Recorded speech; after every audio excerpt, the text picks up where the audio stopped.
Nityanandam, to all the participants, are all of you able to see us and hear us? Do post the, or you can all give a thumbs up. Yes, just give us a thumbs up in the camera if you're able to see us and hear us clearly. Okay, yes. Okay, Mihri, Malkika. Yes, okay, I see many thumbs ups. So, Swamiji reveals that knowledge of three types. Knowledge comes in three ways: intellectual knowledge, emotional knowledge, and spiritual knowledge. These are three types of knowledge which are there. Now, what is intellectual knowledge? If you just want to learn from your head, right? If you just want to learn from your mind, that you just have to give your attention, your mind to it, and it's enough. If you want to learn some arithmetic, you want to learn something related to the outer world, something in your regular academic system.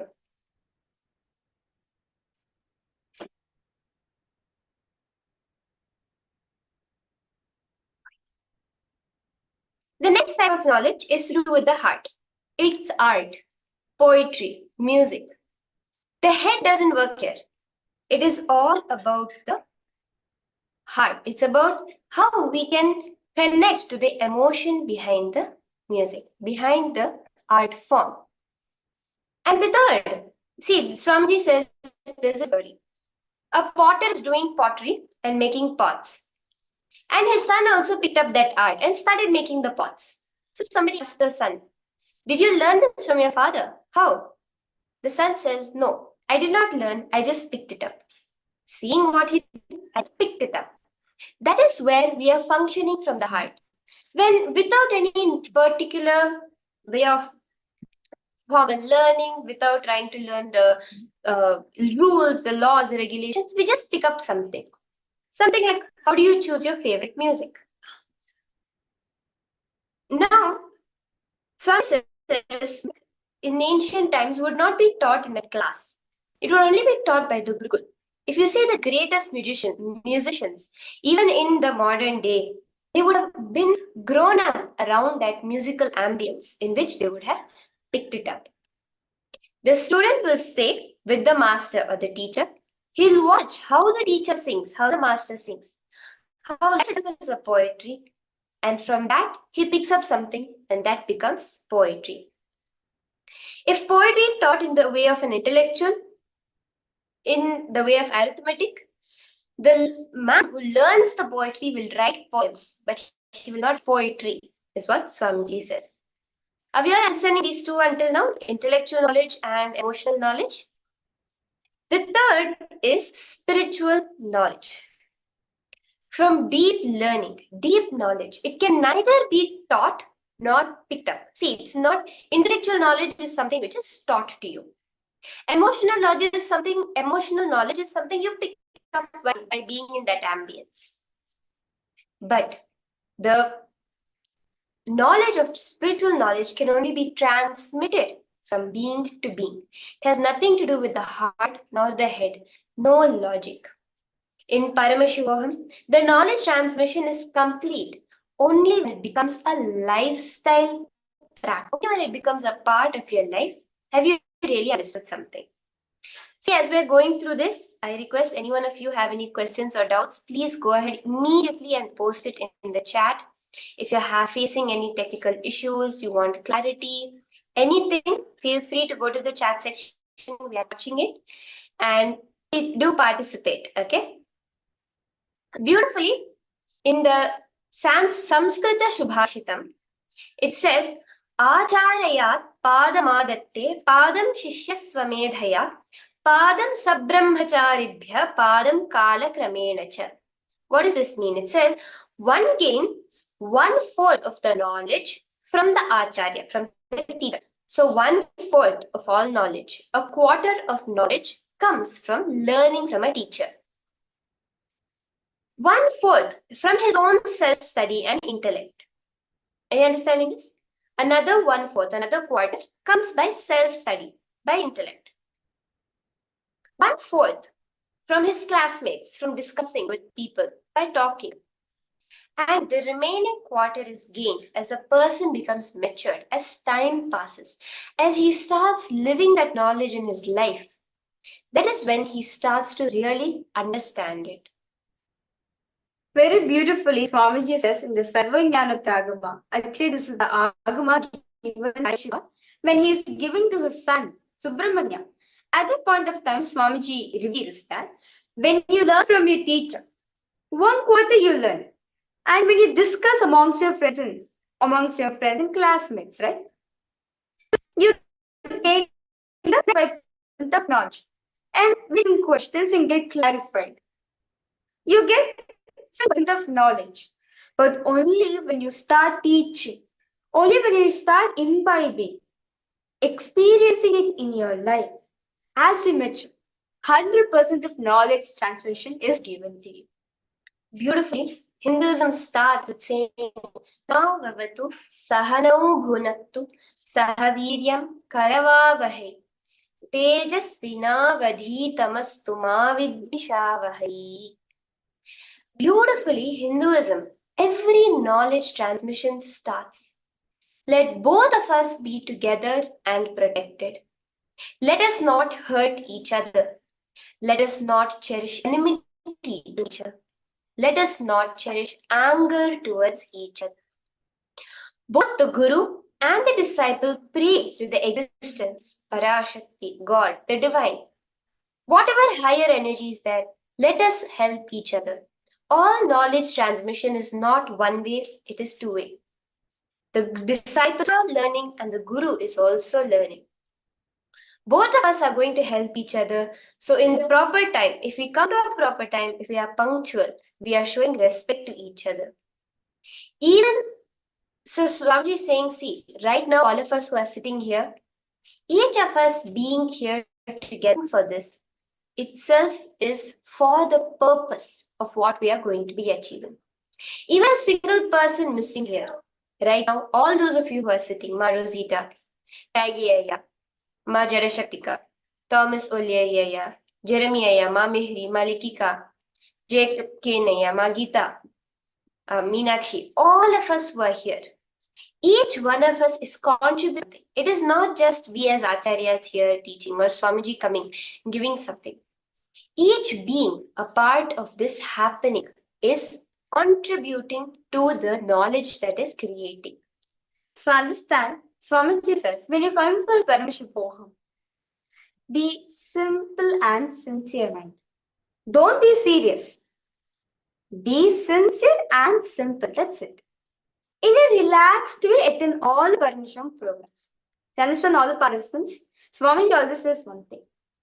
Knowledge can be transmitted to one and all when you are infused, when you are ease, when you are comfort, sthiram sukham asanam, meaning only when you're comfortable and stable.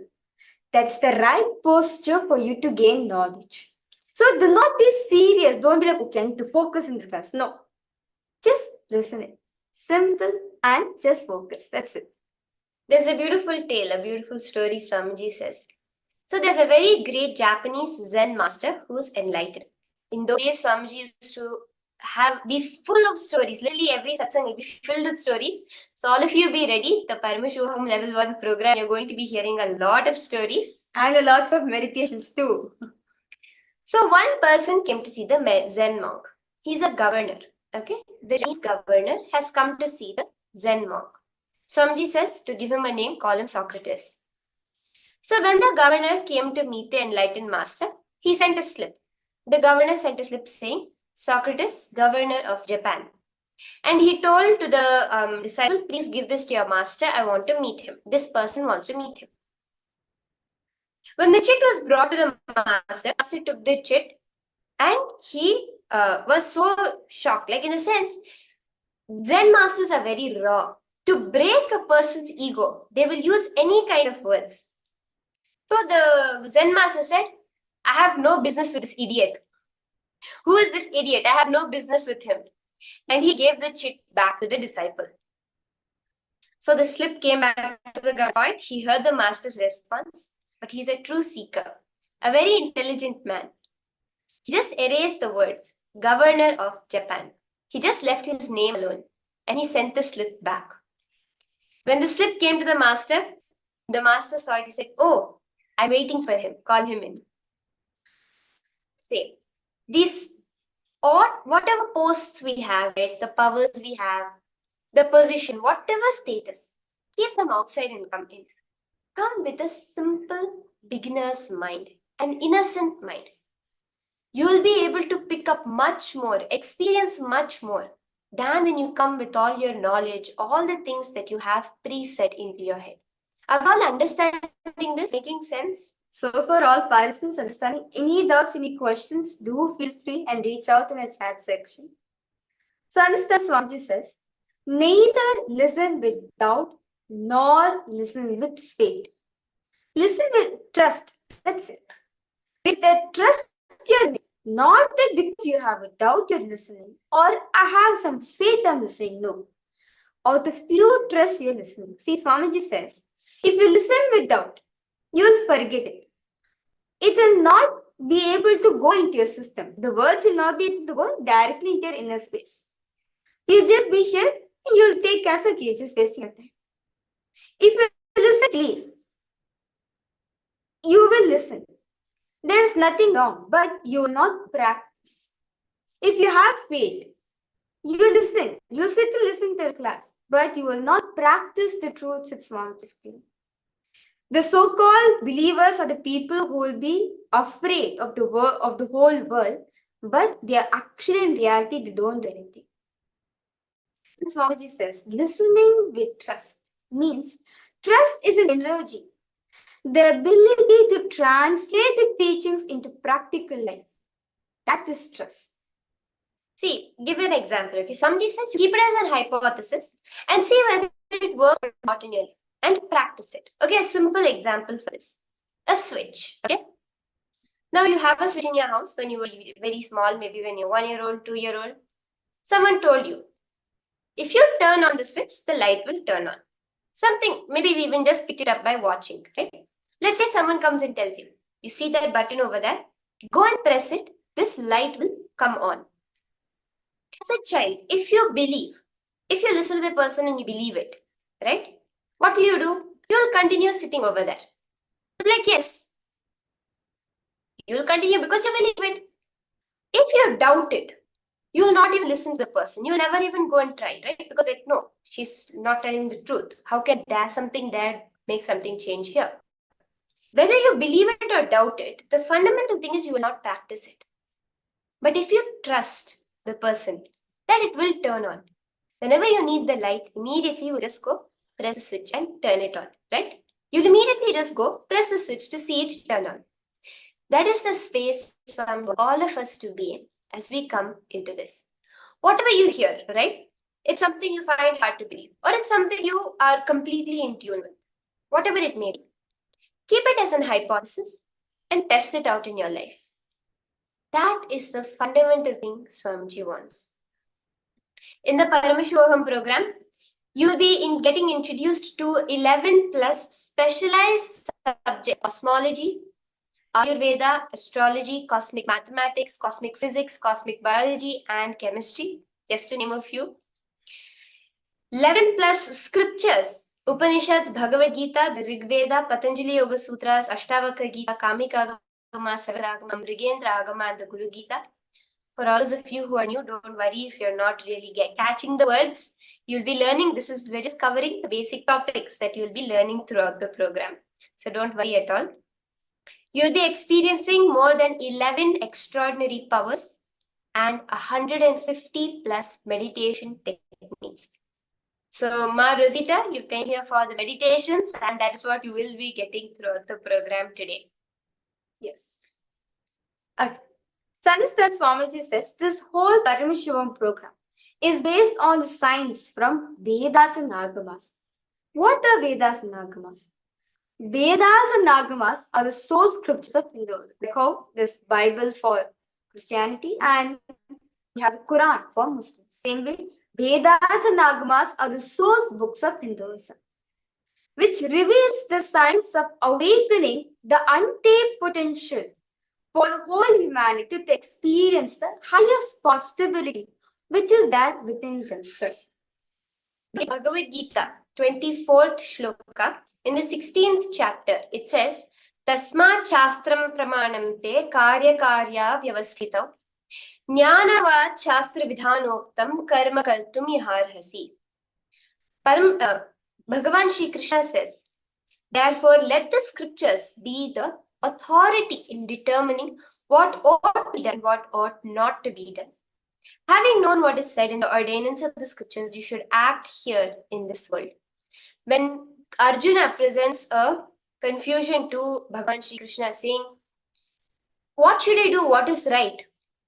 Is it right for me to be doing this or that? Krishna says, what will it be? Always go by what is ordained in the source scriptures. And to give a few, Swamiji says, in Vedas, you have 10,600 Vedas. Sutras in the Kamikagama, 100 crores. And we have a lot actually. Like Hinduism is the source books of Hinduism, Vedas and Agamas, like you can't actually count. Swamiji actually says that we have like 10 million scriptures we had in Hinduism. But because of the invasion, we only have 2 million with us. This does not stop us. Swamiji says he is going to revive again those scriptures which is being lost and reveal more.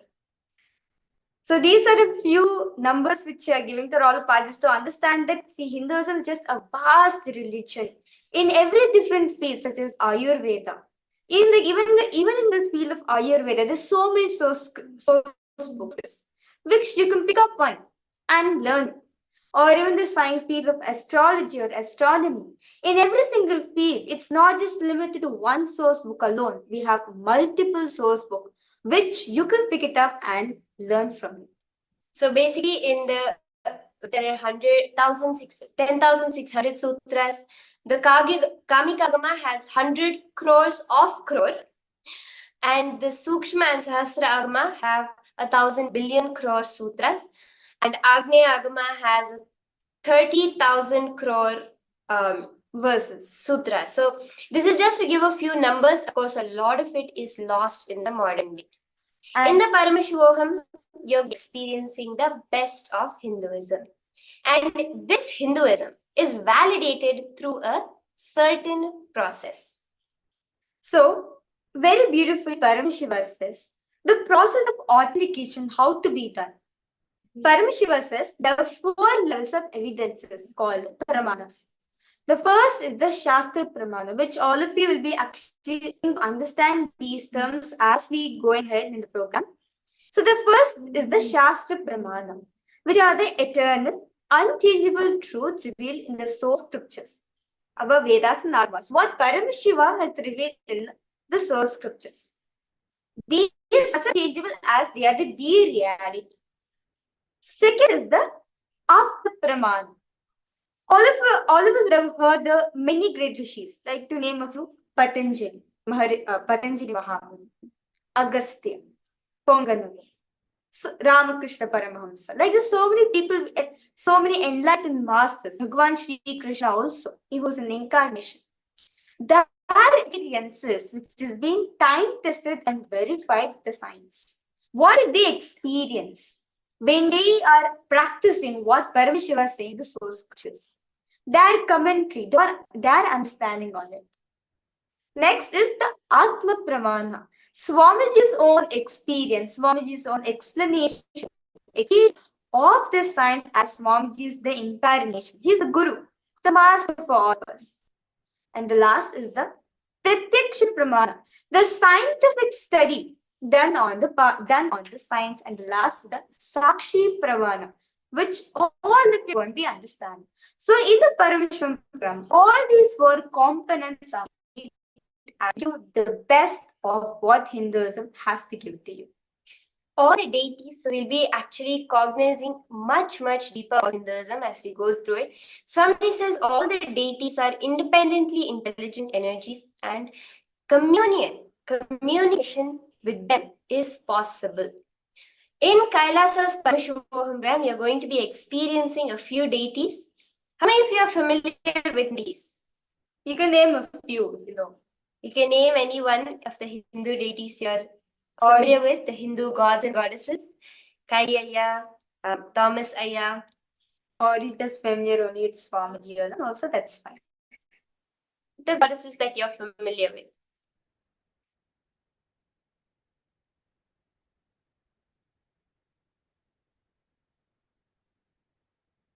Okay, Thomas Ayya, Garuda. Jeremiah Ayya, Lakshmi. Okay. Okay, how many of you know of Ganesha? Okay, yes, Ma Jadashaktika, you were in oneness. Yes, how many of you know of Ganesha? Yes, okay. Yes. Ganesha is the embodiment of pure efficiency with no obstacles. That is Ganesha. Dakshinamurti. How many of you are familiar with Dakshinamurti? Not really. Not really. Jeremiah, yes. Sort of. Okay. Dakshinamurti is the form of Paramashiva who teaches enlightenment, giving the experience of the ultimate samadhi. The form of Paramashiva as Guru is Dakshinamurti. Muruga, Subramanya, are we all familiar with this? Paramashiva, youngest. Actually, Paramashiva has two sons, divine sons. One Ganesha and one Subramanya. Muruga, who embodies extraordinary courage. Kala Bhairava. How many of you are familiar with Kala Bhairava? Yes, okay. Yes. I could say many people smiling. That means all of you are familiar. Kala Bhairava is the bestows the ultimate experience of the ultimate. He is the Lord of that time, right? And Paramashiva, the ultimate personification of enlightened bliss, and Devi. Devi, Paramashiva Shakti, Parashakti, Parvati, the pure energy of the cosmos. Vaidishwara. How many of you are familiar with Vaidishwara? Oh. Not really? Not really. Okay.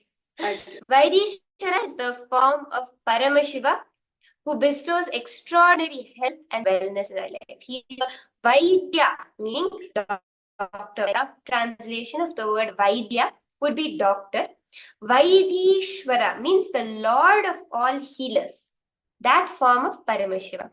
Okay, how many of you have heard about Venkateshwara? Venkateshwara, Mahavishnu? Yes. Yes. No, okay. Venkateshwara is the form of Mahavishnu who has cosmic pervasiveness, the form of Mahavishnu who bestows wealth, who is actually a very embodiment of allowing wealth to flow in the cosmos, taking the stagnant wealth and making it current in the cosmos. And his divine consort is only Devi Lakshmi, who is the embodiment of auspiciousness and wealth. Okay. The Ashtashta Bhairavas. There are 8 Bhairavas known as the Ashtashta Bhairavas. They are the embodiment of protection and ferociousness, protecting us. The Bhairavas, basically. The 8 Bhairavas. Okay. Next. I think all of you would have known this god, as she is very famous incarnation. Bhagavan Sri Krishna. How many of you know him? I think everyone's hands will go up. Krishna means everyone's hands will go up. Yes. Krishna, the embodiment. Swamiji beautifully says, when you think of Krishna, what's the first thing that comes to mind? Okay. What is the first thing comes to mind when you think of Krishna? Okay, flute, Jeremiah. Okay, what's the first quality you would say that comes to mind? The first quality in a person. Or the moment we say the name Krishna, what is it that comes in your mind? An emotion, a quality, okay, intent, Jeremiah. Thomas, what about you? Love, okay, Ma Jadashaktika.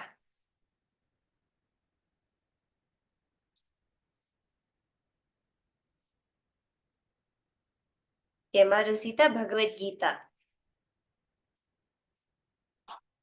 Grace, okay.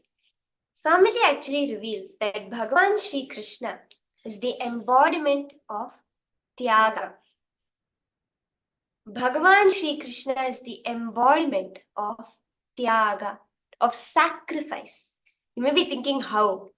Actually, this one thing I really like to take a chat with all of you. See, when we think of Krishna, we remember the Rasa Krishna, the Krishna who danced with all the gopis, who danced the whole night with all the gopis. We may remember the King Krishna, who ruled as a brilliant strategist and took care of all the people. We may remember Krishna as the battlefield strategist who orchestrated the whole Mahabharata. Radha Krishna, the form of eternal love and romance. So many things come to mind when we think of Krishna. But one thing Swamiji says, Krishna did the ultimate sacrifice of his future name. What do people say? If at all someone would talk negative about Krishna, they say he was a womanizer. He had 16,808 wives. That's what people say, right? But, so is it, yes, Thomas, yes, it is true. Yes, actually, this is true. Actually, the source scripture where the documentation of Bhagavan Sri Krishna's life is the Bhagavatam, Srimad Bhagavatam. And in that it says that very, very beautifully that Krishna did have 16,108 wives. But the reason for this is what Swamiji says. So people use these facts to abuse Krishna. But the reason he did it was because there was a demon who had kidnapped these women and had kept them in his palace. So Krishna went and saved those women. Now these women, because they lived in another man's house for so long, would have lost their social status. Society not.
Yes, are you all able to see us and hear us?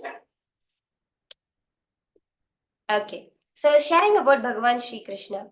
So to keep those 16,000 women, to have their social status not get destroyed, for them not to be outcasted by society, he accepts them all as his wife. Swamiji said, if any one man can live with that many women, surely he must be an incarnation. In a joking manner, Swamiji says this. But basically, at every level, if you look at it, Krishna sacrificed the name that the future would give him. The way he would be remembered by future for the people who are there, for the greater good. And that is why Swamiji says Bhagavan Sri Krishna is the embodiment of Tyaga. And I think Kaigi Aya, you were able to manifest powers because the next god is Surya, the form of the Sun Lord, eternally radiating. Surya, the Sun Lord, eternally radiating. And of course, the Supreme Pontiff of Hinduism, Bhagavan Sri Nithyananda Paramashivam himself, our Guru, the pure enlightened bliss. Okay. So understand now the participants. Hinduism says the basic knowledge system. Very beautifully, Swamiji shares that three things are there for them. Manana and Nidithyasana. But when you want to learn something in your life, there are three levels for it. Shravana, do not worry about the Sanskrit terms. We'll be getting to understand about it, and we'll also give the translation also for it. So do not worry. So understand, Shravana means listening. When you're learning, the first thing you do is you listen to these truths. The second step process is Manana, internalizing the truths. Third is Nidithyasana, applying it, practicing it in your life, making it as an experience. So the first step, all the participants here are going to be doing the first step right now. Listening. We are going to be listening to ourselves. Listening means what? Okay, if you just close my eyes and just listen to me. No. Just being in the space of becoming aware. Just now, present moment. Like all of participants, all of you listening to us right now, exactly like you're going to listen to yourself. See, Swamiji says in our life, we give an appointment to everybody, but we never give an appointment to ourselves. So now I just want to take 5 minutes to listen to ourselves. What is the purpose of your life? Okay, just I request all of you sit comfortably with your head, neck, and spine in a straight line. And I request all participants, like if you want to take some drinks, so that you want to be fresh and be awake for the sessions, do feel free, go ahead and get it, no problem. Just try your best to be as comfortable as possible when you're attending the sessions. Now close your eyes and sit. Listen to yourself. Ask yourself. Write down.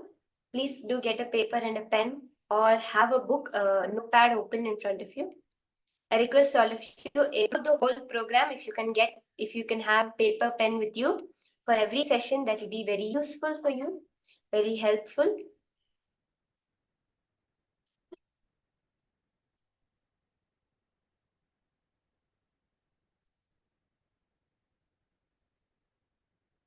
Just give a few minutes for everyone to get their pens and papers.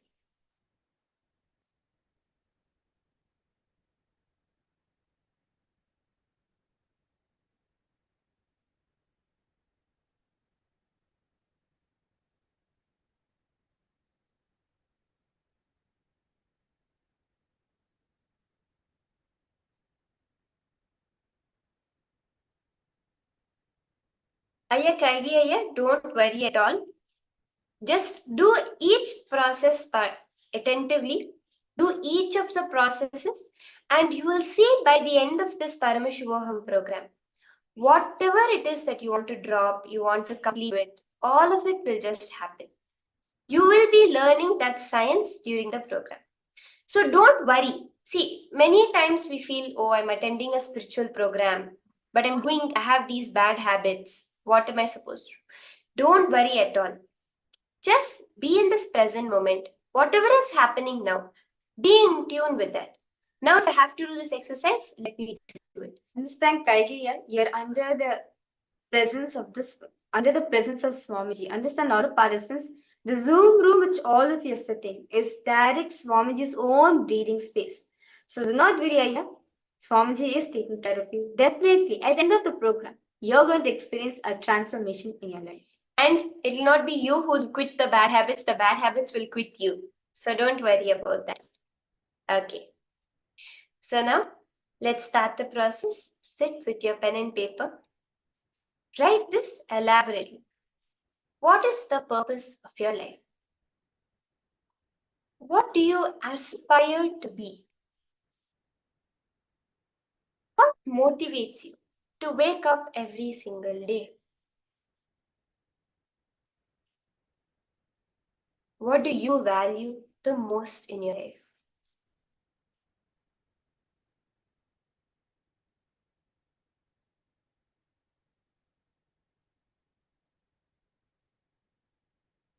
Kaigiya? Don't worry. By the end of this program, you don't have to quit the bad habits. The bad habits will quit you. Just do each process sincerely. Yes?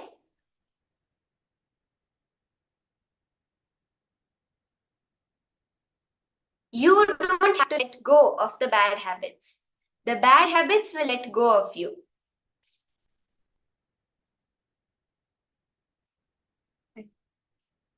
So request all participants now. Listen to yourselves. Ask these questions to yourself. It's time to spend some time with yourself. Request all of you to please close your eyes.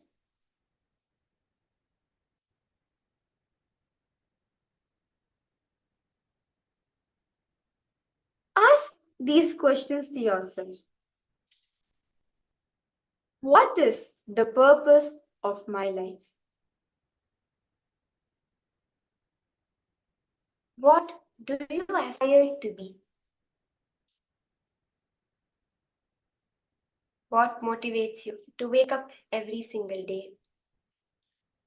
And what do you value the most?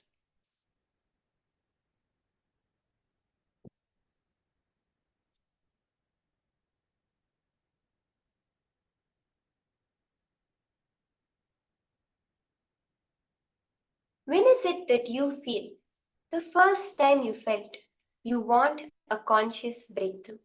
You want a spiritual breakthrough?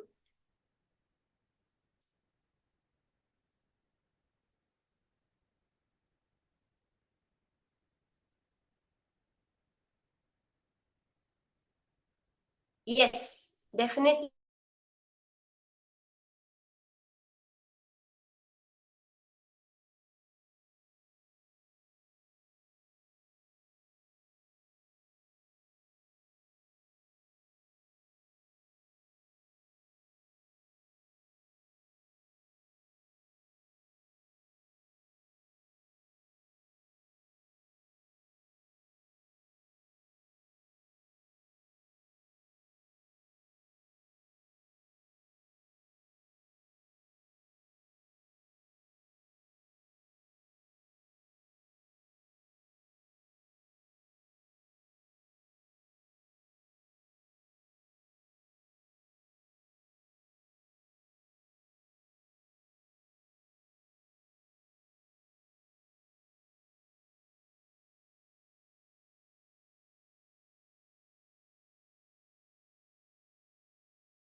Yes. Yeah. You can just connect to Swamiji in your inner space. And when you just connect to Swamiji in your inner space and ask, it will immediately, you'll see the change happening. One more thing you can do at 7 in the evening, Eastern time, 7 p.m. EST, there will be the darshan of Swamiji. Swamiji will come and blessings to all of us. At that time, you can put your request to Swamiji to help you quit all the bad habits, and Swamiji will bless you. Now, pen down. What are you seeking from life? So you wrote down what your purpose of life is. How did you start first feeling that you want to get consciously awakened? Now, what is it that you're seeking from life? How do you plan to achieve what you're aspiring for? What are you trying to get in life? What are you asking life for constantly? Write that down.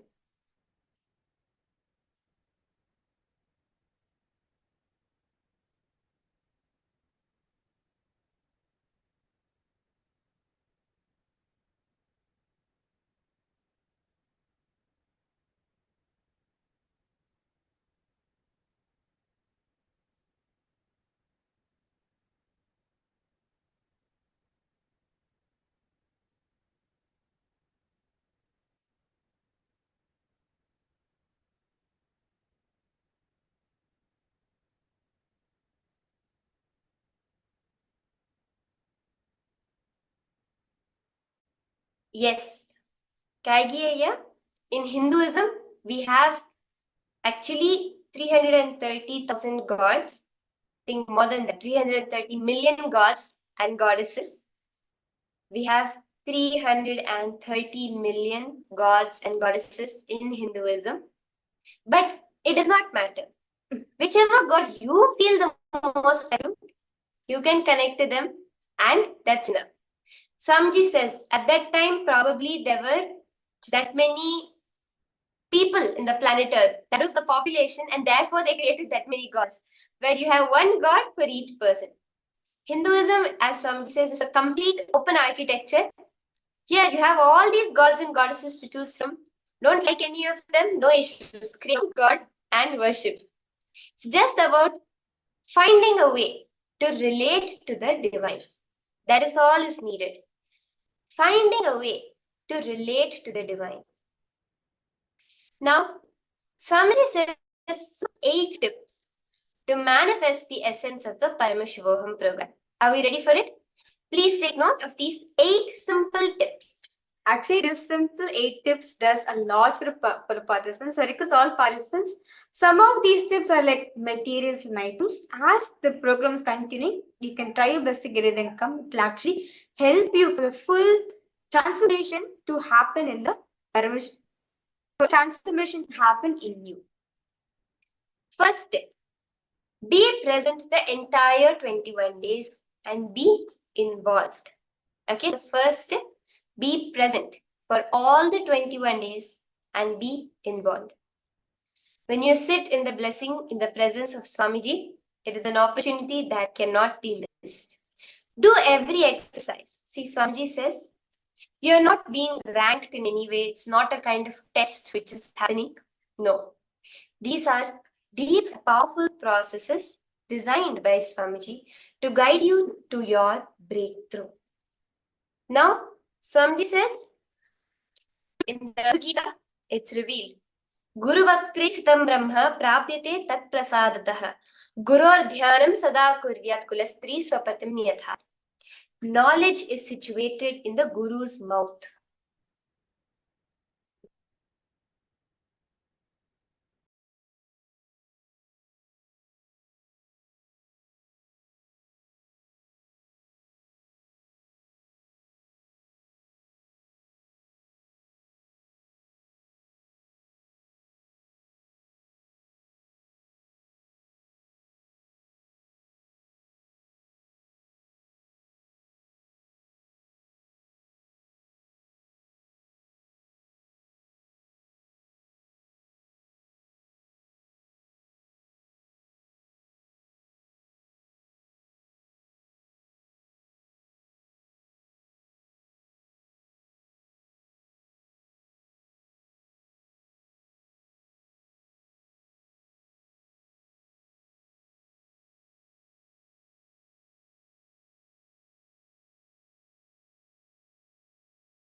Yes. Beautifully. The Guru Gita Paramashiva says, knowledge is situated in the Guru's mouth, Guru Patra. This knowledge is attainable by devotion unto the Guru. This, in the three worlds, this fact is clearly enunciated by the divine sages, ancestors, and learned men. See, just saying, no need to take notes, okay? For all of you, there's no need to take notes unless specifically needed, okay? So everything being covered in these sessions will be provided to you as gifts in your email inbox. You'll find them as gifts to carry home so you can remember these truths. So don't worry if you miss something, it'll all come into your email box as gifts.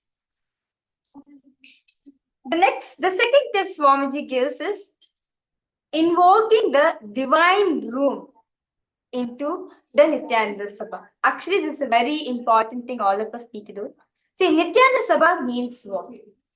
Is the name Sabha in Sanskrit means like a hall where all people gather in one place.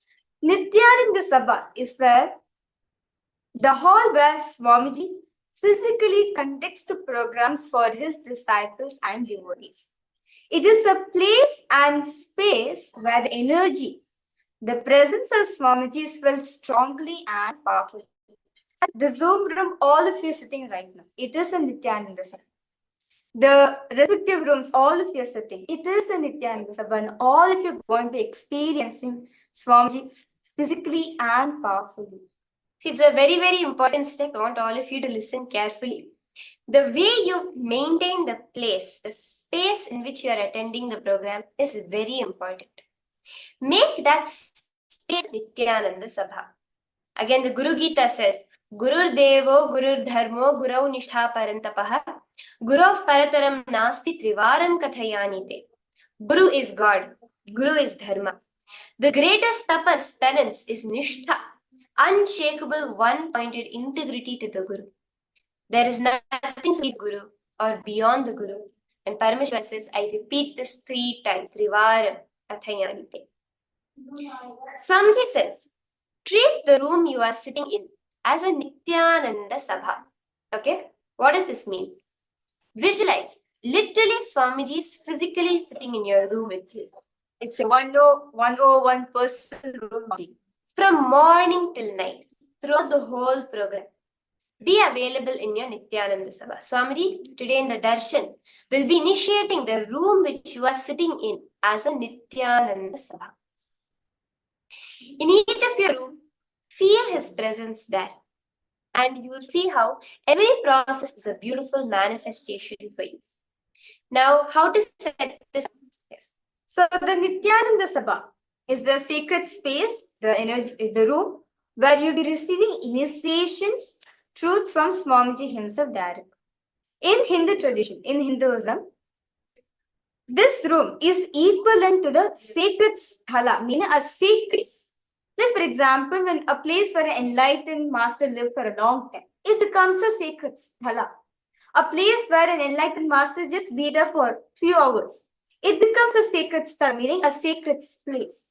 The same way, all the rooms where all of you are sitting, the place where all of you are sitting, it is a sacred sthala, meaning it is a sacred space. So, this rare happening of a landing and grazing with darshan to his disciples. So, the few things, materials required for us to set up this Nityananda Sabha is, now you can get a chair. You can decorate the chair almost like a simhasana. Traditionally, in Hinduism, we call this simhasana, which you can roughly translate it as.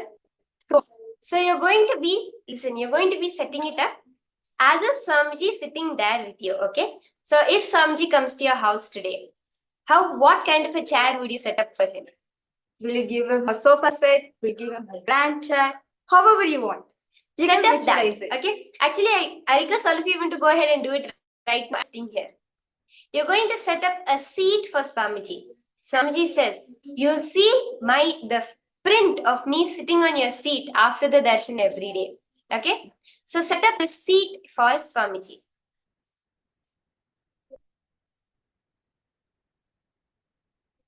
Just imagine, if Swamiji comes to my house, how am I going to welcome Swamiji? I'm going to give him a seat for him. Just sit. Okay. And actually, I request all of you also, if you can, to take a printout of the form of Swamiji in a 3-foot size. So a 3-foot size of Swamiji. The exact picture that you will have to get, you can find it at kailasa.org. You will find the Atmamurti picture, which you can actually, it's in HD quality for printing specifically, where you can print it out on a 3-foot cutout of Swamiji and keep it on that chair. So today in the darshan, Swamiji, every day in the darshan, Swamiji will be infusing life into that. And that will be Swamiji sitting with you the whole entire day, okay? And it is your personal, it's a personal Swamiji. However you want to treat them, you can treat them. Understand, the Atma Murti is an energized deity of Swamiji. It's literally customized for yourself. Therefore, how you want to relate with Swamiji, you can relate with it. Swamiji says to talk to the Atma 24/7. You can offer your prayers. You can talk casual things. Swamiji beautifully, like one time. Yes, definitely. Jeremiah, you can do it after darshan, definitely. Actually, there's one beautiful incident Swamiji shares with his guru, his Sadguru Arunagiri Yogeshwara. So Swamiji says, we used to talk even about the most casual things. Swamiji tells me about him and his guru. Like Swamiji says, like one incident of when he went and told Arunagiri Yogeshwara, do you know that the temple priest is going to that lady's house? A temple dancer's house. Yes, so the priest is going to that temple dancer's house. You know, what is they doing like that? Then, so I'm just telling this, and then Arunagiri Yogeshwara said, yes, and that also he's directly going to the temple without even taking a shower after that. So it's just regular village gossip, who's having an affair with who, who's getting married to who, which child is born in the village. All of this Swamiji is to spend time and talk to Arunagiri Yogeshwara. You can do that. You can express your love, gratitude, even anger. If you're sad for some reason, if you're angry for some reason, go and shout at your Atma Murti. Whatever you want to express it with your Atma Murti. And understand, Swamiji will respond back to you. Understand, the picture of Swamiji, the deity of Swamiji is not just the deity alone, not just the cutout or everything. It is actually Swamiji sitting there and he will respond back to you. Some other way, he will definitely respond back to you. I'm saying this out of my own experience also, that whenever you feel so frustrated or anything you want to share to Swamiji actually does respond back to you. And I have seen this in so many different ways. Literally, we'll be running late for a flight to take off, and you'll be like, Swamiji, take our Atmalinga, our Atmamurti. Swamiji, the flight is going to take off and we're not going to make it there in time. And inevitably, the flight is delayed by at least 1 or 2 hours. Literally, this has happened without miss. I've not even had one incident where I've missed a flight. Because I'm like, Swamiji, I'm running late, but we have to make the flight. Anything, it can be anything. It can be something not happening or something you wanted to happen. When you talk it to Swamiji, it just has to happen. It's very beautiful. Now, during the program, how should we sit? Okay, so we saw the hall, the mindset. Physically, how should we sit? Relax from your identity, is what Swamiji says. To experience Upanishad, the very source of the Vedic tradition, Swamiji says this science is over 12,000 years old. You just need to do one thing. Relax from your identity, because here you are not judged based on your age, your ranking, your salary, your societal position, the competition. Nothing is there here. First time, the very first time in your life, you're only going to be seen as a being, as an individual consciousness. The entire time you are dedicating for this is for your growth. So relax. How you were, not how you are going to be or how you are, but how you were the first person in the calm, relaxed way, as an individual consciousness. That is the way how all of us are going to see. Be comfortable. Please request every person here to please be comfortable. But don't lie down, because when you have back straight, you will not fall asleep and you will also be paying more attention in the programs. So be comfortable as you're attending these sessions. The next tip is actually a highly recommended tip for all the participants is visual and audio setup.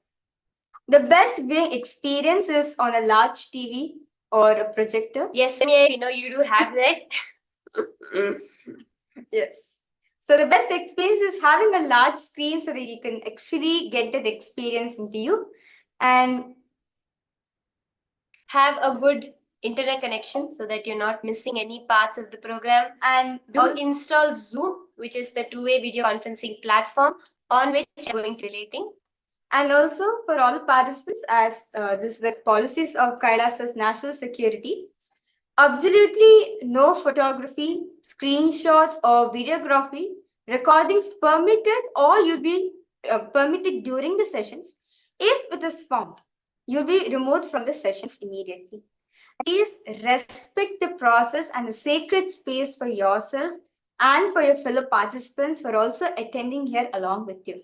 So for all the participants, strictly no form of photography, videography or audio, anything, no recording at all, as this is considered as one of the sacred space of Swamiji himself, and also to respect privacy of your fellow participants also attending along with you. So because of that, we actually have put the Zoom room into the focus mode so that you also have your personal privacy for that.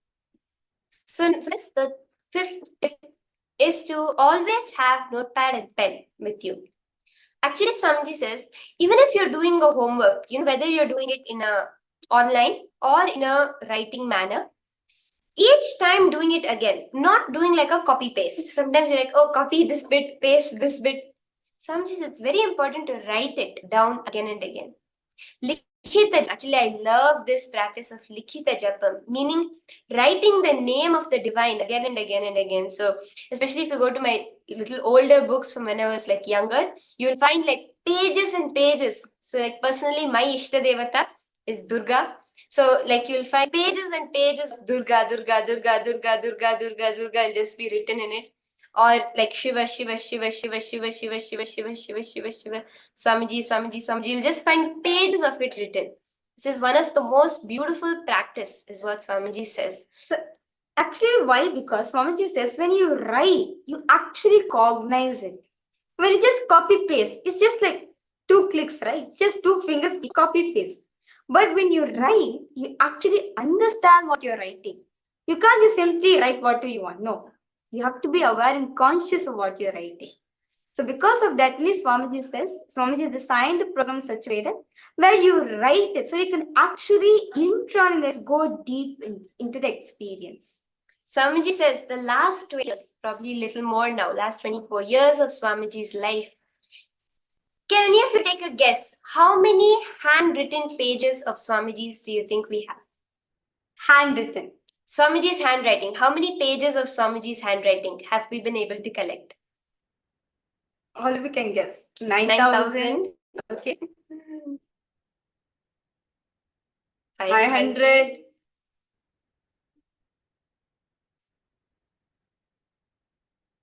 800. Okay, what about the others?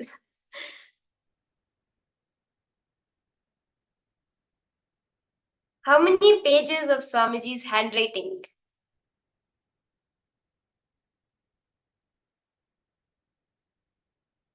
Okay, I would say many thousands. Okay. The answer is actually 80,000 pages. So Swamiji actually says not 80,000, 80,000 pages of Swamiji's handwriting has been collected. Some incidents of Swamiji's life in poetic Tamil. Swamiji will always be writing. 80,000 pages of Swamiji's handwriting is that available, which we have collected. I can actually have a look at them, and it's actually the handwriting of Swamiji. Oh my God, I personally love it. I love these collections of Swamiji's handwriting. The way Swamiji writes it, it's so unique. You can't find it anywhere. So I request all participants, if at all you come across Swamiji's writings anywhere, or just keep it with yourself, as actually it is Swamiji's truth, it is Swamiji's energy for you. So you can keep your notepads and pens, of course. You can keep a blindfold with you, or a cut material like a eye band, a shawl, some thick cloth that you can tie around your eyes. So we recommend it if it's something that you can actually tie all the way around your head, and something which will be comfortable for you, because for the power manifestation, for the various processes, it will be very useful. A coconut, if you have it, or a round fruit like an orange. So these are things which you would be using throughout the program. So if you could just, procure it, keep it available. Coconut best, if not like an orange or an apple, an avocado, a lemon, some kind of round fruit. Bhasma and the kumkum. So the sacred ash and the processed turmeric. So if you have this, that would be very good for you to keep with you. If you have received an Atmalinga, the Atmalinga is basically the crystal lingam, the crystal form of Paramashiva, which Swamiji initiates everyone into. So you can see one here. So this is my Atmalinga. Yes, so this is called the Atmalinga, which is made up of pure crystal, which is taken from the Himalayas. So for those people who have not yet received the Atmalinga, I request you to post a yes in the chat if you do not have an Atmalinga.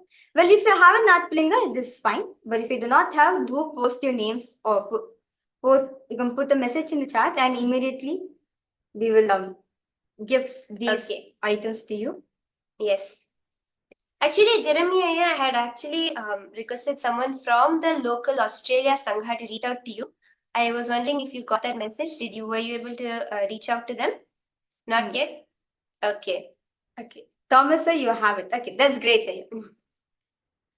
Okay, Mark, Gabriel. Okay. No, not very much. Yes, we'll get it. Okay. Okay. Yes, I remember the last few weeks she has been in, yes, but hopefully she'll be back soon. And okay, sure, yeah. I can also ensure that happens so that you can get the Atmalinga. And Ma Gabriel, you're in California, is it? We have a beautiful temple in Los Angeles. I think you do know about that. So if you go to the Los Angeles temple, you would be able to get an Atmalinga, Ma. Yes. So basically, this Atmalinga is like, it is Swamiji. I can't say anything else for that. It is Swamiji. Whenever you hold the Atmalinga, it's like Swamiji with you. So, for example, if you're feeling weak, you can hold the Atmalinga, or feeling some physically ill also, you can hold the Atmalinga. Actually, the Atmalinga has a lots of healing energy into it. So, for example, you want to heal yourself, you can hold the Atmalinga in the particular region, other than your legs are, as it's a sacred deity. It's not to be kept in below the legs, especially your feet areas. And if the other person also is experiencing the same thing, yes, you can also with your Atmalinga only you can heal the other person, but the other person does not have the does not have the right to own your Atmalinga or touch without your permission. And of course, throughout the whole sessions, we are meant to please keep a bottle of water with you. At all times, a filled bottle of water, not an empty bottle of water, but a full bottle of water all the time with you. And you can have herbal tea or hot chocolate throughout these days. One thing is recommended if you do not take excess of coffee in these 21 days, because the coffee, the impact it has in the system will not be good for the way the conscious process is happening, but tea or hot chocolate is perfectly all right for you. Now, for receiving for everyday's darshan, you can get some water, a fruit like an organic banana, a betel leaf, betel nut, one simple coin, and a clean towel. So this is just, it's not compulsory, just the traditional offering which we offer to the divine or Swamiji whenever he comes to the revered people in our life. So something. And also do, if you have your phone or a tablet, please install a timestamp camera.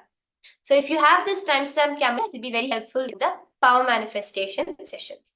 Okay. Now the next tip Swamiji gives is to be dressed for superconscious breakthrough. Hinduism, Swamiji says, Hinduism is a religion. It's a tradition of celebration. Whether filled with colors or the kind of clothing we wear, every single thing, or the decoration done in the deity, the celebration, the rituals, every single thing is for one reason: celebration. So literally understand all the partisans, all the respective zones, all of this thing. It is a celebration for your consciousness. So literally it is a celebration. So as per the Hindu tradition, look at your best. So for example, you can dress up in the Indian attire, but if you do not have the Indian attire in your area where you are living, it is fine. You can come comfortably, no problem. But traditional Indian clothing, such as like for females, it is saris, churidars or kurtas. For male bodies, for all the men, it's the kurtas and pajamas. And also, of course, wear the traditional, the sacred ash, the vibhuti on your forehead, and kumkum, the sacred vermilion, the processed turmeric on your forehead. And jewelry, if you wish to wear, no problem. You can use Whatever you want to do to celebrate the landing of Paramashiva. And of course, Swamiji always says it's recommended to wear white clothing because it receives the energy the best to store it within you. So, can we all have a yes to dress up our best from tomorrow in the most traditional Indian way possible? Yes. Okay. Yes, Jeremy, I am looking forward to that. See, actually, Swamiji says that our Hindu culture, single thing is detailedly designed. It is to experience our ultimate possibility. Even the dressing style is also, it is for our benefit. It's so good for our life. So I request all participants, that's fine. Throughout the 21 days, we have different styles. You can go to the net and try. Okay, today I'm going to try the dhoti style. Today I'm going to try this style. There's so many styles you can try and come for the sessions. Okay, the next recommendation, the tip is to be on camera at all times. So do not miss even 1 second of being in the presence of Swamiji. Being on camera at all times, even if you need to step away, it is recommended that you don't turn off the camera. So even if you need to step away for a while, it's recommended you don't turn off the camera. Do remember, you are sitting with Paramashiva himself. So be in absolute awareness, restless movements. Even if you can skip walking about, if you can just be in one place the whole time, of course, we will be giving you breaks to get something to eat, to rest for a while. So don't worry about that at all. And especially during darshans. Yes, especially during the darshan of Swamiji. When Swamiji is live, don't eat, drink. We recommend you don't eat anything, drink anything, so that your complete consciousness is in awareness. Soak yourself. Don't take your eyes off Swamiji. Not that I think anyone can when Swamiji comes live, but just to tell, to experience Swamiji complete. The last tip is actually a very important tip all of us needs to be doing is detox. Detox for the whole body is compulsory.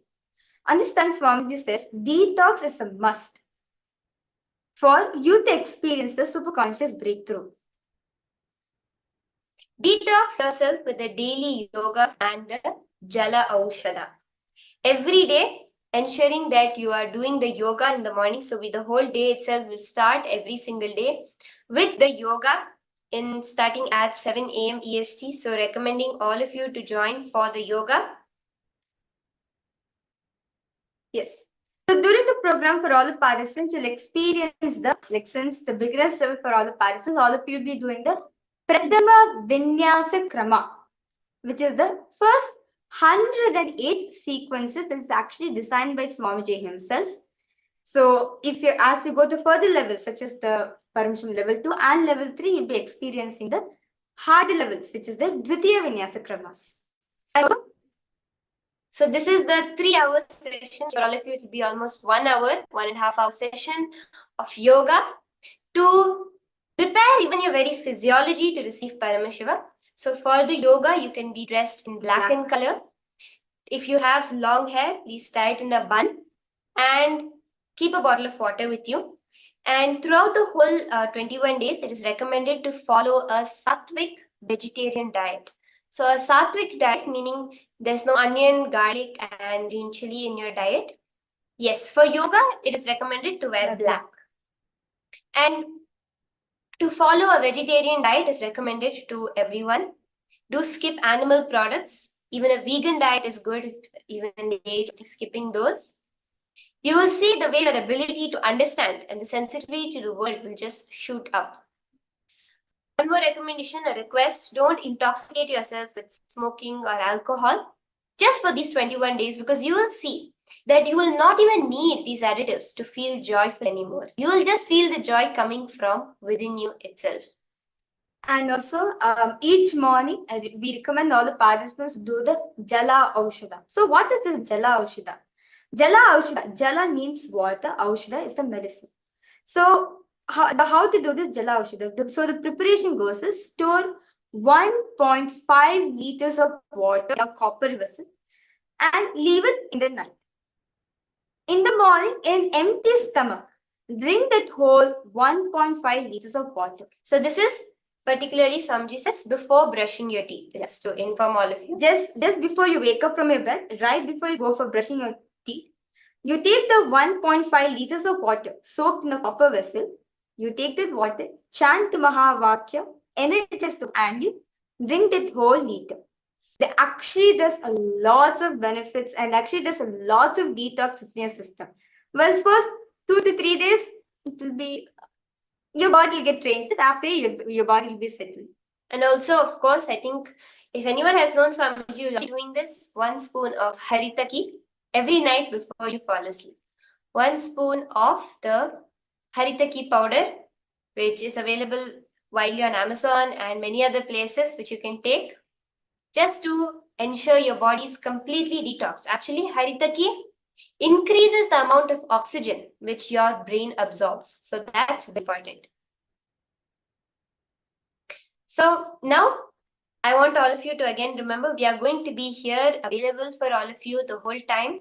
And if you have powder better than tablets, actually, yeah, it does not. Swamiji has said you can take the tablet, but of course, I enjoy the powder. I would say I've been having it since I was probably 6 years old, but it's up to you. The tablet or the powder, it doesn't really make. It's the same effect. Okay, I don't mind the test.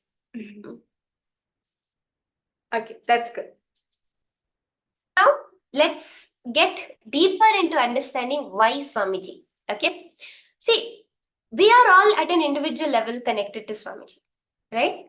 All of us feel connected to Swamiji. We say, we all have experienced him. But what has given him that? Something is there that makes Swamiji who he is. What is that? Because an avatar, an incarnation landing on earth is not an accident. It is not a normal happening either. It is a science. The science of descent of an avatar is revealed in the ancient scriptures of Hinduism. What is the process, the ways of recognizing, of identifying and declaring one as an avatar? Swamiji says now, why did we come to this planet Earth? So it's very important to go back to the basics for us to really cognize and understand this. Okay, why come to planet Earth? Each one of us have come to planet Earth to have a superconscious breakthrough. Beautifully, the Sarvajnanottaragama Paramashiva says, Avijñāta pashusohi srishti dharma samashritah vijñatah shashvata shuddhas sashivo natra samchayah. One possesses this truth gets immortalized and attains absolute purity. He becomes one with Lord Paramashiva himself. Of this, there is no doubt. Beautifully, Swamiji has shared about why we have come to the earth. Now, in this session, we're going to understand what is a superconscious breakthrough and why an embodied avatar, the foretell happening of the ultimate manifestation of Paramashiva as Swamiji, the science of reincarnation, and the attributes of the ultimate manifestation of Paramashiva as Swamiji. Also, some of the scientific studies that have been done on Swamiji and his disciples. Okay, this is going to be a very extensive, interesting session. Okay. Sarastan Swamiji says, now what is subconscious breakthrough?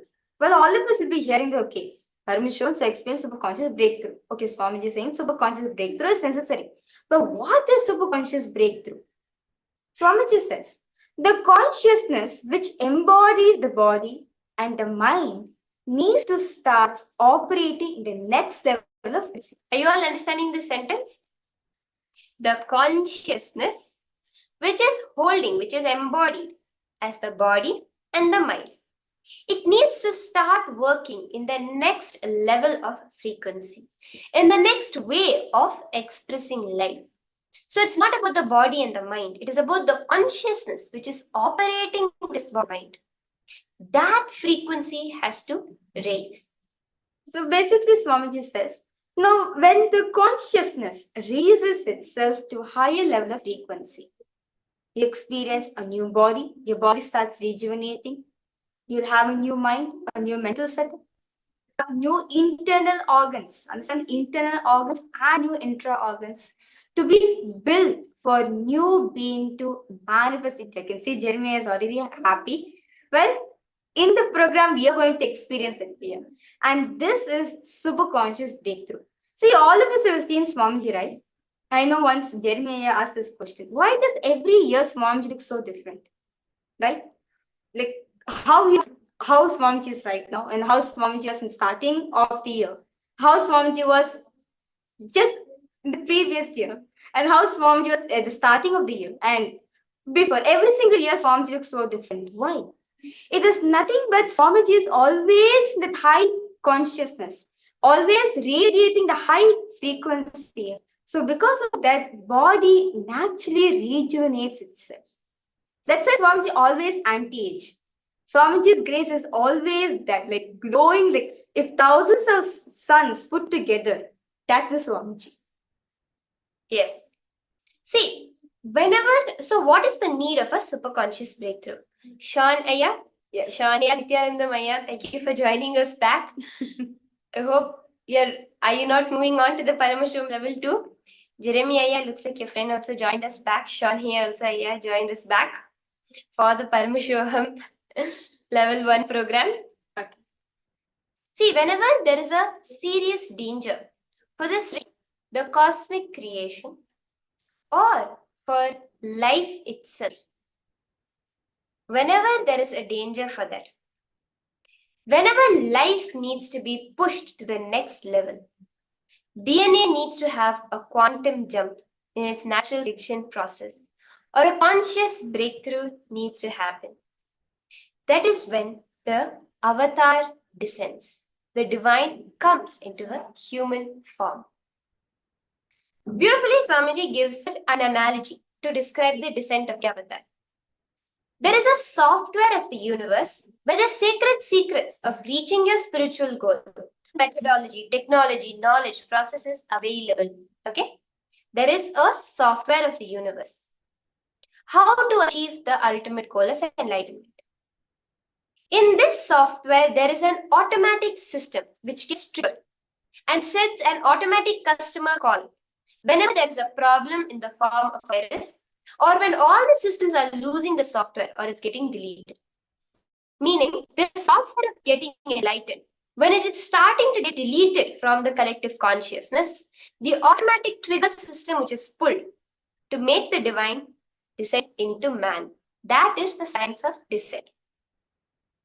In the Srimad Kavika, in the Srimad Agama, it extols this great science of descent, how Paramashiva, in his Avyakta, his formless form, manifests to his embodied form as the avatar. Ityevam nishkalam proktam param bhavam iti smritam srishtistham lokarakshartham lokasyotpatikarakam. Paramashiva, who is nishkala, without any and paths, who is the ultimate supreme being, who is established in the creation, who is the cause for the creation of the universe, assumes a body out of his free will for the protection of the universe. This is what the Paranagama Purva Bhaga Patala 71 Sakalotpatti Vidhi 8 and 9. So this is just the scriptural reference for this verse.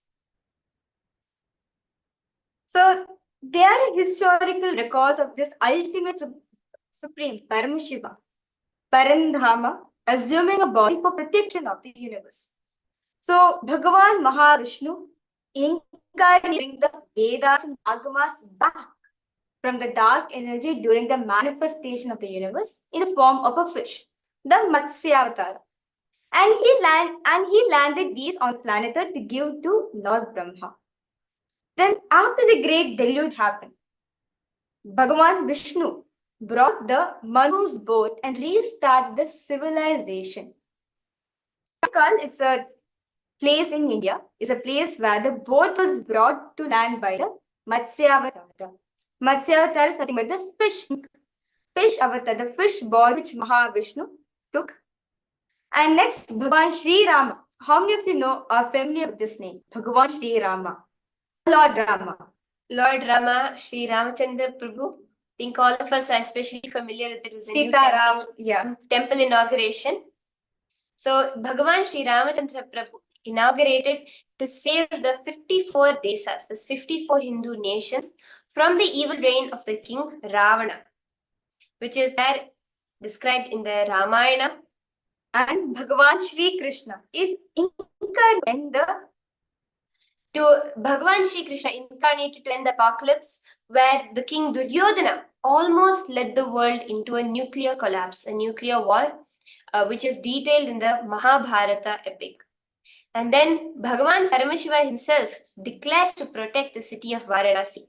He says, I will hold these people even during the Pralaya, the great deluge.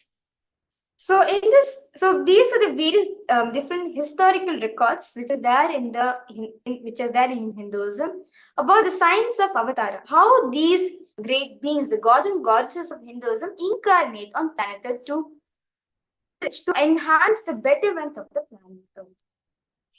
In Swamiji's own life, actually, there were many Mahapurushas, enlightened seers and incarnations that predicted Swamiji's very birth. Okay, so this is going to be a very interesting session. You're going to be understanding about the various rishis, sages that have predicted Swamiji's happening on the earth. Few names are Bhagavan Ramana Maharishi, Puran, Sheshadri Swamigal. All of them have predicted this happening of Swamiji. One time when Raju Mudlayar, the maternal grandfather of Swamiji, went to receive the blessings of Bhagavan Ramana Maharishi in Tiruvannamalai in the late 1940s, the young orphan boy working in rice plantations, the Bhagavan Ramana Maharishi actually blessed the boy and told Paramashiva himself would become his family. Pundi Mahan, one of the great Maharishis living somewhere nearby Tiruvannamalai, blessed the mother of Swamiji, Lokanayaki, and that Paramashiva himself will be born to her. Beautifully, Appa Varar. Father is coming down, the father is coming down. Beautifully, many predictions of the avatar itself have happened. One such happening is the Nadi readings. So precise predictions of the future written thousands of years ago. So for any of you who are familiar, probably maybe not, the Nadi readings are a very secret tradition in southern India, by which you can go to a temple which provides these readings, and they have a set of ancient palm leaves from thousands of years. So it's the same set of ancient palm leaves in which you will give your thumbprint to the temple priest. You won't tell your name, you won't speak, you just have to give them your thumbprint. And from inside the temple, they will get one of the bunches of palm leaves and open it.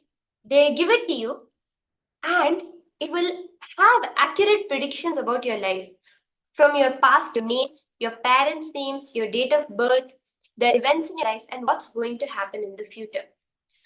Now, Swamiji's own life, actually, when a disciple from New Zealand who had no clue about Nadi readings had gone for one, it revealed beautifully about Swamiji's life, where it's one of the verses is, the meaning goes, Nithyananda Sangha.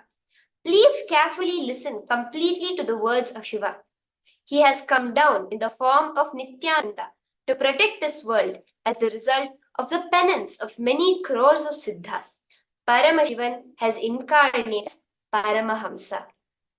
So many places you can see this prediction of the happening of Swamiji.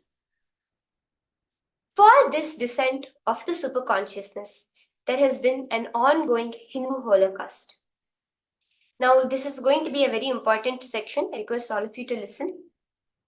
There has been a Hindu holocaust that triggered this descent. For 2000 years, there has been an ongoing Hindu genocide and denial of genocide. Race extermination through systematic, egregious, and ongoing ethnic cleansing, forced relocation, double killing through genocide and genocide denial on the most ancient living civilization on the planet Earth. Denied by the historians and untold by its victimizers, the Hindu genocide is one of the most atrocious crimes against humanity in all world history. Hindus have time and again suffered the religious persecution in the form of forceful conversions, massacres, demolition and desecration of Hindu temples, forced displacement, confiscation or destruction of property, incitement to hate, imprisonment, torture, murder, sexual violence, destruction of universities and schools, and crimes against those across the continent. Now, one thing Swamiji says, Hinduism was once lived in over 56 nations across the continent. From Afghanistan, India, Nepal, Burma, Sri Lanka, all the way to Singapore, Malaysia, Cambodia, Indonesia. In 200 states, 1700 samsthanas or provinces, and 10,000 traditions. This is the ancient history of Hinduism. But Kailasa stands as the only remaining Hindu nation.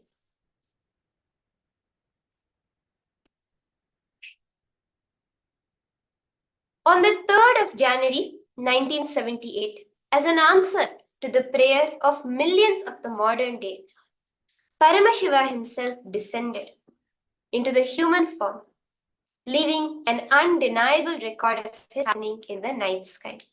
Now, if at all anyone has any questions, go ahead and post it in the chat. Just I want to sure all of you are understanding what I'm saying, adding it. So if there's any questions, post it in the chat. This clairvoyance, the drilling of the conscious descent of Swamiji, could be seen in the universe as a supernova. When Swamiji descended at that exact moment was a supernova in the constellation Aquila at approximately 12:50 Indian Standard Time on the 3rd of January 1978. A supernova, which is by modern day designated as SN 1978A by astrophysicists, appeared. 10 million light years away from the Earth, the thermonuclear explosion of a white dwarf star caused one of the brightest supernovas ever.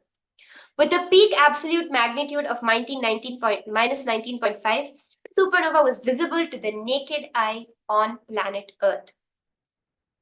So Swamiji left an undeniable record of his happening in the night sky when he descended on planet Earth. At the exact timing of his happening, the supernova exploded in the constellation Aquila, which is one of the brightest supernovas recorded on planet Earth. And actually, this happens every single year, as the time where we celebrate Swamiji's happening, which is called Swami Jayanti. Exactly on the day this very same thing happens. There's something called the Quadrantis meteor shower, which also happens every single year exactly on the time of Swamiji's birth. In Swamiji's own life, there are so many various happenings, Swamiji is a successor of 12,000 years of lineage, unbroken lineage of gurus, not just in one way, but in many different ways. In the Arunachala Puranam, it records Paramashiva's promise. Okay, so beautifully, Paramashiva gave a promise that he will always be available in the threefold form for the whole of humanity. The first is the form of a hill, the Arunachala. The second, the form of a linga, Arunachaleshwara. And in the form of a human being, an avatar, through an unbroken lineage of incarnations. And as Swamiji says, Nithyananda is nothing but a small but continuous, unbroken lineage of stream of enlightened masters, the Guru Shishya Parampara, gone ripe. And Swamiji is coronated as the successor of this ancient unbroken lineage kingdom in the year 1994. The masters, the gurus of Swamiji coronated Swamiji as the successor of the Arunachal Sarvajñapeetham through the traditional Yoga Pattabhishek, which just happened on the month of May. The Yoga Pattabhishekam ceremony thus officially recognizing Swamiji as the next avatar, the next successor of this unbroken lineage.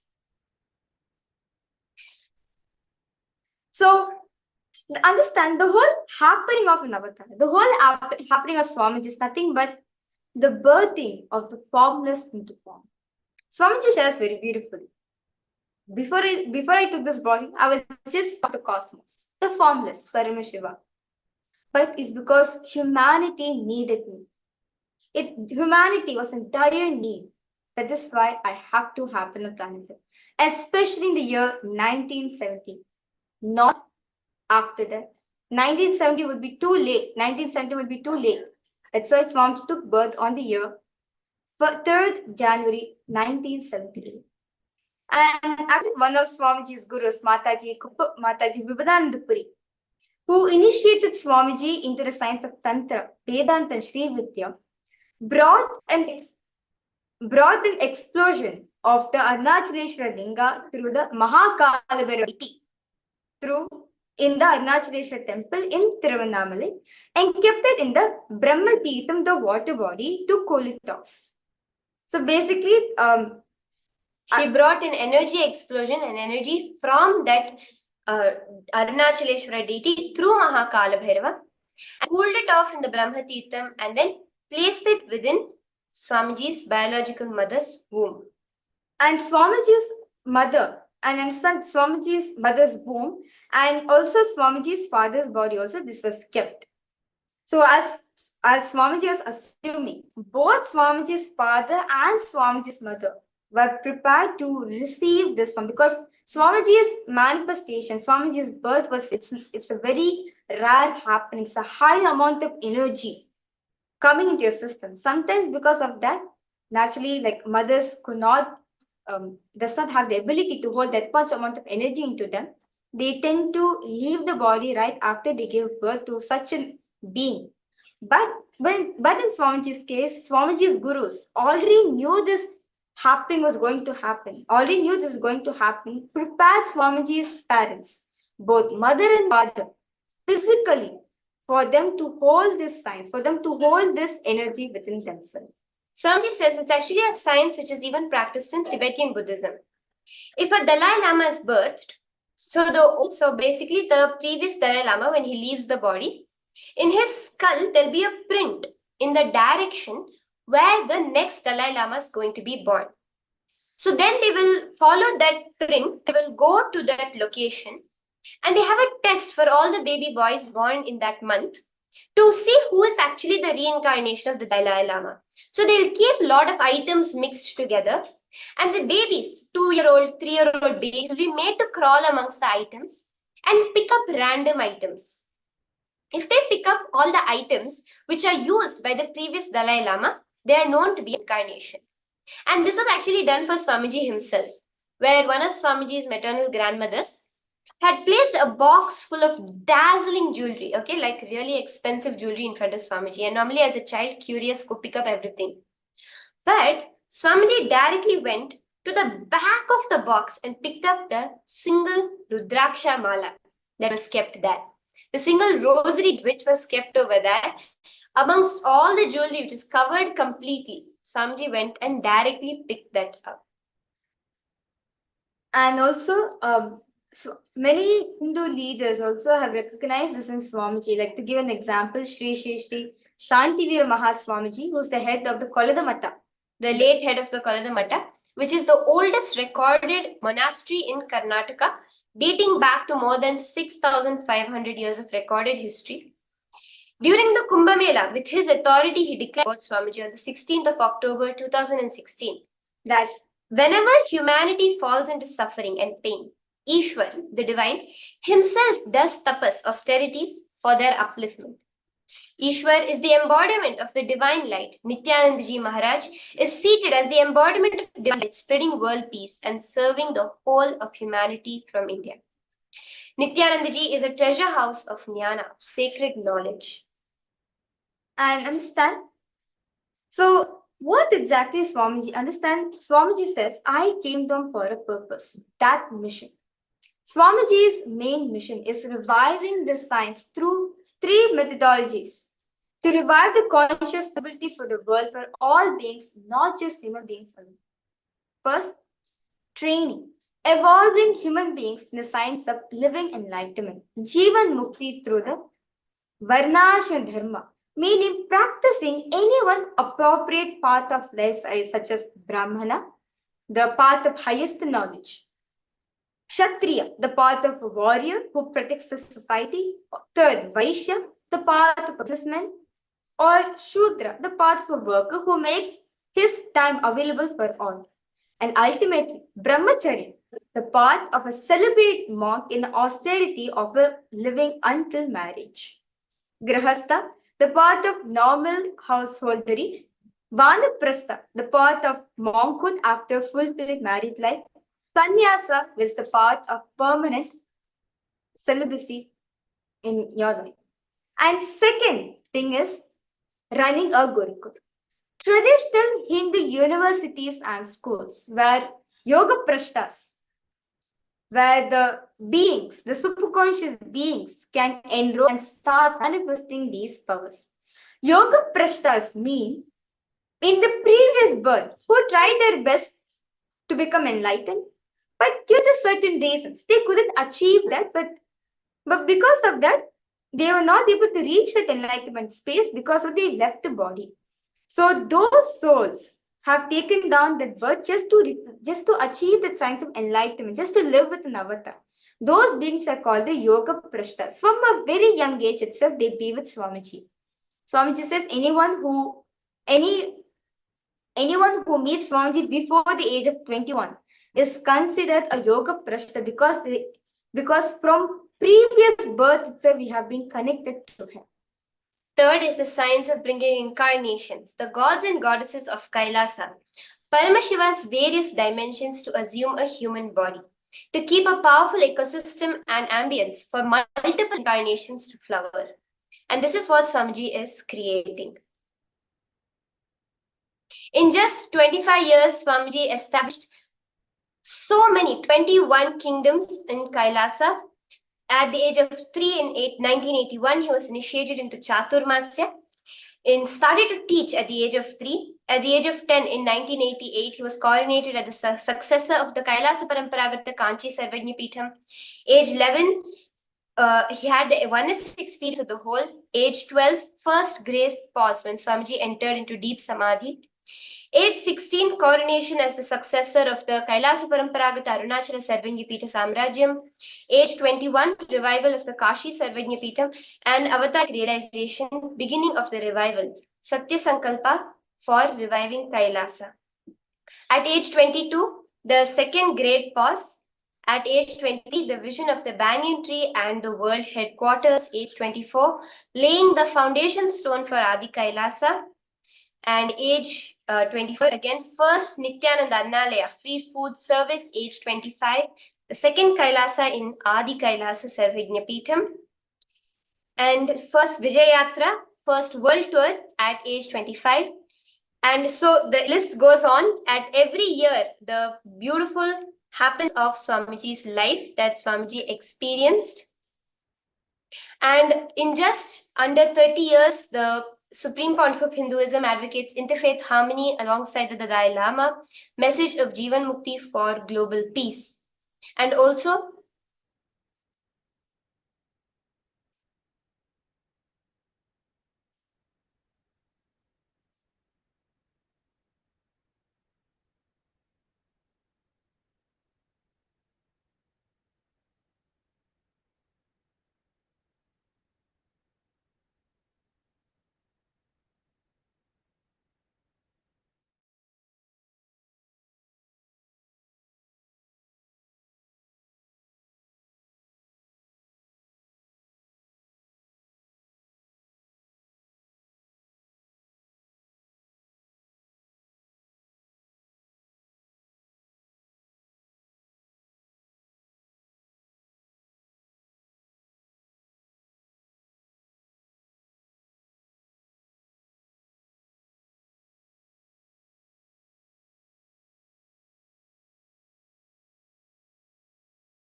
Yes.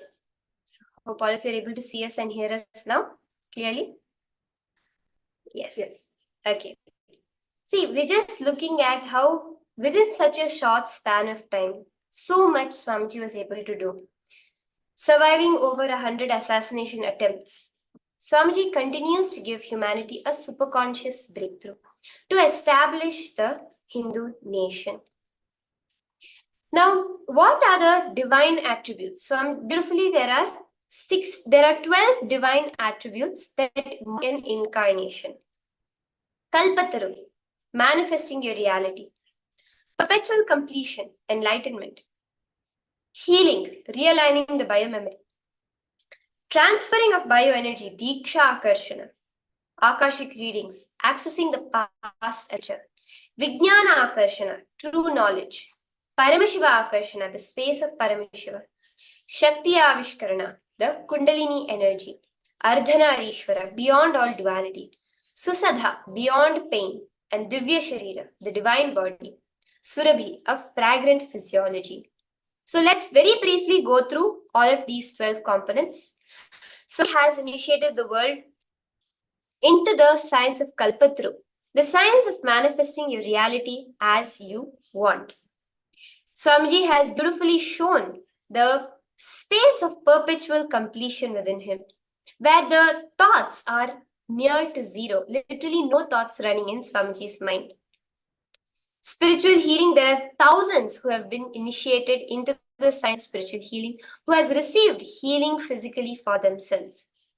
Akashic records, again, thousands who have experienced the science of having their Akashic records read out by Swamiji. The true knowledge Swamiji has with the largest Hindu guru following on all social media platforms. Paramashiva Akarshana, where Swamiji initiated thousands into the science of being Paramashiva. The awakening of the Kundalini energy Shakti within the human body that directly manifests as powers. Beautifully, Swamiji has proved that even his physical physiology is beyond duality, the duality of even gender, being in the space of pure Advaita. Susadha, the one who is able to bear pain of when even Swamiji was suffering from a fracture, was able to pass through it with absolute smile and actually wanted the doctors to do the surgery without anesthesia. Vigata Vajra, spontaneously returning to health, even despite whatever may be the issues in the body, when Swamiji had a spontaneous recovery from dengue fever.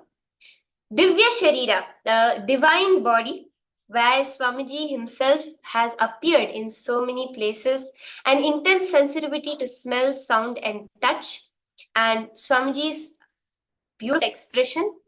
Surabhi, Swamiji's body. Many people I have heard share, and I have myself experienced it. Even after sitting for 10-15 hours in one place, talking, interacting with many people, Swamiji's body will always be emitting a divine fragrance. Now, we all have to understand what is so significant about us having Swamiji in our life. We have over up to 100 trillion cells in our body. We are made of 100 trillion individual identities. To awaken all of them, the easiest way is with the master. In 2004, Swamiji's brain state activity was actually monitored with advanced technology of PET scanning and QEEG scanning, where the result, the Dr. Murali Krishna, who is the presiding scientist, records, the results were astounding. The Supreme Point of Hinduism is a bridge between the invisible ancient world of mysticism and the modern visible world of science and discovery. Swamiji's brain exhibited a supernormal brain activity with the lower portion of the mesial frontal brain lighting up, revealing the third eye opening during deep meditation. And they express how Swamiji has complete control over his brain. Swamiji's expressing the complete activity as well as complete restfulness at the same time. And beautifully in St. Louis, Dr. Collins, a neurofeedback specialist, says, the world will not believe this. During the patient's brain was changing thousands of neurons each second. In fact, he says that It should have been as if the patient had run a marathon, but he was fresh and alive at the same time. So many different ways this has been captured of how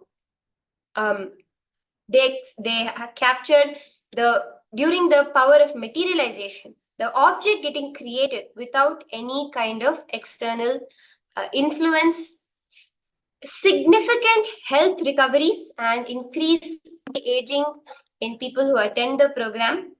And this is beautifully just a glimpse of all the various things that Swamiji has expressed throughout the years of the medical research. Swamiji always has emphasized on bridging the modern science with the ancient science of Hinduism. Okay, so now I tell the participants, take a few minutes and post your understandings. Thomasaya, what is one key understanding you got from this? Jeremiah, Ma Jarashaktika, Ma Rosita. I request all of you to go ahead and post one main cognition, understanding that you got from this session.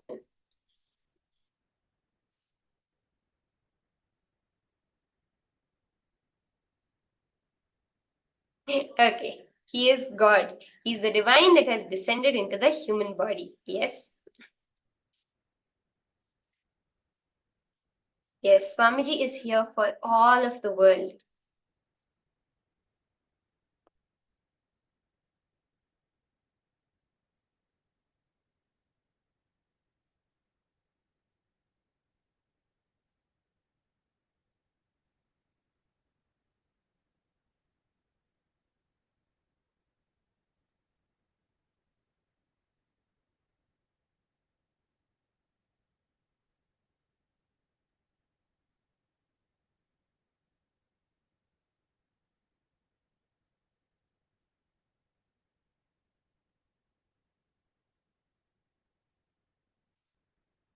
So with this, we will have understanding. Okay, Majala Shakti, you have posted. We are so blessed to have a guru like Swamiji. Yes, Jeremiah, super. Yes, definitely. Okay, that's it. See, understood. Okay, I have a quick question for all the participants. How many of you have seen the today's power manifestation? All of you had, which all of you witnessed in the morning, where Balasins were demonstrating the closing their eyes, they were able to manifest for third eye reading. They were manifesting the power of body scanning and remote vision. How many of you experienced this demonstration? Yes? Rosita, he has tremendous love. Yes, only Swamiji's love for the humanity has caused him to descend from the divine to come to the space of the material flesh and make himself available to all of us.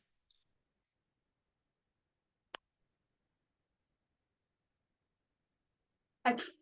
So, in today's demonstration, all of us just witnessed the starting of the program where all the participants, the Balasans and the Nityananda yogis, both were manifesting the powers of Paramashiva, where closing both physical eyes, reading through the third eye, due to the power of body scanning, mind reading, remote vision, and the power of conscious matter, moving matter on the silicon, right?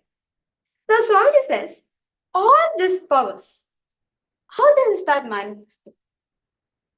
When the Kundalini energy, when it gets awakened into you, these extraordinary powers starts manifesting.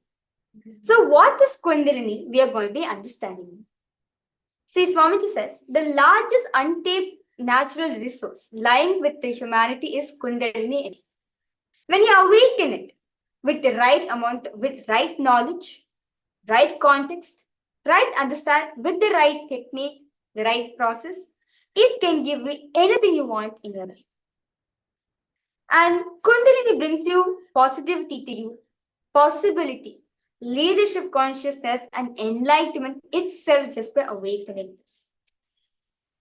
Kundalini, this latent potential energy, this possibility is Kalpataru. It gives anything you want and the space of not wanting anything. And Swamiji says, this Kundalini is our inner potential energy, which is there in every single one of us, which is actually sitting in all of us. The only right method, knowledge and process we awaken it becomes a reality, a realization indeed. The conversion of the physical energy of the cosmos into biological energy can happen at the molecular or particle level, right? At the molecular level, the biological energy ATP, the adenosine triphosphate, is produced by the mitochondria. At the particle level, the energy of the biological system is called as Kundalini Shakti. So this Kundalini Shakti is the energy that is stored and distributed through all the centers in our body, called the chakras, into all aspects of the being through several channels called nadis in Sanskrit, which are available in all, which is actually there in all of us. These nadis are 72,000 in number. Swamiji himself has revealed deeper secrets on the science of Kundalini awakening, which is emphasized in the Hatha Tattva Kaumudi. So there's a beautiful scripture, a yogic scripture called the Hatha Tattva Kaumudi. In the first chapter, beautifully the 41st verse, it says, Duram Gamatva Khacharatvam Sudura Drikcha Adrishyatwameva Manimadi Muno Yadaryam Chaitam Jitatmani Jitanila Pavakabhyam No Sakti Bodhanamritesti Samajanma. When the self, the mind, is controlled along with the prana, the breath, and the agni, the fire, digestive fire, a yogi attains special abilities like reaching far and movement in the space, clairvoyance, the ability to disappear, anima, the Ashtamahashaktis, etc. All this is not possible with the awakening of the Kundalini Shakti. Life is not worthwhile unless there is an awakening of Shakti. And the Atma Praman, Swamiji's own life, Swamiji says that Raghupati Yogi, one of Swamiji's gurus, assembled and reassembled his body. This is something very uncommon to all of us. Swamiji's guru, named Raghupati Yogi, he assembled and reassembled his body. He used to make Swamiji to climb down the stone pillars of the Arunachaleshwara temple, almost like 20 to 30 pillars will make Swamiji to go climb up and climb down. And not just that, not with climbing both the hands.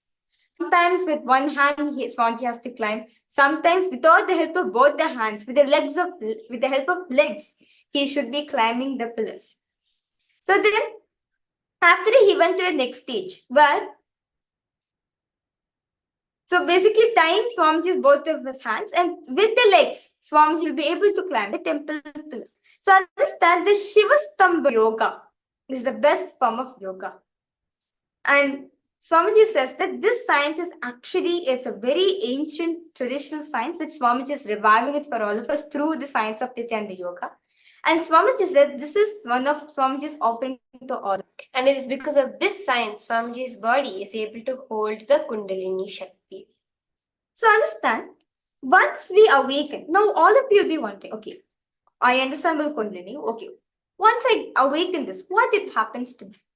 Swamiji says, once you awaken the Kundalini Shakti in you, extraordinary transformation in the body system of the individual. You experience intense transformation in the body, including a huge surge in energy levels, meaning a huge impact happens in the energy levels. And the healing of chronic diseases and enhanced mental ability starts happening in you. Beyond this, a host of changes have been observed, but have yet been systematic for all of us to understand this greatly. So understand this Kundalini energy, there's a lots of transformation within our body, not just in a physical layer alone. Mentally, emotionally, and ultimately consciously, it does a lots of benefits to us. Only the rarest being, known as the avatar, by the virtue of being established in the non-dual oneness, can awaken these Shaktis in another person by the sheer power of his presence. Swamiji's physical body is fueled directly by the Kundalini Shakti, the expression of the macrocosmic energy in the individual microcosm. He has the ability to transfer it to the disciple, where the disciple can reach his own Kundalini Shakti, being in entanglement with the avatar. So Swamiji says, raising your consciousness will awaken this Kundalini in you. And the master key to doing this is witnessing. Whatever state you are in, whether waking, sleeping, waking, dreaming, or dreaming body, all is different states of consciousness, which all of you will be getting to understand more deeper as the program continues. But in whatever state you are, whether you sleep, deep, dreaming state, or waking state, or deep sleep state, just witness it. Witness whatever is happening in you continuously. Only then you will even raise the state of a consciousness, because becoming aware of which state you are in, by becoming aware of which state of consciousness you are in, you raise yourself to the next level. And millions have been initiated into the science of Kundalini awakening through various programs in December of 2016 in Thailand. In December of 2015 in Thailand, there was 1,008 people who attended. In 2012, 900 people. 2015, 800 people. In 2017, 400 people. In the Kumbh Mela in 2016, there was 5,000 people that attended, and various expressions like this which happened where so many people have experienced the science of Kundalini awakening. So to put it short for all of us to understand, what is Kundalini? Kundalini Shakti creates, it's a latent potential energy which is there in all of us, which can be awakened by the grace and blessings of an avatar. Only with the right knowledge, right environment, right technique, this can actually be awakened. Well, if you're having an incarnation as your guru, as a master, anything impossible can actually turn out to be a possibility for you. So by awakening this Kundalini into you, you get the qualities of a leader, you get lots of benefits of health, mental well-being, and you also start manifesting wealth in your life. You'll be able to manifest healthy relationships. So many things starts manifesting in you. So I request all participants to post. If you have any questions, any doubts you have, do feel free to post in the chat section. So now we'll be entering into the next session, where we're going to be understanding deeper truths from Swamiji on the science of Kalpataru, on the science of manifesting your reality. How can we use this Kundalini Shakti, which is the latent potential energy within us? How can we awaken it to create our reality? So now we'll be listening to these greater truths directly from Swamiji himself. So I request all of you to get ready, settle down as we listen to these greater truths.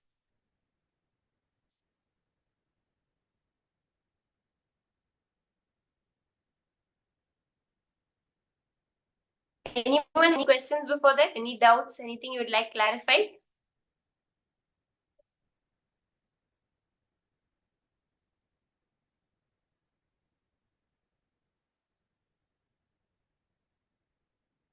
Any doubts? Any questions?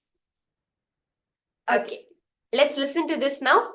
The deeper science of Kalpataru, of manifesting a reality, directly from Swamiji himself.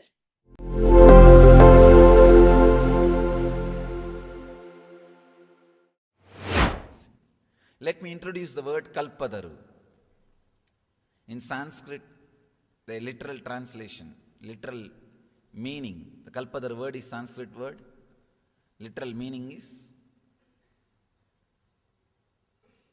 fulfilling your wishes, the tree which fulfills your wishes. Kalpataru means, Kalpa means whatever you can visualize. Taru means the tree which fulfills it. Please understand. Fulfilling does not mean giving. There is a subtle difference. Many times, giving does not gives you fulfillment. If your desire is given, what you asked is given, the fulfillment doesn't happen. What for you asked, if that is provided, only then fulfillment happens. There is a subtle difference between what you ask and what for you ask. Many times, we achieve what we ask, but what for we ask is never achieved. I've seen people going through the depression of success. They achieve what they want: house, car, bank balance, relationship. They achieve all that. But what for they want to achieve, that they are not able to achieve. Whenever you wish for something, you always have a feeling, if I achieve this, I'll be settled. If I achieve this, I'll be settled. But after achieving that object, suddenly you realize you are not settled. You are not fulfilled. That's what I call depression of success. I've seen so many people, before achieving something, they think if I achieve that, I'll be completely fulfilled and settled. But after achieving, they are in opposite mood, completely opposite mood, you can say. Kalpadaru means which can fulfill your visualizations. Sometimes it may give what you want, sometimes it may take you beyond what you want. Fulfillment. In each one of us, that energy, the fulfillment is there. These are all, please understand, I am not repeating the same old things which you heard or read in books. When I am saying, I am responsible for it. But now, when I say, this fulfillment is inside you, I am responsible for my words. You can ask me. I am responsible for what I am talking. So please understand, I am not repeating from any book. I am not repeating from any theory. Whatever you listen from me, I am responsible for it. You can very clearly understand, I am responsible for what I am talking. The fulfillment is inside you. It is there. And we have experienced. Even now, rarely we experience. One big problem is, human beings when they walk, they leave their footprint. The birds don't leave their footprint. Same way, suffering leaves samskara, engram, memory in you. But fulfillment, which you experience in your life, rarely doesn't leave footprint, doesn't leave any memory inside you. That is why you don't remember the moments when you experienced fulfillment. But you can always recall the moments which you experienced suffering. The painful moments you can always recall and remember, recollect, cherish. That's what we are doing whole day. Whole day we are doing that only. Constantly we bring our past back. Actually, if you have any problem directly, any pain, suffering, we are very comfortable with the present moment. We think, oh, life is going as it should be. If nothing is there, if everything goes well, we feel empty and lonely. First thing, oh, if everything is going smooth today, tomorrow it is going to be a very bad day. That is our mind. Then, even if that is not satisfying, we bring all the old memories. See what happened to me a few days before. That shouldn't have happened. This shouldn't have happened. We cherish. In a way, we are habituated to cherish suffering. We are habituated to cherish pains. We are trained. We are enjoying. If they are not there, we are missing something. We feel lonely. They become our company. Fulfillment does not leave imprint, does not leave engram in us. It is a gap. Truth. Whatever you may seek, you are behind fulfillment, directly or indirectly. Second thing, this is an important truth. Through objects, the fulfillment is never achieved. This is the second truth. All of you know. I don't need to give any explanation or any examples. All your lives are living examples for this truth. Just through objects, fulfillment is never achieved. If just through objects fulfillment is achieved, then in the whole world at least few should have achieved. There are so many people who achieved the status through money, whatever can be bought, they have. They can have. Either they have or they can have. Through money, whatever can be achieved, either they have or they can have. At least that kind of people should have achieved fulfillment. It's not there. Means, just through objects, fulfillment is not achieved. That is, you are a living example for that truth. Almost everyone is living example for that truth. I want to share my experience, the third truth. When you travel towards fulfillment directly, when you seek fulfillment directly, please understand, it may look little illogical, but I am sharing the straight truth, my experience with you. When you seek the fulfillment directly, suddenly the energy which is overflowing in you, all the objects which you are seeking starts traveling towards you. That is what I say. That's why I say bliss attracts fortune. The tremendous energy overflowing in you, suddenly all the objects towards which you are traveling starts traveling towards you. You start attracting different energy towards your life. See, usually if you are depressed, if you are filled with sympathy, self-pity, suddenly you will see you will be attracting the people who are abusing you, who are disturbing you, disrespecting you. You will be attracting situations, everything very abusive, very disrespectful. You are carrying the blueprint of your life.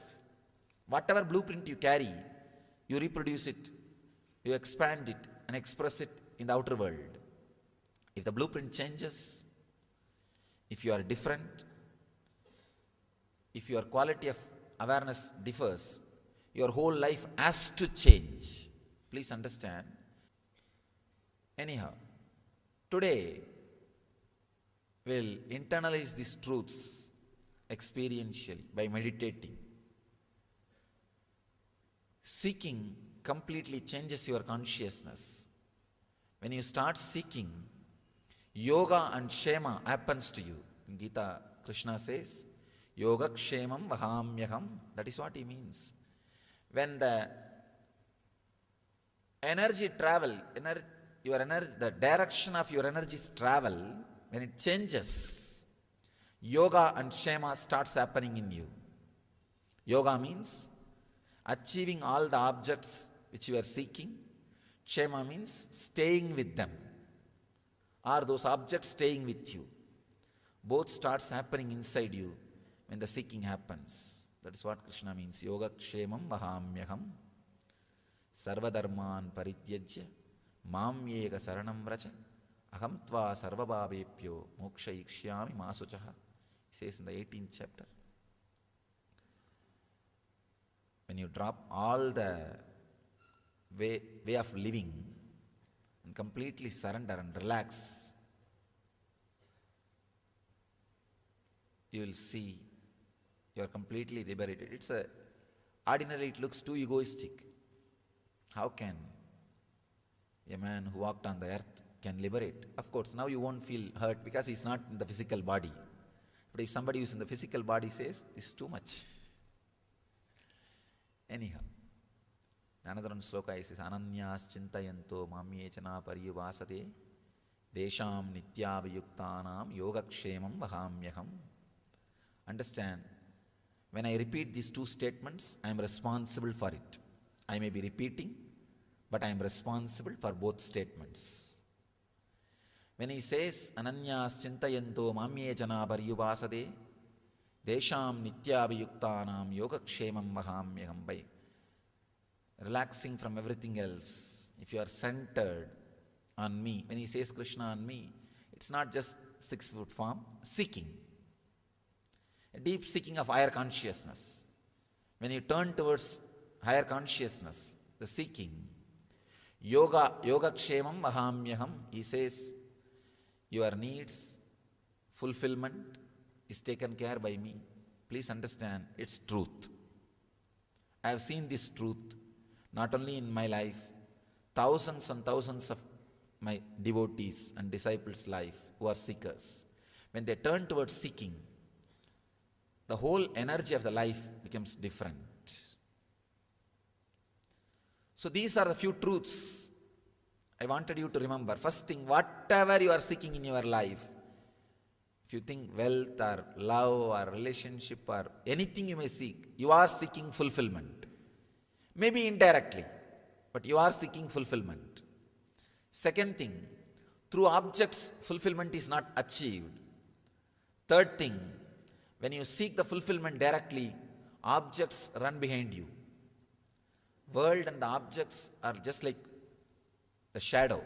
If you are running behind, you will never be able to catch it. If you are taking care of your responsibility, it will be there running behind you. So change the direction, you will see world is behind you. Just understand and internalize these few truths. We'll enter into the meditation technique to internalize these concepts, to awaken the seeking. Please understand, anything you seek, maybe I can give this simple technique, you will really experience and find out what you are seeking for. For example, if you are working now to achieve some desire, why are you working? To achieve something, not just to get your food and stay. Most of you don't have to work just for food and stay. You are working active, still alive for something else. See, when that happens to you, when you achieve that, how your mind is behaving, how your mind is suddenly shifting. Just experience 2-3 times what you want. When you experience what happens inside you, suddenly you will see you are not seeking what you are seeking. You are not seeking what you think you are seeking. If you think you are seeking just relationships or money or some comfort or anything, when you achieve that, just see how you feel. Suddenly you will see. Just 2-3 times, be aware when you experience what you wanted. You will understand what you are really seeking for. All of us, whether you want or not, whether you understand or not, directly or indirectly, seeking a feeling of fulfillment, which you lost when you started feeling individual identity. By the age of 10 or 11, usually the person starts feeling an individual identity. From that time only, you start feeling that unfulfillment. From that moment, we are seeking only that back.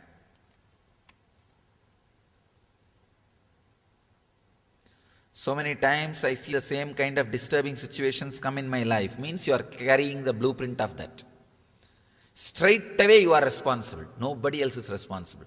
If it's an accident, even for accident we are only responsible. To tell you honestly, even for accident, we attract accidents. Please understand, I am not insensitive towards your suffering. I am not talking irresponsibly. I am talking responsibly. Even your accidents you are attracting. You may say, how can it be, Swamiji? I was driving in right lane, that fellow came and dashed. How can you say that I am attracting? So, as you say, so many times I see the same kind of disturbing situations to come in my life. We are responsible. Change the blueprint. It may take little time and energy, but you have to. It is just like if you become overweight, if you put on weight, you work for 6 months to reduce and bring it to balance. Same way, you accumulated too much of samskara, too much of engrams. So work for 6 months, take it as a project. That's all. But the problem is weight everybody can see, so you feel compelled to reduce. The engrams nobody can see, so you think, oh, I am okay, I am comfortable, it's okay. That's the only problem. But take it as a project. That's the only way. If you think you are seeking just relationships or money or some comfort or anything, when you achieve that, just see how you feel. Suddenly you will see, just 2-3 times, be aware when you experience what you wanted. You will understand what you are really seeking for. All of us, whether you want or not, whether you understand or not, directly or indirectly, seeking a feeling of fulfillment, which you lost when you started feeling individual identity. By the age of 10 or 11, usually the person starts feeling an individual identity. From that time only, you start feeling that unfulfillment.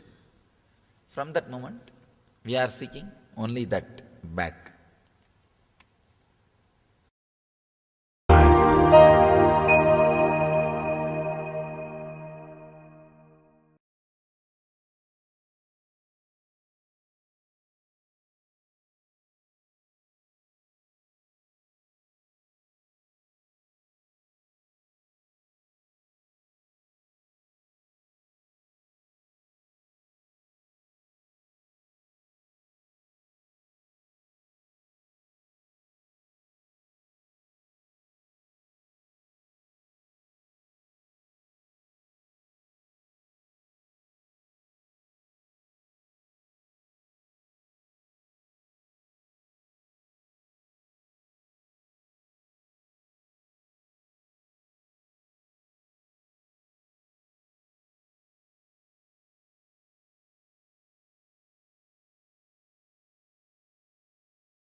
Yes. Nityanandam, to all participants, that was a very beautiful session. Swamiji spoke on the science of manifesting your reality. I request all of you to please go ahead and post your. What did you understand from this great revelation Swamiji spoke on the science of manifesting your reality, the science of Kalpataru? You can go ahead and post. Yes.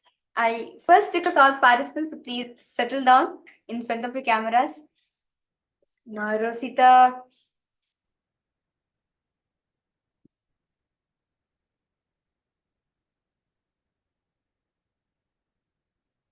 Jeremy, I request you to post whatever understanding you got from this session.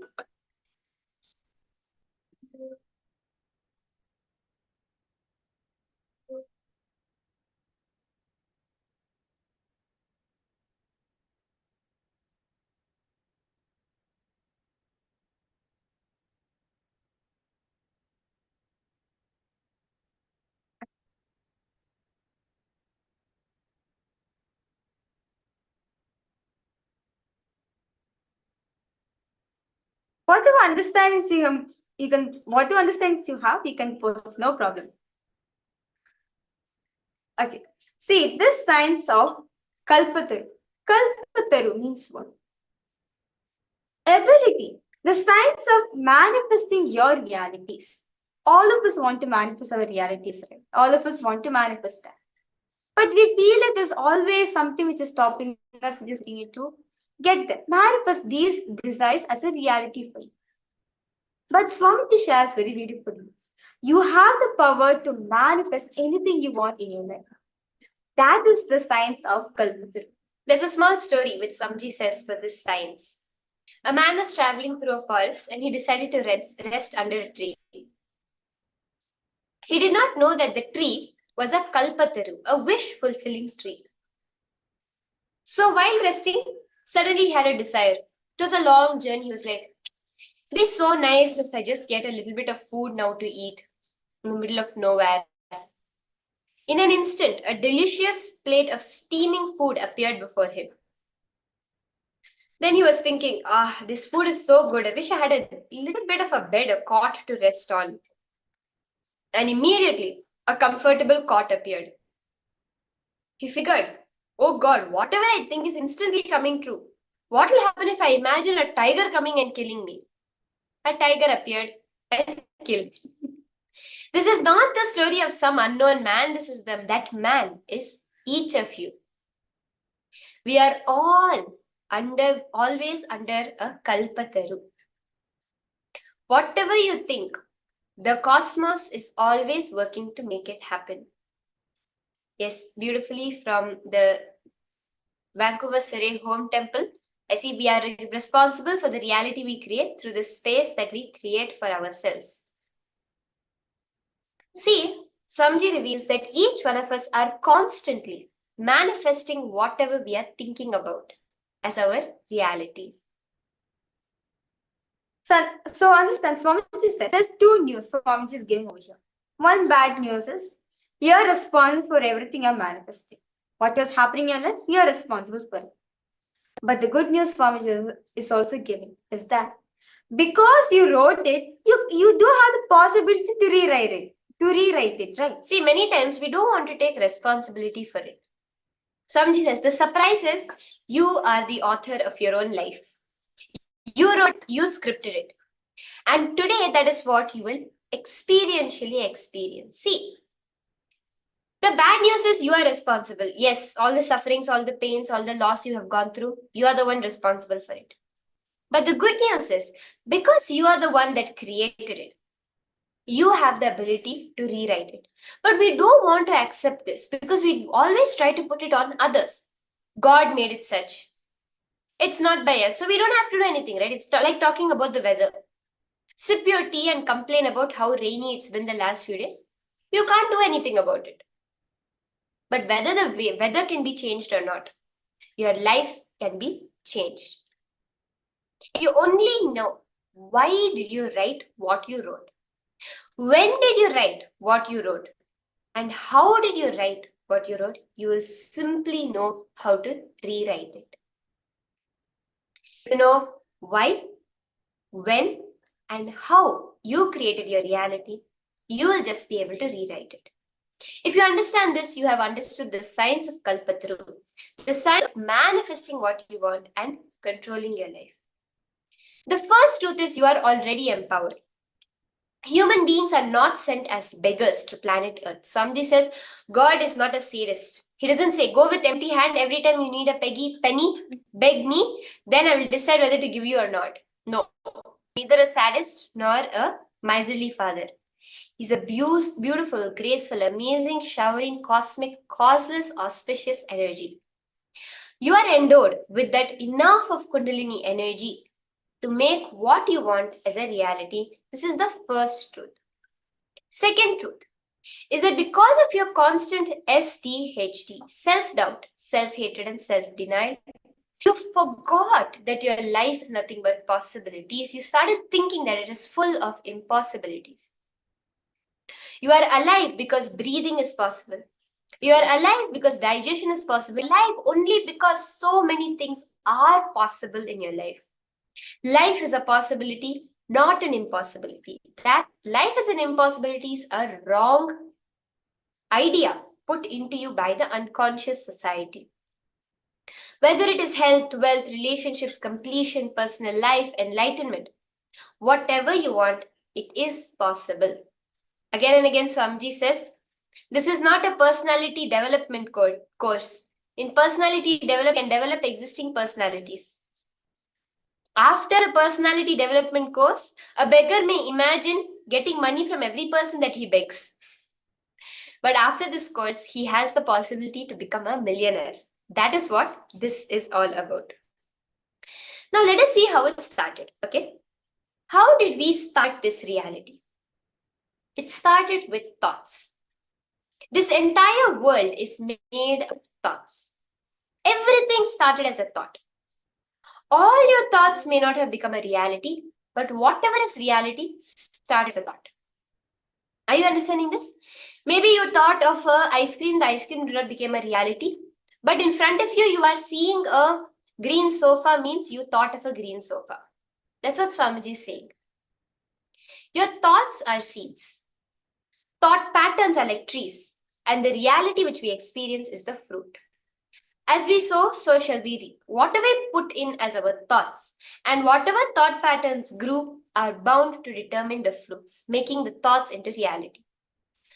Some thoughts and thought patterns are conscious, some are unconscious. But there is no such thing as a small thought. I just got a brief, tiny thought about it. It was not something big. Don't disrespect a seed and the possibility of a seed. Just because all seeds don't become trees does not mean we should ignore all seeds, because you never know which one will become a tree. Whatever started as a tiny seed a size of a pinhead, can grow into an entire banyan tree. The Kalpataru process is nothing but a way to initiate you to harness the power of your reality by making you harness the power of your words, power of your thoughts, power of your actions, and power of your life. Jeremiah, you're asking, there's such thing as a subconscious thought. Yes, definitely there are many unconscious thoughts which happen. But Swamiji said whatever we see as subconscious and unconscious is nothing but the reality that we have suppressed because we don't want to face it. Where all the thoughts that happen without our awareness. See, Swamiji says you need to know the truth. The sacred secret that produced the greatest leaders in every field. The most ancient secret of the secret, which produced the greatest leaders of every field, still kept as a secret. Transferred only from guru to disciple, in the world's oldest ancient civilization, the spiritual tradition of Hinduism. That secret is what Swamiji is sharing with the world.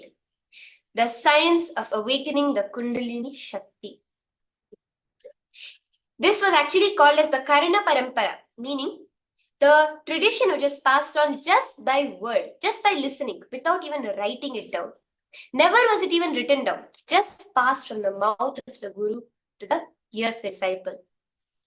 This is the science that is known as the Raja Vidya Rajagudhya, royal knowledge and royal secret. So what is Kalpataru at the end of the day? Swamiji is saying, nothing but carrying the space of possibility in your heart is Kalpataru. Just having that space, anything impossible is possible, is Kalpataru. The big difference between every action you take with the idea of impossibility and with the idea of possibility. See, action you take. If you have impossibility as a thought current, that's what Swamiji says, that every solution given, some problem you'll create, something or other. But if you're having the idea of possibility, any problem comes in your way, you'll always find a solution to manifest that in your life. So ability to build that possibility inside you is the tapas. Penance. Not allowing impossibility in you. Rejecting impossibility is renunciation. Building the biomemory of possibility is tapas. And initiating you into the level of your biomemory with the energy of possibility is Kalpataru. So I request all participants now, let's take a few minutes. Paint on all the realities which you want to manifest in your life. Go ahead. But be as detailed as possible.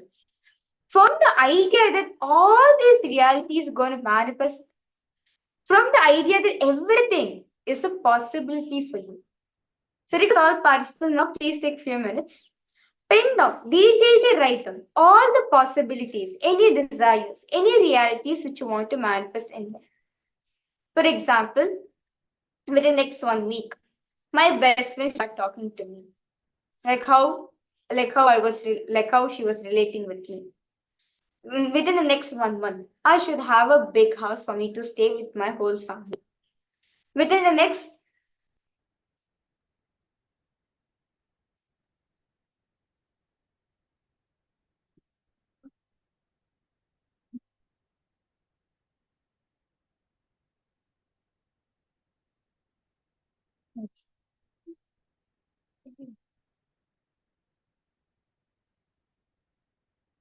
she's asking to play this one. This is a video.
Done to all participants.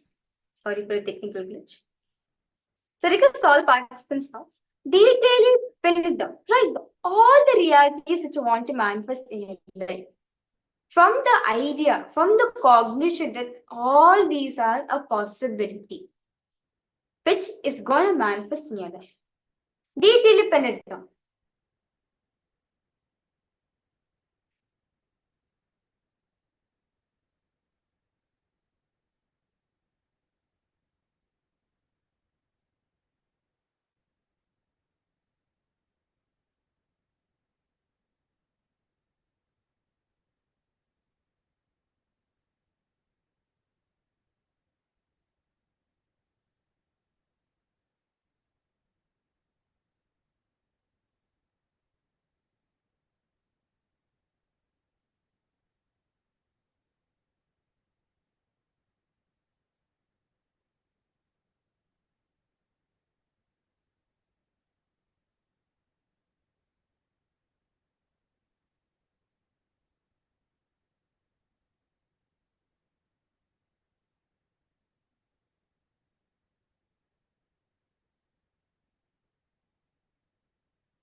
Detailedly pen down all the realities that you want to manifest. It can even be something instantly, today. In the next 1 hour, you want to manifest it. Or even in the next 1 minute, you want to manifest it. Whatever it is, pen it down in detail. Remember, but as you're writing down, don't write it down from the space of impossibility. Write it down knowing that the thought you're having is being blessed by the cosmos to happen in reality.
detailedly as possible, write down each the realities which you want to manifest.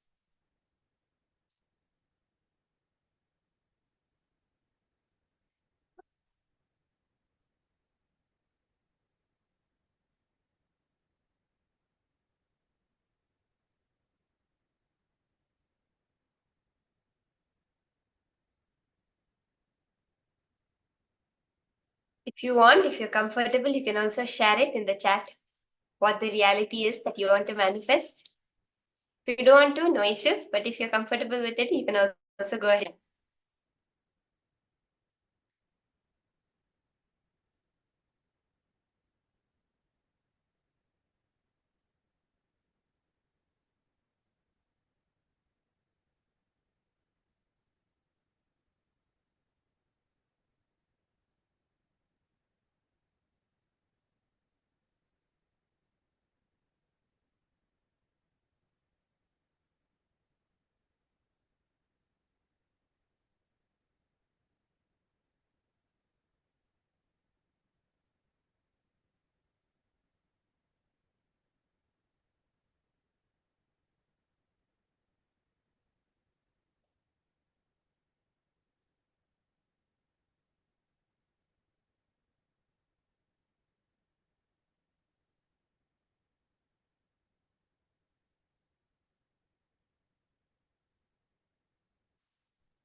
I see many of you are posting what it is that you want to manifest as your reality.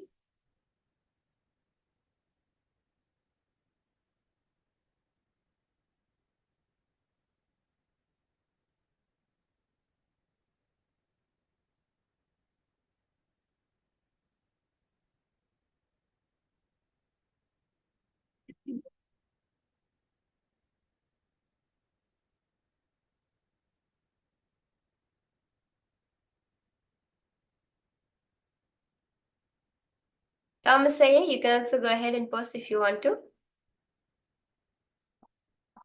You'll see how by the end of today, that space of possibility to manifest this as a reality will happen within you. Now, for whatever it is that you want to manifest, one of the only things stopping it is the space of impossible you have towards it. Even sometimes you feel, yes, it will happen, but after some time. It will happen in a while.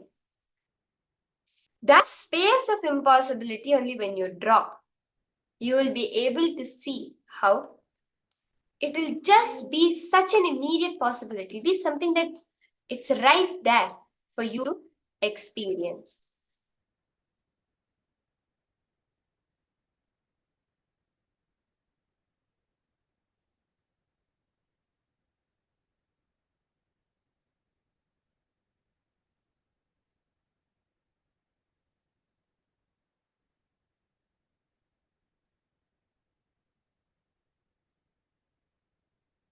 Okay.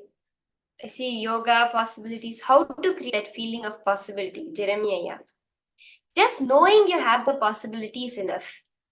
Only when you see, the reason we don't know about the possibilities, we have never been told that that is a possibility for us. We have never been informed, hey, your thoughts are what is manifesting as reality. Actually, Swamiji says that life is always giving a big tathastu, meaning so be it. We always feel life is denying us, right? Whenever we think of something like, I really wanted to go out for that event. But no matter how hard I try, I'm never able to make it. Life is denying it to me. It's like dangling a carrot in front of me only to take it away. Sometimes we feel this. But actually, Swamiji says, we feel life is denying me all the time. But when the very fact that the possibility is introduced, it means that life is showering itself on you. If life wanted to deny you that possibility, why even give you the knowledge of that possibility existing, right? The very fact that you know it's a possibility itself is powerful enough. Okay, Jeremiah, you say, I think I've created the feeling of possibility, but possible that it's not strong enough. See, Swamiji says one thing. The sheer desire is powerful enough to manifest your reality. Literally, Swamiji said this. You don't need to move a single muscle. Swamiji gives the example of building a strong yogic body. Okay, Swamiji says even for something so physical as a strong, healthy gymmer body, you don't need to move from your seat. You just need to hold an intense, unwavering, one-pointed desire for it. Swamiji says that desire is powerful enough to make you do whatever you need to do, to bring whatever needs to happen, for you to manifest that in your life. Swamiji says after that, your action is needed only to enjoy. So don't worry about, maybe my will is not powerful enough. If you sit and intensely hold that, many times we hold these conflicting desires. I want this, but maybe it's not possible. Or I really want wealth, but I don't want to have to take responsibility for the wealth. These kinds of conflicts, complete them. When you complete them, you will start seeing how it will just start coming to you. You will not even have to think about it. You will not even have to worry about it. It will just start coming in your life itself. Are we all understanding? Yes. Okay. So now we are going to enter into a very beautiful Kriya. Yes. Understand all the participants. Now all the realities which you can done. Do have this paper with you when you're sitting for darshan, and do get Swamiji's blessing. Definitely all these realities are going to manifest for all of you in how much time which all of you have wanted. So with that, see, Swamiji says one of the ways it stops us from manifesting our reality is anxiety. We always constantly worry within ourselves. Oh, is it going to manifest? Continuously worrying. At the end of the day, what are we getting from it? Nothing. More worries only we are getting. Actually, one of the most very serious mental health issues which people are suffering from is GAD, general anxiety disorder, right? We know there are so many people who find it very difficult to even continue in their daily life due to this general anxiety disorder. Swamiji has revealed 108 kriyas, processes which can be followed to come out to cure and take care of 56 major problems that humanity is facing, 54 major health issues. And one of them is anxiety. So right now we're all going to be entering into the cure for anxiety kriya. So the beautiful process which Swamiji has revealed to cure anxiety. So now let's get started with this. So we're going to have basically 5 steps for this whole process.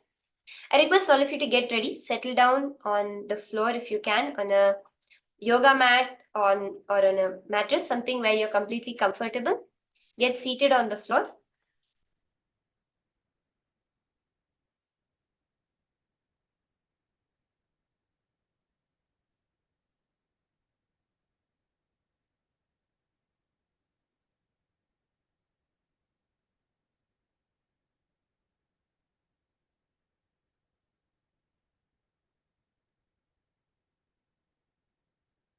Sit comfortably.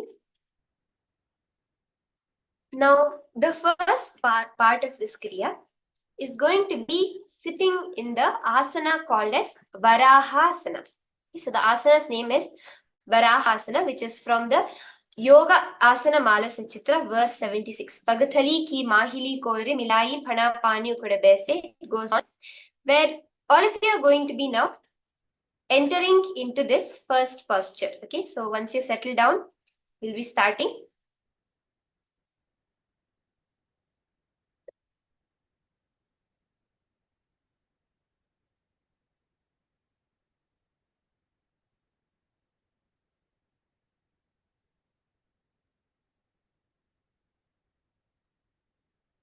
Okay.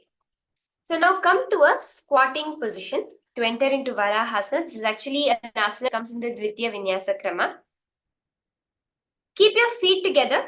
Spread your toes apart. So be balanced in the squatting position. Keep your knees a little bit together, but be completely comfortable and balanced.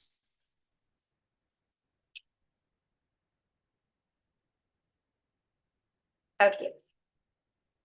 Now, join your palms together like this and take it behind your back. Okay, so you're going to join your hands behind your back. Yes. Okay, so this is Varahasana. Now, be here for at least 10 seconds. You can spread your feet a little further apart from each other if you are not able to gain the balance. You'll actually find it easier if you spread your feet a little bit apart from each other. Gaze at the tip of your nose. As you're doing this, just look at the tip of your nose. Okay.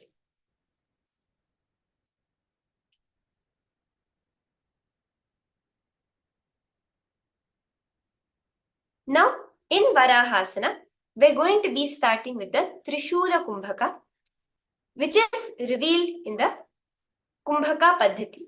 Okay, now inhale through your nostrils and the mouth together at a time and hold it as long as you can. So breathe in through both your mouth and your nostrils. Hold the breath for as long as you can judiciously.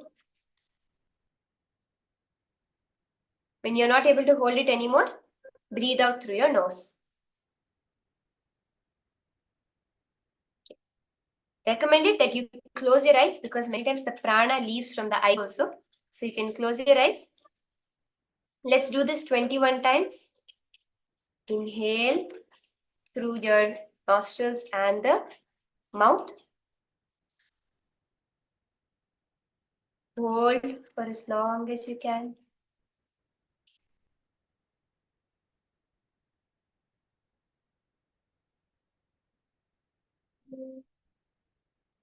Exhale through your nose.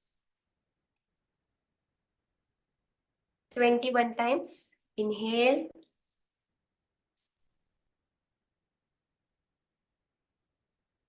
Hold.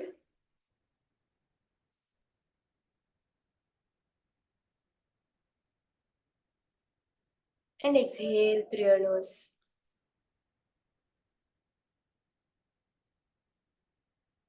Inhale through your mouth and nostrils.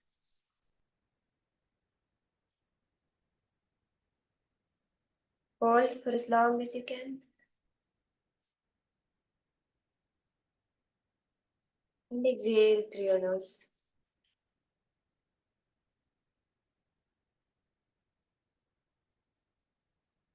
Inhale through your mouth and nostrils. Hold for as long as you can. And exhale through your nose.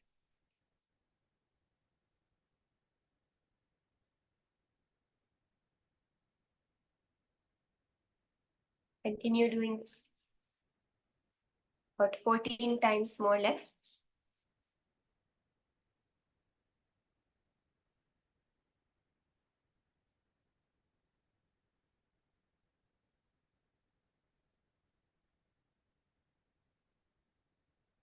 Remember to hold it for as long as you can without straining yourself or pushing yourself too much.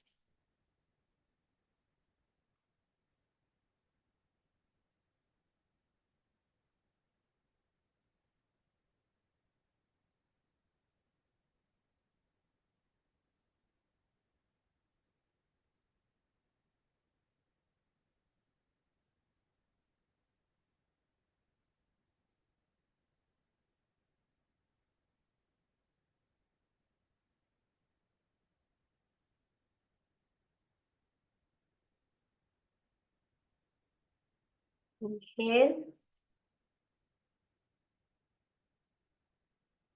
Hold for as long as you can.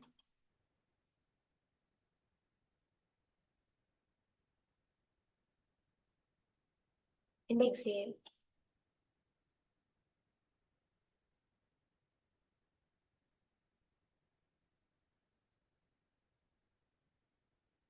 Yes, Ma Rosita, if you can bring your heels around, that is good. If you're not able to, then you can keep it raised a little bit. And yes, the hands will be like this behind the head. Yes. Okay. So once you have finished 21 times, we'll move into the next step of the technique, the next step of the Kriya. So this will be the Sheetkari Pranayama. What you're going to be doing is press the lower teeth with the upper teeth and open up the lips comfortably. So like this. Suck the air through the gaps in between the teeth, creating a hissing sound. Be aware of the sound. Immediately after inhaling, close the mouth and exhale through your nose. See, don't try to hold the breath in this. Just do this 21 times.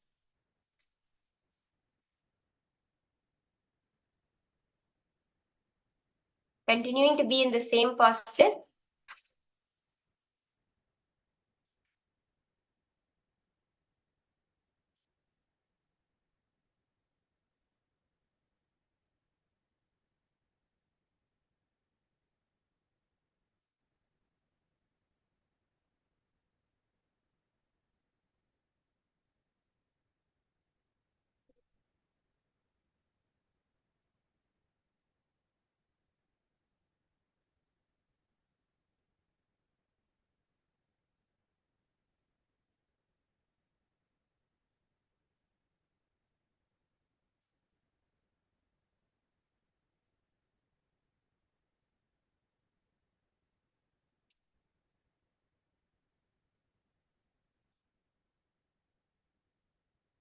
Just 21 times.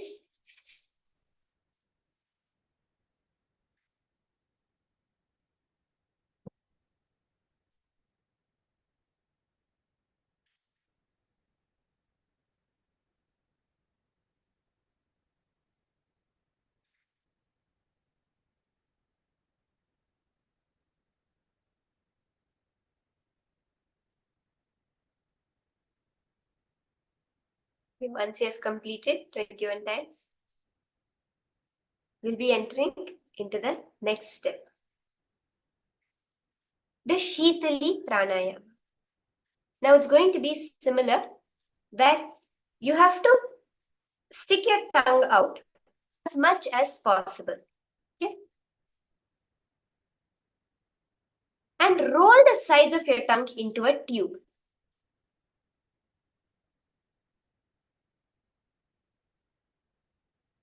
Now inhale through the tube, close your mouth, hold your breath as long as you can, and exhale through the nostrils.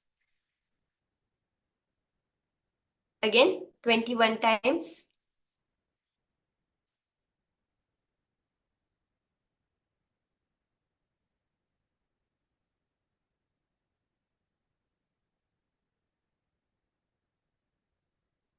Yes, continue to be seated in the same position.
Okay.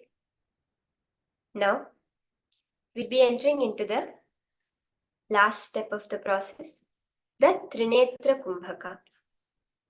Now, this is going to be a very important last step of it, where you'll be inhaling through the left nostril, holding your breath, without exhaling, inhaling through the right nostril, holding the breath, without exhaling, inhaling through both nostrils, hold the breath, and then exhale through the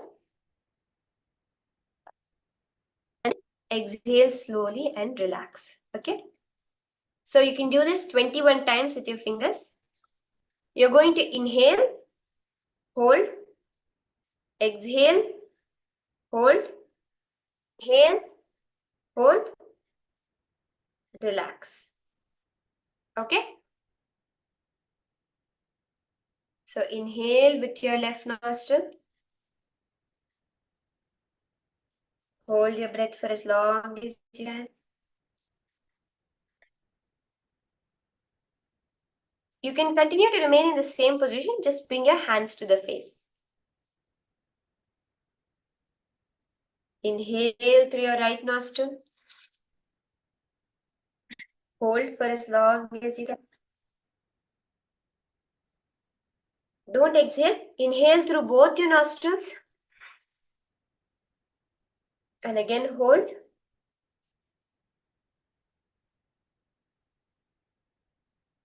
And exhale through your left nostril. Do this 21 times.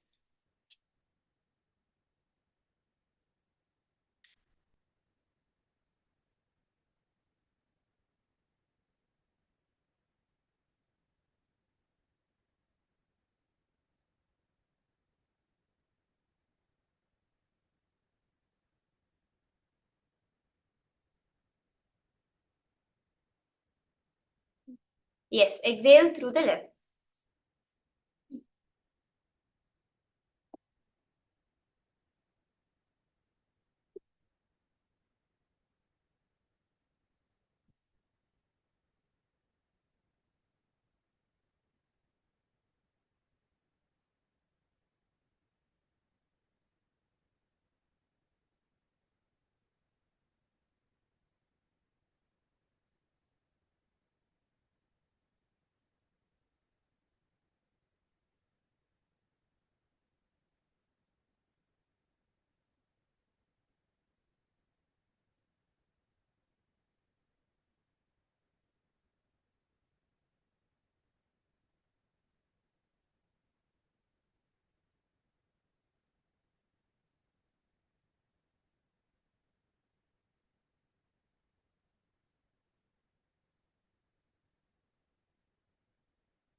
Slowly, very slowly, all of you can relax now.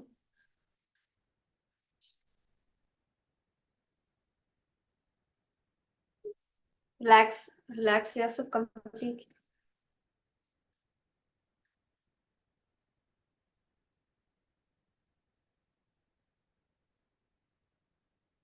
So there is a very, very powerful Kriya, a beautiful Kriya that we all experienced, which is actually Swamiji has this Kriya to complete with anxiety, to cure yourself from any kind of anxiety disorder.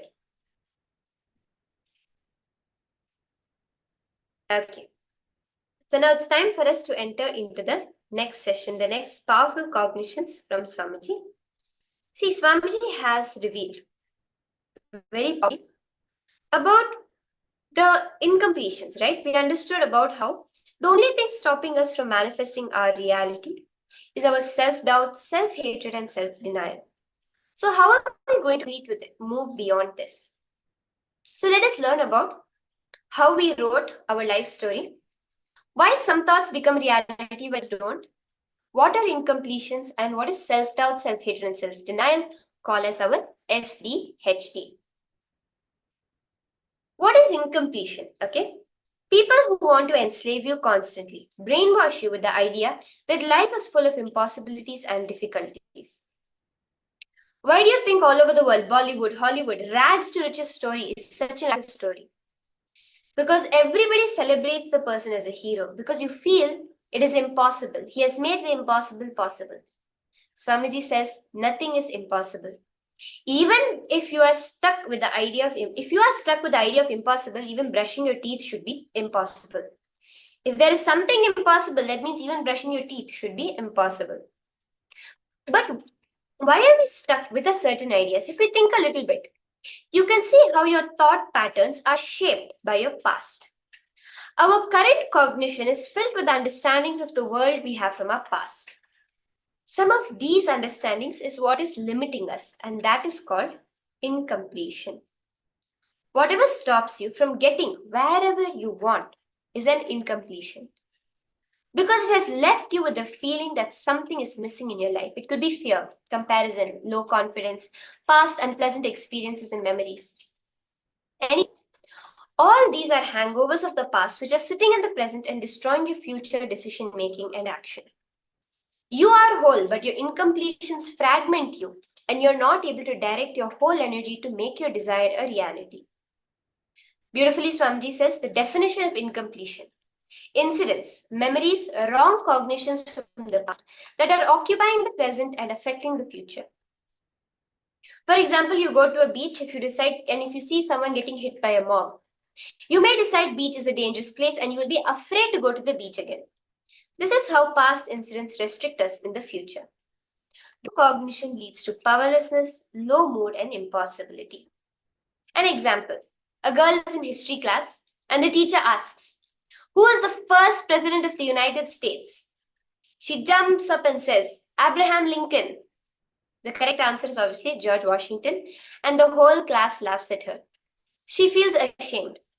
Always is afraid that she will make a mistake when talking in public. Years later, even if she's the CEO of a company, she will never speak.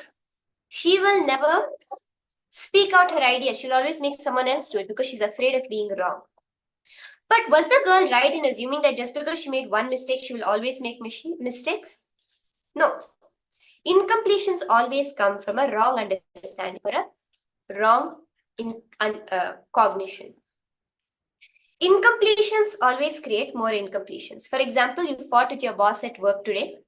You'll be in a bad mood when you come home, and you may end up fighting with your spouse also when you come back home.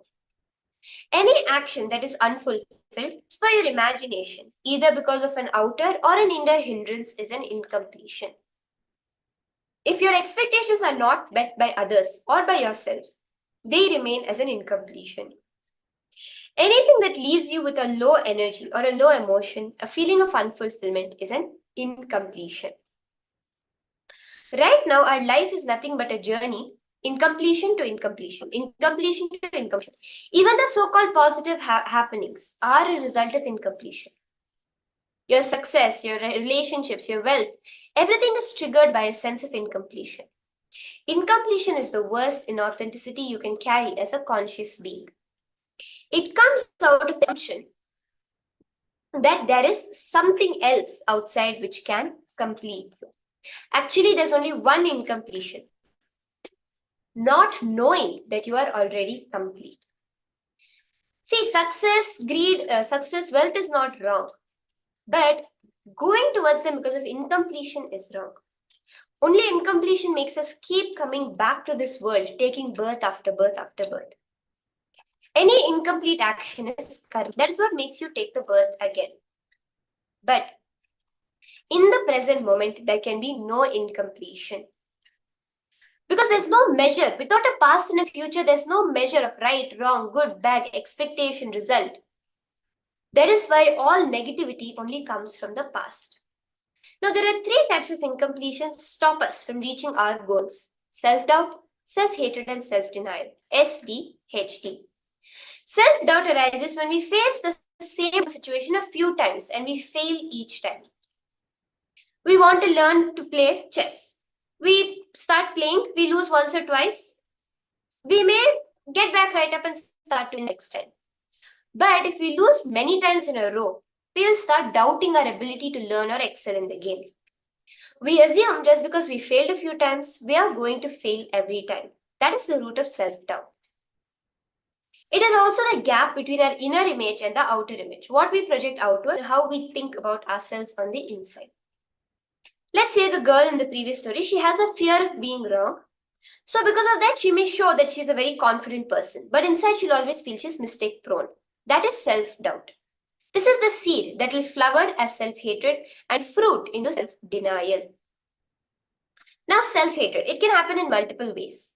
It happens as self-loathing due to negative self-image, especially after repeated failings. When we repeatedly come up short, when we compare to what the world expects of us, we start hating ourselves. It can also come from pretending to be someone on the outside when we feel we are something else inside. But mainly it comes when our outer image clashes with others' image of us. Other people want to see us, we want other people to see us in a certain way, but the way they are looking at us is constantly different. Let's say we want to show we are a very confident, happy person, but they constantly see us as an angry, irritated person. We feel we do not deserve it. And that is our self-hatred. Self-denial is the gap between the image of the world and what the world expects. We feel the world is unfair, but the world thinks that we feel the world is unfair, we are victimized, but the world feels that we are victimizing them. This gap is self-denial.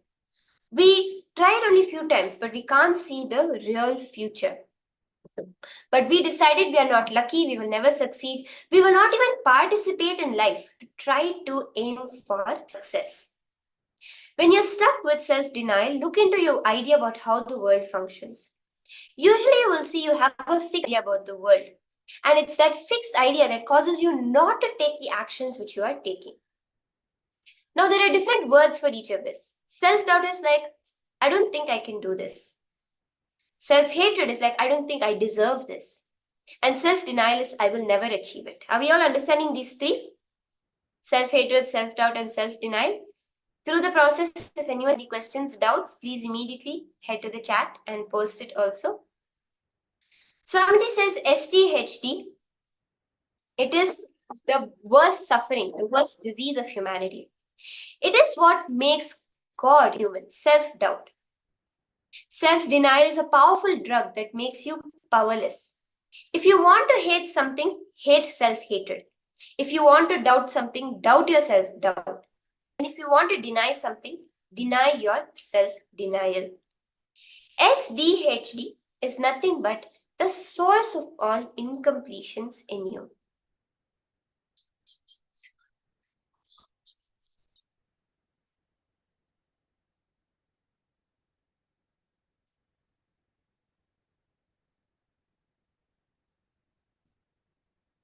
It's all participants understand what exactly what Swanji mean by the SDHD, the self-doubt, self-hatred, self-denial. See, what you keep remembering, you remember that. You make it a part of you again and again. If you remember possibility, possibility will become a part of you. If you remember impossibility, impossibility will become a part of you. Only the constant SDHD only leads to a situation where we deny ourselves a chance to succeed, thus making sure we might lead towards an unsuccessful future. This is a vasana, where we act in the opposite direction of what we want.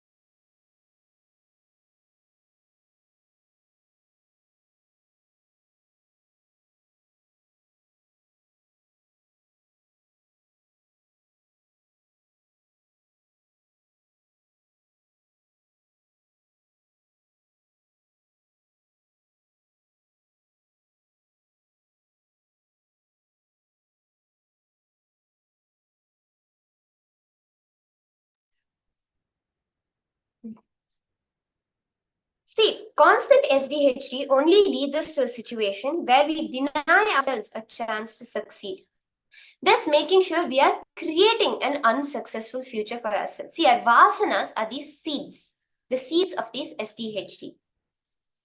It's very simple to identify them.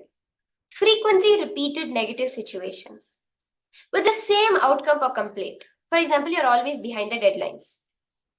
And each time the outcomes gets worse with each time the situation repeats. These are vasanas. Now, whenever you identify something like this, ask it, what is the belief that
Yes, apologizing to all the part of the technical error.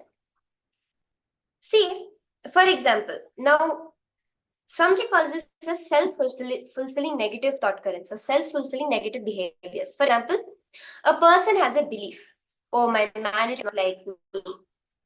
So what does he do? He always acts defensively in front of his manager. He's always trying to prove himself. Now, when a person behaves defensively, he will use words that keep his relationship with his manager in a poor space, right? It's a self-fulfilling negative behavior. The belief he carries that his manager does not like him causes him to act defensively, which ensures the manager never really likes him. This will reinforce the wrong belief again and again, and you will feel you have more proof for your belief until you cannot even see anything different from that way. Swamiji says karma is nothing but your belief in impossibilities. Thus, conscious SDHD builds karma in us constantly. So understand now the partisans. Now, for all the antidote for all incompletion is completion. Till now, we saw the devastating effect of the incompletion and SDHD in our life. The only way to come out from this is completion. Swamiji very beautifully defines what is completion. Completion is nothing but looking at the past with a new cognition. It may sound simple, but it's a very deep yet powerful technique which Swamiji has given. And not only that, it has a very strong scientific backing behind this. There are two types of cognitions, a binding cognition and a liberating cognition. See, we all know that in a way, now we have all understood that any situation is determined by our previous knowledge, history, context, experience. In fact, we actually behave in a very fixed way based on our previous knowledge to a certain situation. If you just look back in your life, how many times you make the same mistake again and again and again? You will see that it's constantly repeating, right?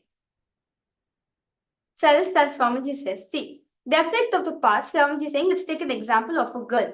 The girl which we all of us say, see, she failed, she told the wrong answer, right? For her, every meeting may feel like a high risk for her, life in that situation for her. For someone who is in the same meeting, who does not share her fears of public speaking, the same situation can feel like an opportunity to make a great impression, influence others and get things done. See, understand? From the past, looking for new cognition is only coming. Every opportunity which is coming from your life, if you're looking from the same angle as your past, you still carry the same SDHD, the fear in you. Any opportunity, looking from a new cognition, you'll always see from a way of how to excel in it. How can I be successful in it? And that is what Swamiji means by liberating cognitions. Binding cognition is nothing but what? Continuously having this fear in you. See, the same scenario, two different people are there, right? The first girl is severely bounded with her cognitions, with her experience of the past. And because of that, she is not able to see the success. She is not able to see the options which is there in that situation. Whereas she only sees the powerlessness which she carries in her. This is called the binding cognitions. Now, something called the liberating cognition, Swamiji is saying, where gives people options in any situation. It is a way of looking at the world that empowers people.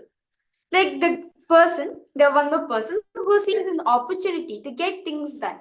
This is a liberating cognition. So in life, in any situations of life, there's always these two cognitions coming up. For example, a 60-year-old man was let go from a job that he had for 30 years, okay? He can see that same thing as a long career, he was just let off, the company is ungrateful, a sorry end. Or he can see it as a brilliant opportunity to do the things he's always wanted to do but never had the time for. See, when we see reality as it is without a binding cognition, we are complete. Swamiji says completion is nothing but coming to terms with reality. Now, let us see the completion process that Swamiji has revealed is actually a very beautiful process called reliving to relive. When we intensely relive the situation where we face an incompletion, the intense conscious focus will help us to relieve the incompletion. When we intensely live the old situation, we are seeing it as a new cognition. This new cognition replaces the old cognition and will remove the residual effect of the old cognition. And when the similar situation comes up, we recall only the liberating cognition. Actually, this process is actually proved scientifically. When we remember incidents, right? The mind cannot tell whether it's a memory or a new incident. The whole science of mirroring neurons as we see. So it recalls the remembered incidents as if it's a new incident, erasing the old cognition of the incident. Thus, a new cognition replaces the old cognition. So now, I hope all of you cognized at least some about completion. Don't worry, throughout the season, we'll be understanding deeper because completion is a vast subject that Swamiji has revealed.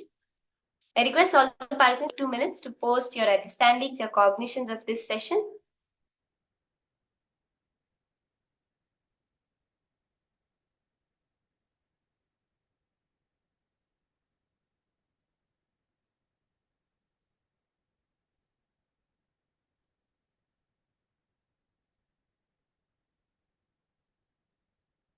So actually, there's much more for us to cognize and understand deeper about the science of STHD, completion, how it affects our life. So we'll go deeper into it further today. But yes, completion is liberation, liberating cognition. There are two cognitions. The same cognition binding you and the same cognition liberating you, depending on how you decide to react or see such a situation.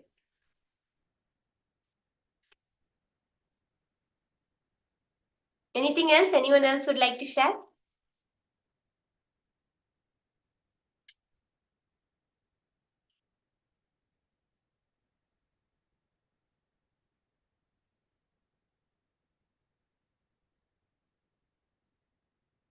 Self-doubt is the difference between the inner and outer image. That's right. Self-doubt is the difference between the outer and others image. And self-denial is the difference between the others image and the life image. What you think of as life and what life thinks about you. That gap is self-denial.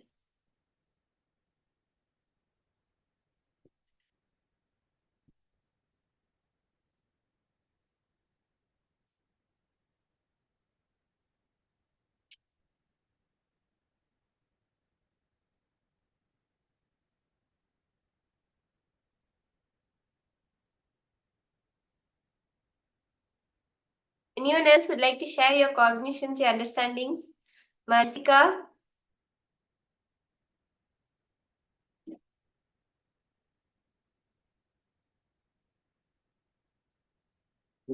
Ma Gabrielle? Anyone else would like to share your cognitions from this session?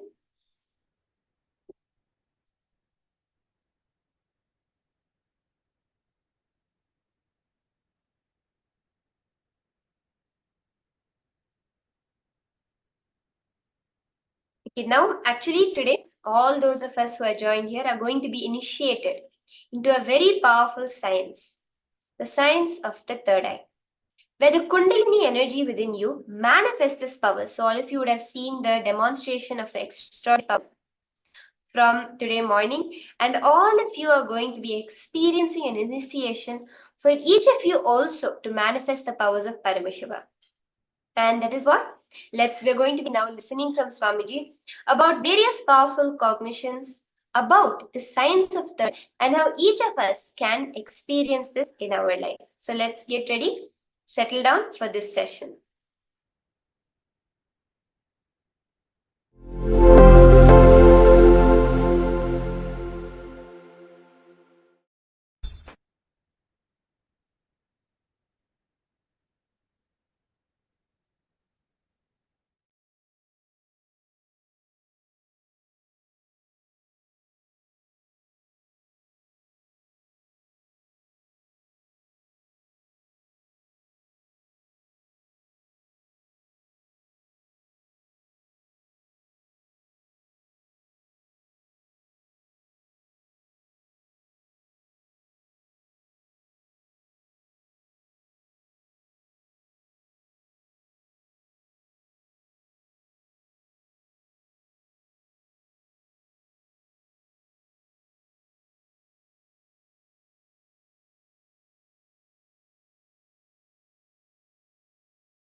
Yes.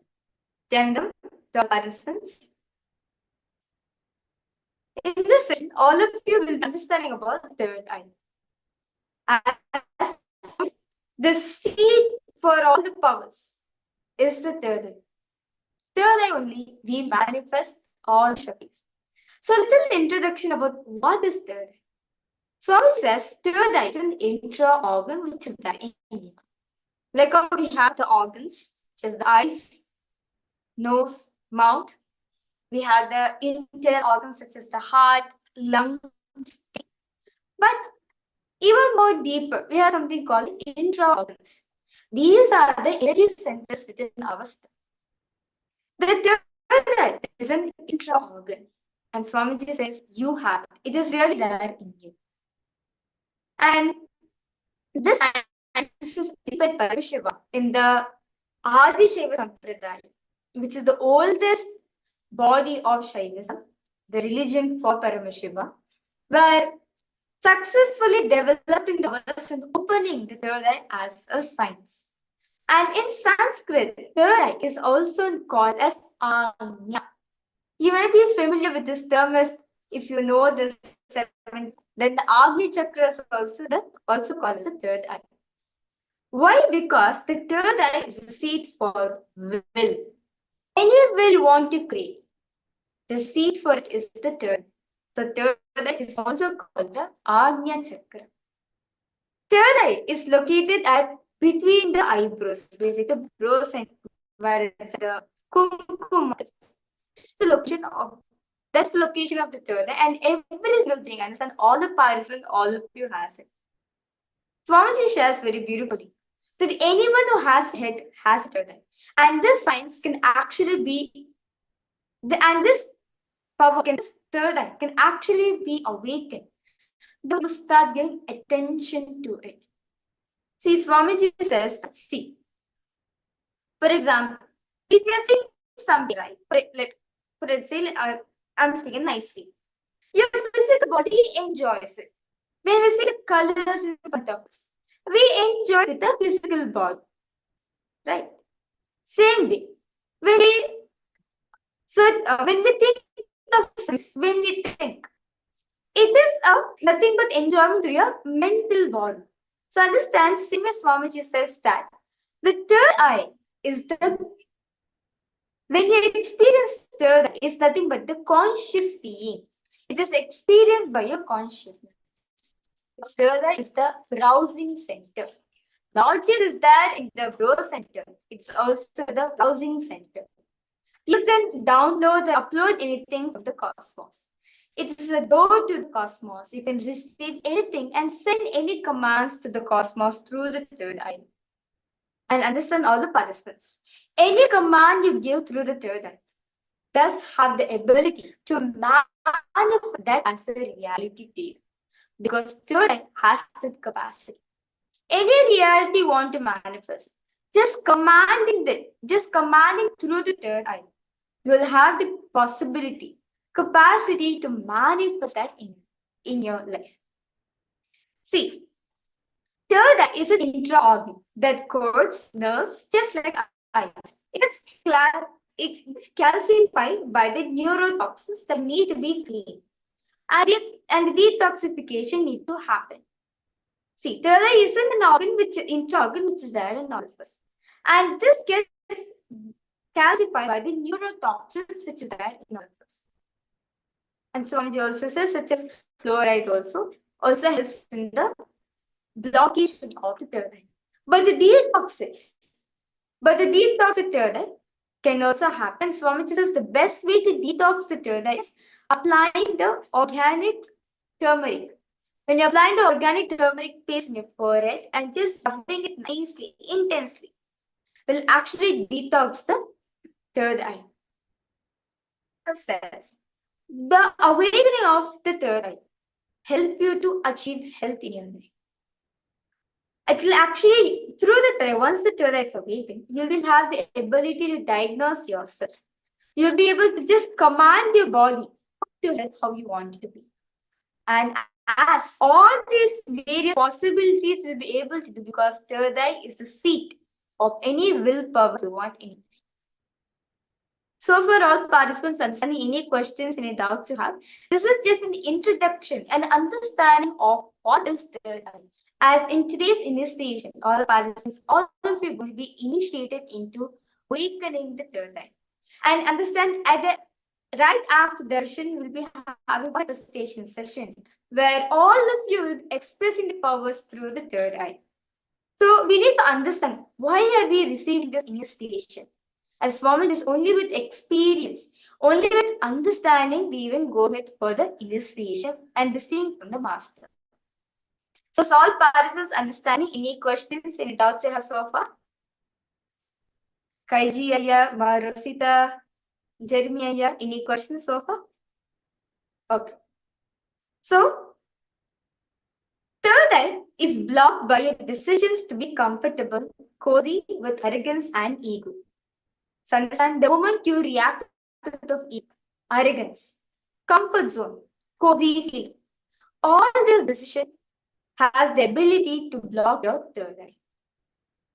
So I request all participants to this. What do you understand by ego? What do you exactly like? What is ego? What do you understand and cognizance by it? Is it an energy, or is it an idea, or is it a behavior or an attitude? Yeah, Jeremy, you say it's an identity. What about the others? What do you think ego is? What does ego mean? Opinions, okay? When we say someone's really egoistic, we say, what do we mean when we say a person is so egoistic? He has such an inflated ego.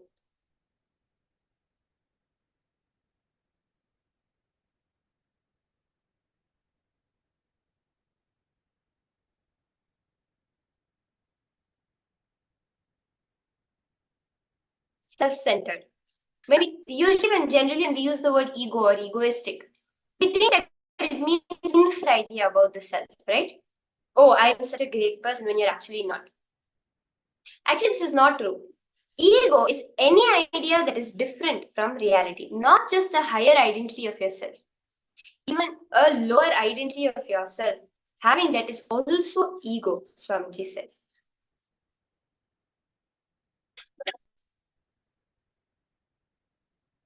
So understand Swamiji says, ego is nothing but an inadequate cognitions of ourselves.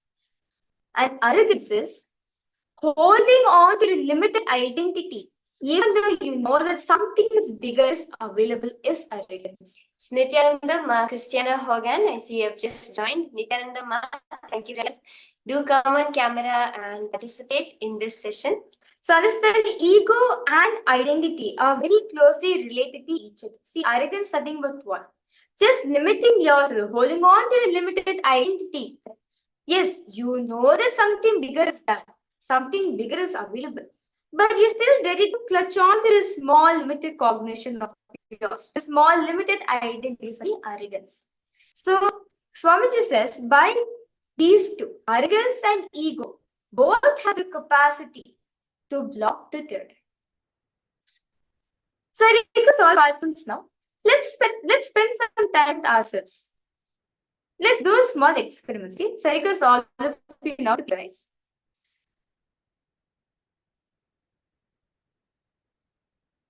And ask yourselves, what am I right now? Just in the deep seeking, ask yourself, what am I right now?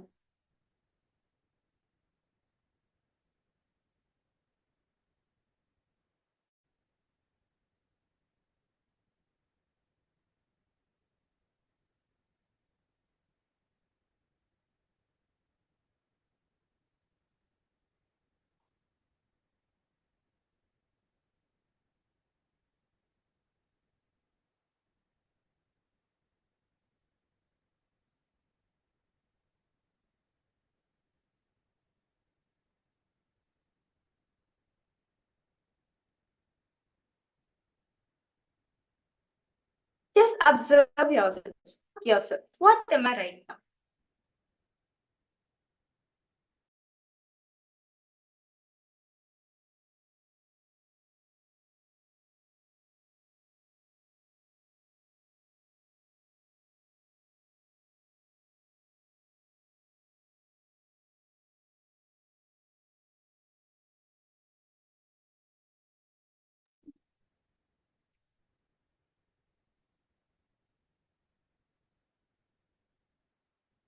Manishaya, you have posted you're an open bamboo stick. Now continue to look in and see. You'll see the answer itself will keep changing. One moment you'll be like, I'm tall. Another moment I'm short. I'm a nice person. I'm an engineer. It will not be just one solid idea of who I am. Suddenly I'm a human. I'm a student. I'm a boy. I'm a youth. I'm a man.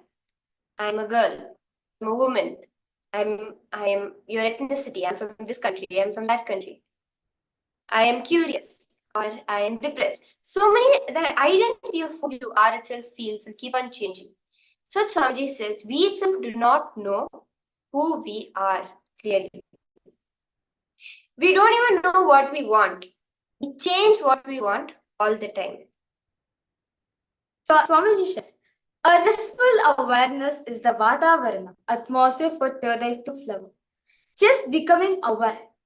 Just having restful awareness is the environment needed for of the third eye. The will persistence happens if this region, the forehead, the Agnya region, is kept with the restful awareness, never in the space of chaos or tension.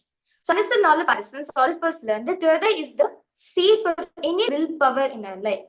When you put in this restful awareness in the third eye region, anything, any will persistence, any willpower you want to manifest directly starts manifesting.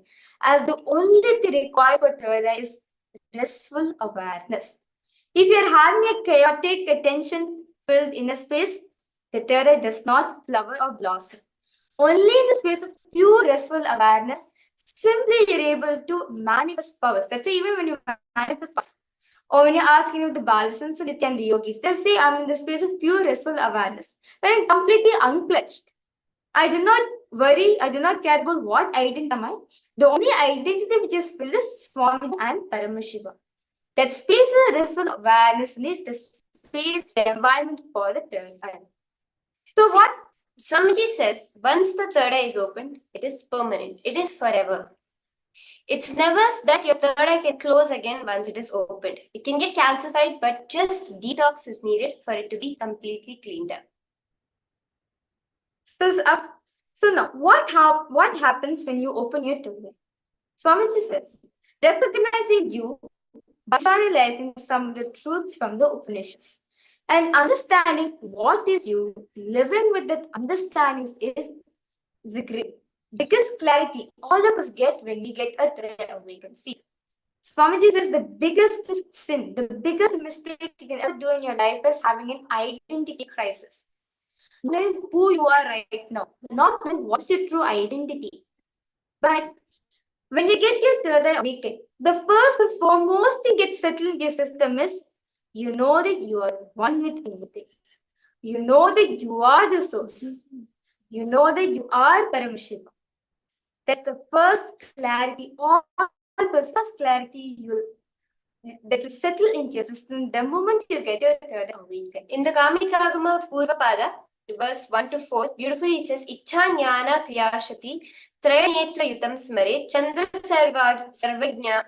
Sarvajnadarupaha Dashahata Shodasha. His three eyes are to be remembered as symbolizing the three powers of Ichha, will, Jnana, knowledge, power. The power of will, the power of pure wisdom, the power of cosmic action. The moon, the crescent moon denotes Sarvajnata, his power of all-knowing. Beautifully, Paramashiva is, when Paramashiva is beautiful, okay, are you saying you tend to unconsciously create it? No, actually, it is something unconscious within you which is coming up. So, always says something which is not there can never be there. When whatever is happening, it's some unconscious something raising within you and actually getting cleansed just by listening to the words Swamiji. So don't go into some imagination of what you feel, that is how it will feel. What Swamiji is pointing out is not about what a modern day man understands as identity crisis. Oh, I don't know who I am. No. What Swamiji is saying is, what we call as our natural state in the modern day itself is an identity crisis. Because we actually don't know who we are. So you have to always cognize context. Okay. So now we'll be entering into the next session. where we'll be understanding a very powerful initiation we're going to be getting today. And today we're going to be receiving the initiation into the science of the Shiva Dīkṣā. So we'll also be learning about that more. If anyone has any questions, any doubts, any understandings, anyone wants to share about the third eye, how many of you are excited to get initiated also into this power? Today's Swamiji is going to be awakening, opening all of your third eyes. So let's get ready. So this initiation, this is going to actually help us to awaken the third eye. So this initiation is called Shiva Dīkṣā.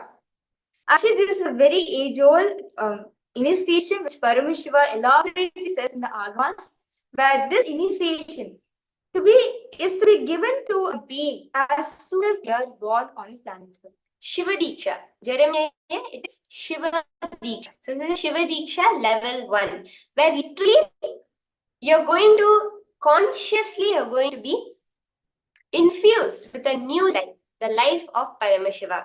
And after today's initiation, we will all be getting the name. So we'll be understanding deeper about this also, about how, which the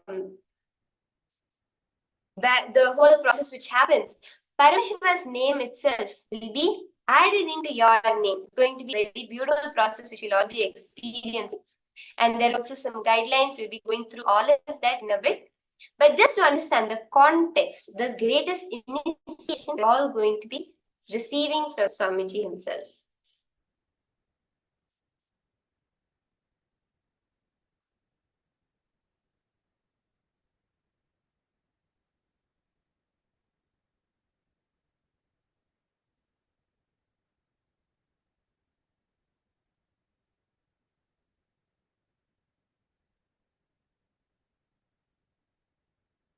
This is the Shiva Dīkṣā, yeah, that's what I was explaining. See, Swamiji says that through the Dīkṣā, we manifest Paramashiva's powers. Beautifully, it's described that human beings are Amritasya Putra, meaning sons of immortality. We are not sinners in need to repent. We are simply Brahmanyam Bahuputrata, favorite inheritors of the cosmos. Beautifully, what is revealed in a Narayana Upanishad, Mahanarayana Upanishad. Brahmanyam Bahuputratam. You are the favorite inheritor of the cosmos. Over the course of time, we lost that ultimate experience and understanding we had for ourselves. We forgot the power that we truly hold in our hands. It needs a simple awakening of the third eye. And Paramashiva, understand, Paramashiva is the exuberant cosmic energy of third eye, otherwise known as the Agnya Chakra. The Shiva Dīkṣā, which is the Shiva Dīkṣā level 1, which is called Samaya Dīkṣā, is a gateway towards the powers of the third eye. From third eye reading to body scanning to remote vision to position, all of the powers are at the disposal for you to master right after the Shiva Dīkṣā, the Samaya Dīkṣā. Today, all the participants, once you receive the Shiva Dīkṣā, once after receiving initiation from Swamiji himself, you will also be initiated into awakening. Swamiji will be initiated into opening the third eye, and right after that, the Swamiji says, after initiation is the first quantum jump, the first initiation of transformation to man to divine. The first initiation, deciding to take that first step, is nothing but you're transforming your life. That no more I'm going to become a human, but I'm right to become a divine. And the first step is Shiva Dīkṣā.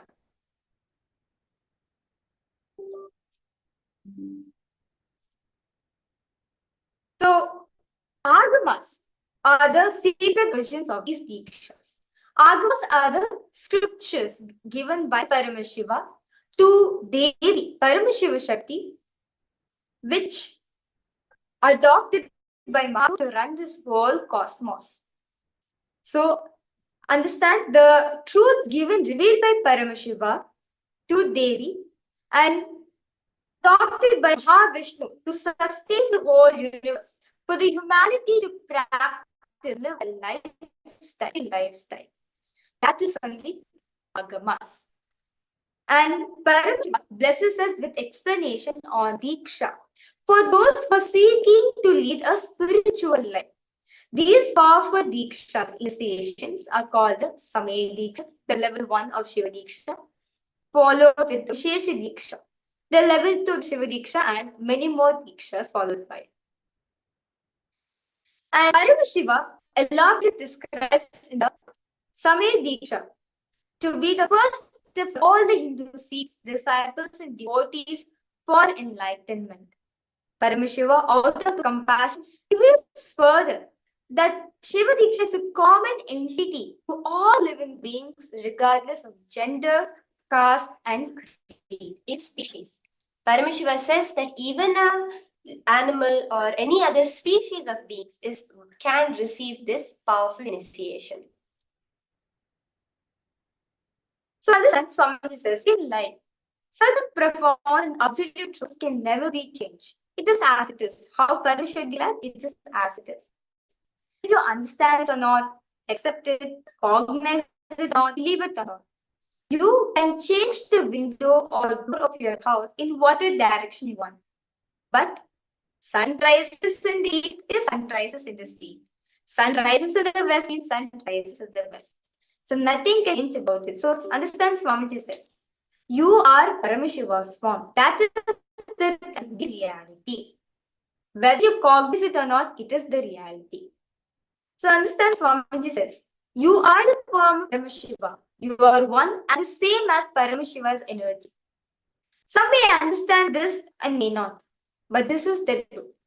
Some keep it in a different direction, but understand this is the truth. Swamiji is saying that you are Paramashiva and you are the wind form of Paramashiva. You carry the same energy into you. And understand, Swamiji says, we are all part of Paramashiva.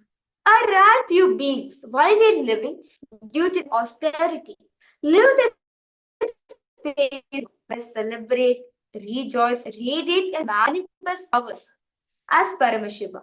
But others do not celebrate. But understand, Swami, this the fundamental truth is we are Paramashiva. Declaring that to yourself is only Samaya Dīkṣā. See, when Samayi, meaning the person is getting initiated for all the participants, all of you are all the Samayi. All of you are getting initiated in the Shiva Dīkṣā. Follows the prescribed lifestyle that Paramashiva is given, and Guru instructs integrity, the possibility of manifesting the powers of Paramashiva will naturally start manifesting through you. So for all participants, understand any questions you have. This is an important topic to follow for all of us to understand, as today's Swamiji is going to be initiating all of us into the science of Shiva Dīkṣā. So understand, Swamiji says, the first inspiration Guru gives you awakens the Kundalini Shakti and grants you the right to express the Paramatma in me. And all of you will be getting the initiation today. Yes, Jamiya, even you, if you want. So first, based on your desire, your will to get the initiation. But for all those of you who would like the initiation, each one of you will be in this initiation today. So understand, Swamiji initiates you to achieve your right. That's Shiva Dīkṣā.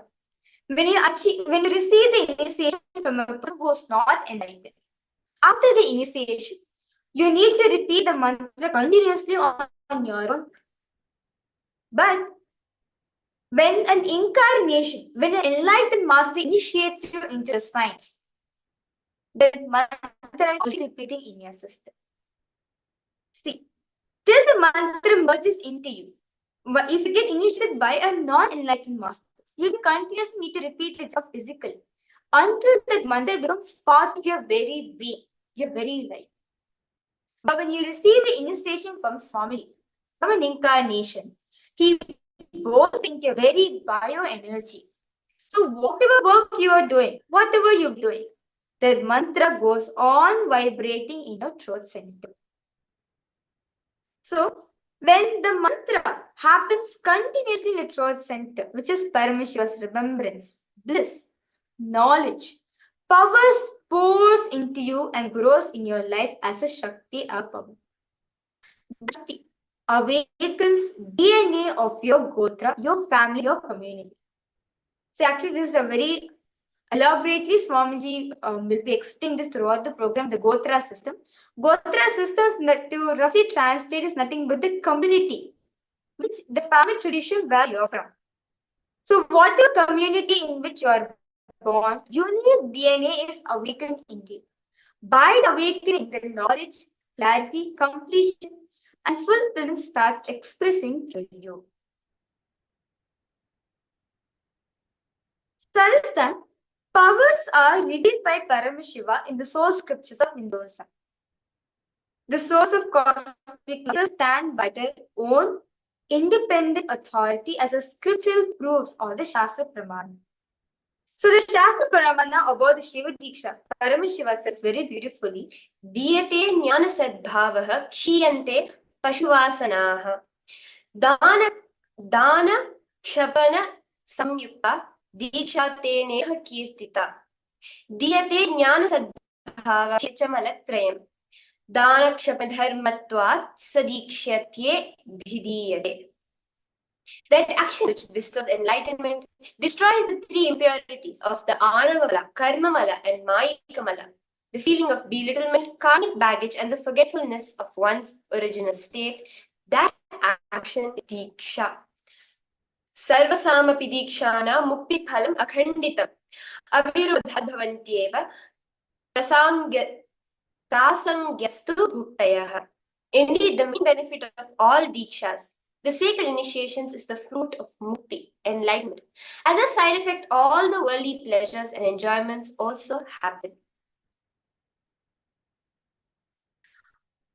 Upataka lakshani mahapataka kotayah kshanat dahati devishi Dīkṣā hi vidhina krita. The Dīkṣā done as per the scriptural injunctions of the Agamas removes in just one moment lakhs of minor incompletions and crores of major incompletions. Devi Dīkṣā vihina sadgatihi tasmat sarva prayatnena guruna kshito bhavet. O Devi, the one who has not received Dīkṣā does not achieve perfection or success in life, completion or liberation, nor a good future path. So by all intense effort, one should become a Dīkshita, the one initiated by the Guru.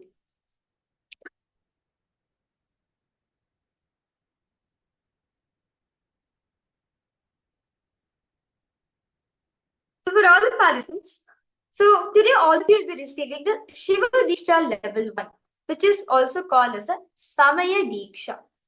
So the primary level of the Shiva Dīkṣā is called the Samaya Dīkṣā.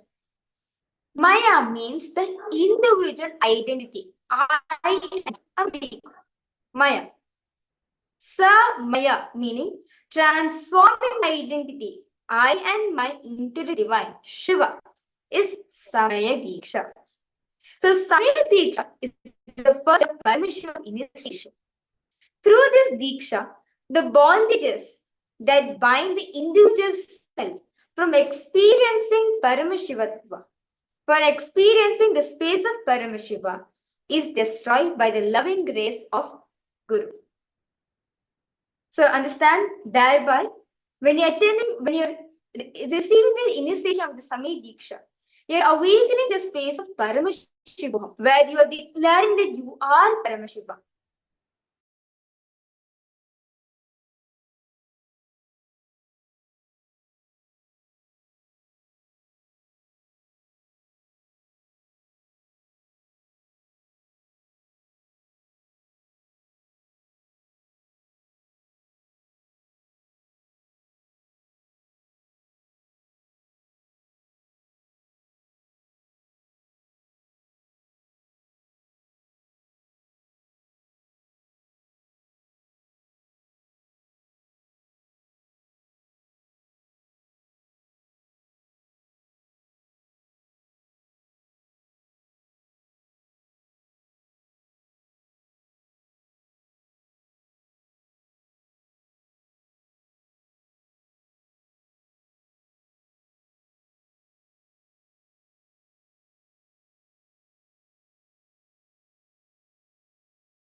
Yes.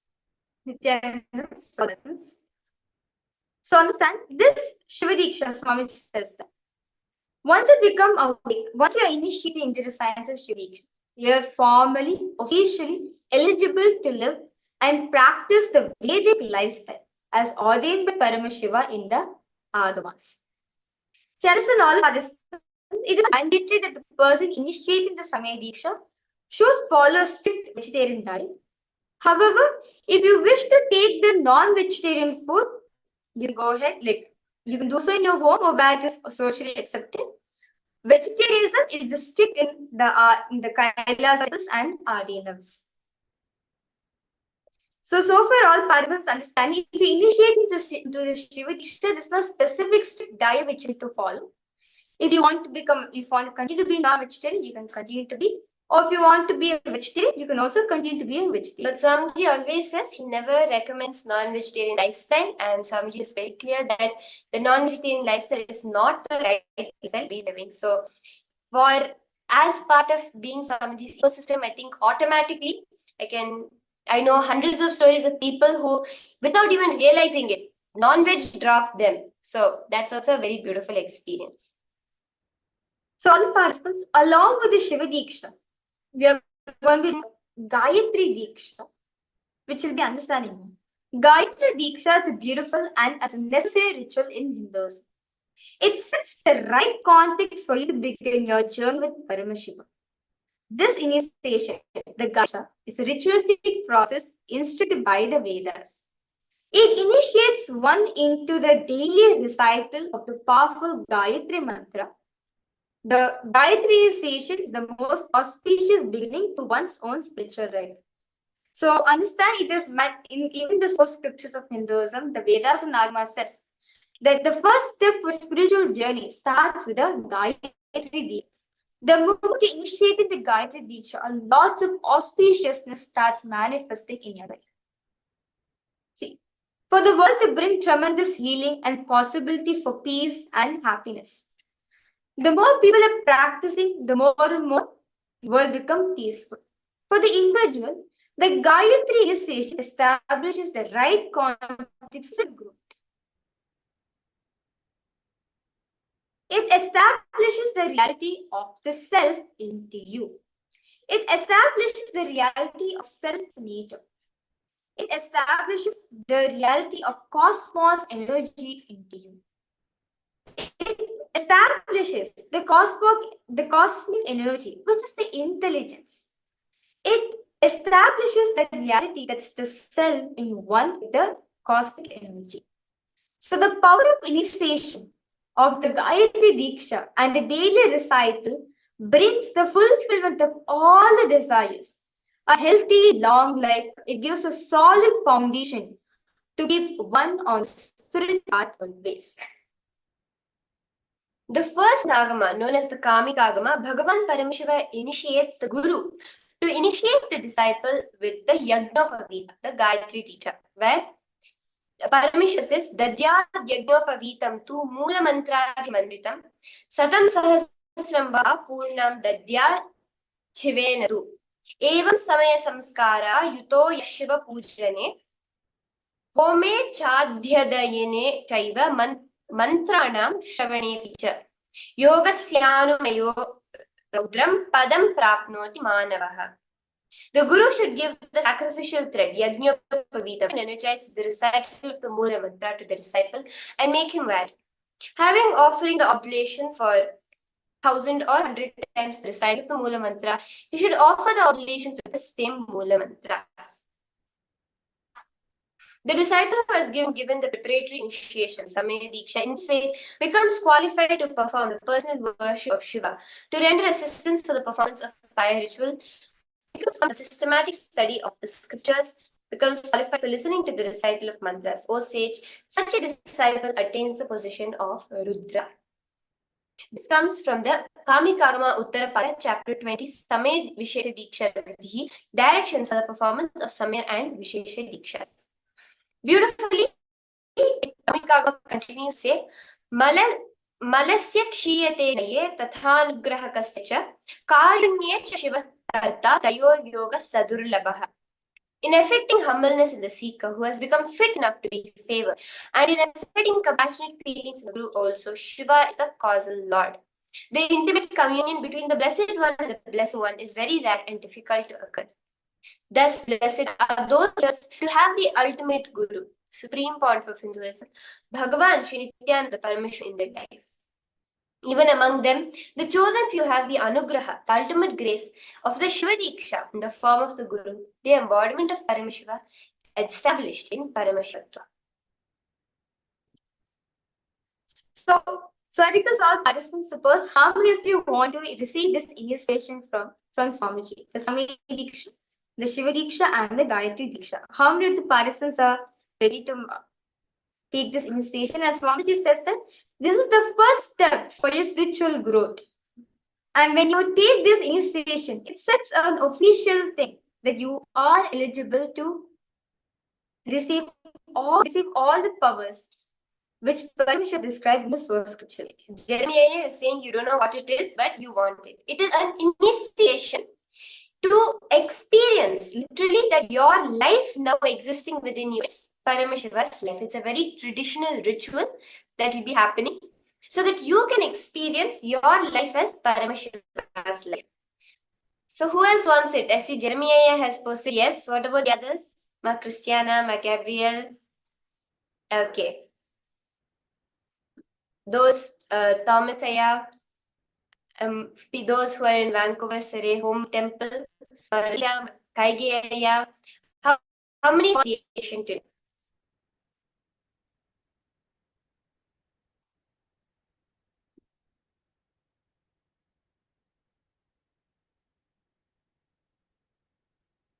Yes, Ma Christiana Hogan. Okay, you're going for yes.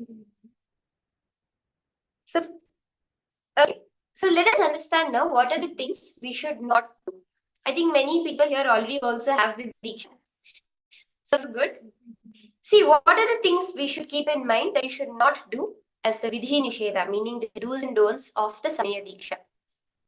So once take initiation to maintain integrity to Paramashiva and manifest all the powers, the initiate should not whatsoever abuse Lord Paramashiva, the source of the cosmos. So I request all participants to kindly take note on, because these are direct Paramashiva's own words which is given in the Agamas of a person once he gets initiated into the Shiva Dīkṣā, into this initiation.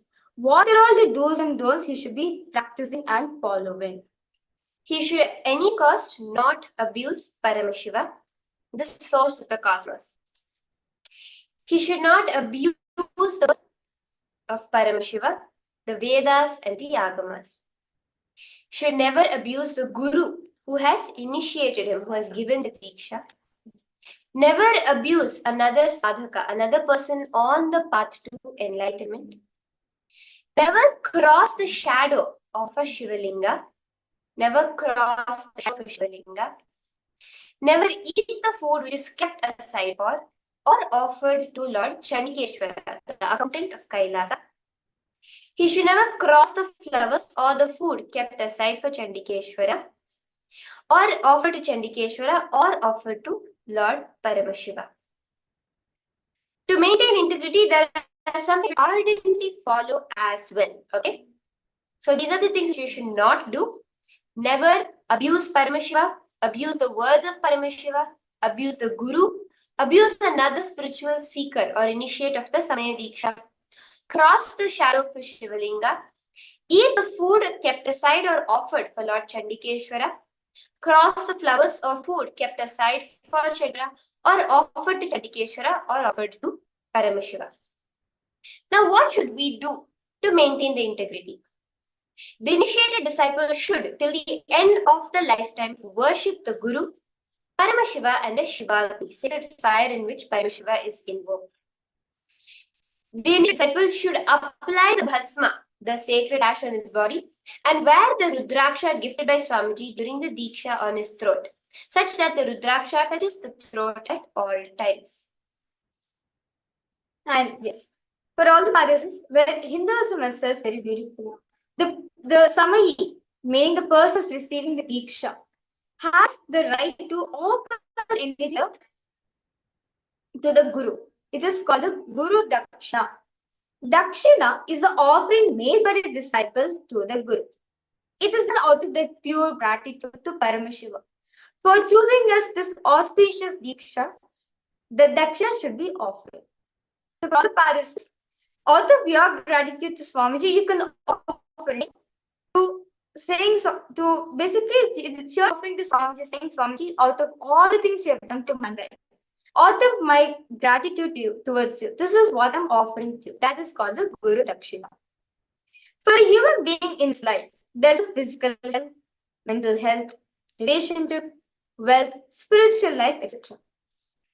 There is a human being in all the levels. Paramashiva himself happens in the human body, like in the form of a guru.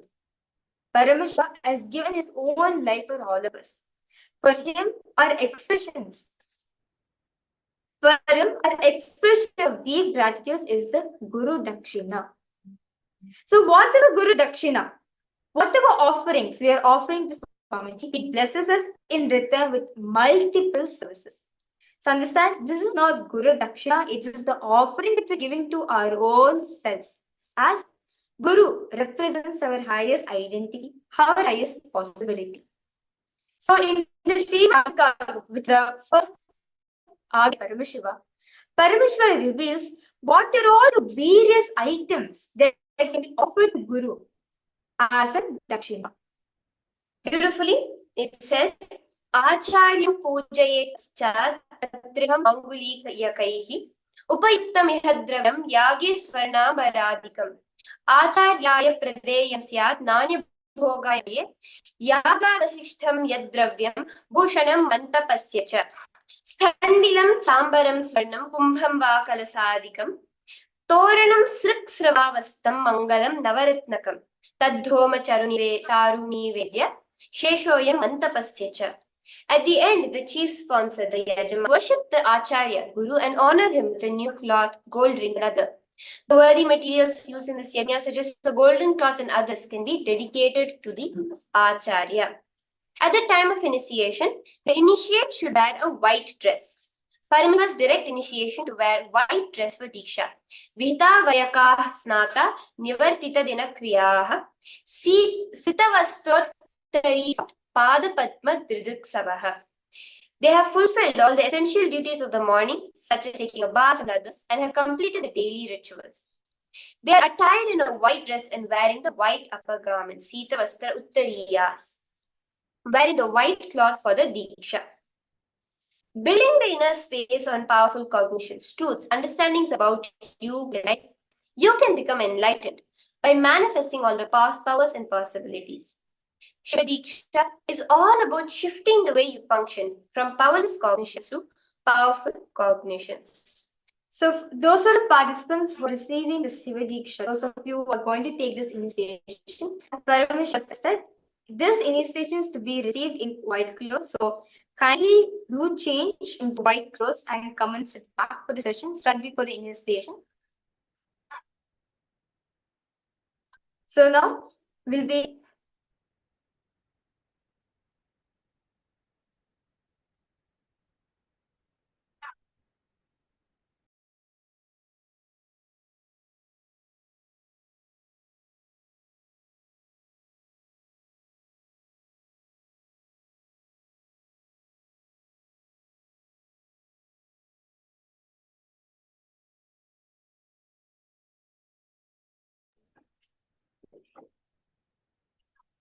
Yes, white pants, fully white is the best attire to receive the initiation. And also, preferably to all the participants, if you can buy the traditional Indian clothes, that will actually be the best for you to receive the initiation. For the purpose of initiation, male bodies will not be wearing a upper cloth. So male bodies will not wear an upper cloth during the initiation. And this is what are the instructions Paramashiva has given to receive this sacred initiation. Yes. Now, how are we going to be receiving this Shiva Dīkṣā? So in this Kriyavati Dīkṣā, meaning a Dīkṣā which is transmitted through the action, participants are to offer the flower to the Sadashiva Mandala and receive their Shiva Dīkṣā based on where the flower falls. So you're going to actually be setting up the setup in your home for you to receive this Shiva Dīkṣā.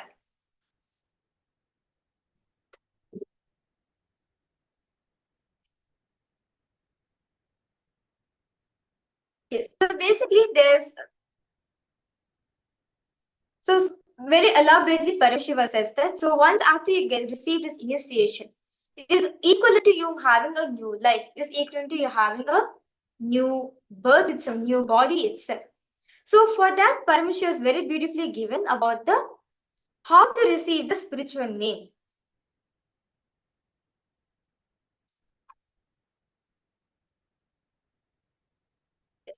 So basically, there is a Sadashiva mandala which all participants, which actually is going to be projected for all of you. So this Sadashiva mandala, it is actually mandala which four lingas, the center with the three circles.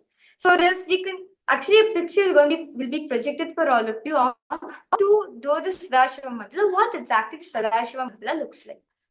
So you can see that rice mixed with turmeric. So this whole Sadashiva mandala is made up of with rice mixed with different colors.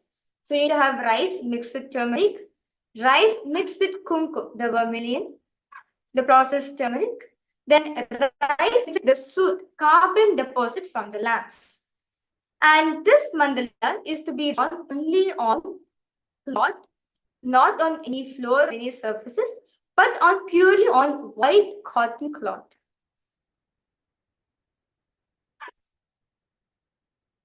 So you'll actually be seeing how when you offer, you'll be putting a flower on this mandala when it's projected on the screen for you. Based on where the flower falls, based on that you will be getting the initiation.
Yes. So as all of you can see here, this is the Sadashiva mandala.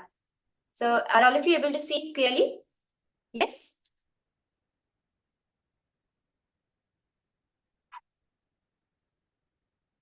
Are you all of you able to see the mandala clearly? It's the Sadashiva mandala, which actually there are 5 points. You can see the red Shivalinga, the yellow Shivalinga, the black Shivalinga, and the white Shivalinga, and the center point. Yes. So you can see over here, this is the Sadashiva Mandala. And this Sadashiva Mandala, see the materials for this is just rice and cloth, white cloth and any mix of colors, especially the colors which is given, shown for all the participants in the photograph. So this is the Sadashiva Mandala. So Paramashiva elaborately gives the directions for the Sadashiva Mandala called Samaya Dīkṣās. So this is just the procedure we're explaining for all the participants. It's not necessary you have to do it in your home. We'll be actually be doing this in the Kailasas, which will be happening in the temples, which will be coming for this initiation. So Paramashiva says that there's a Om. You can Om symbol to be drawn on a square box in rice flour or white chalk if no other choice is there on the east direction.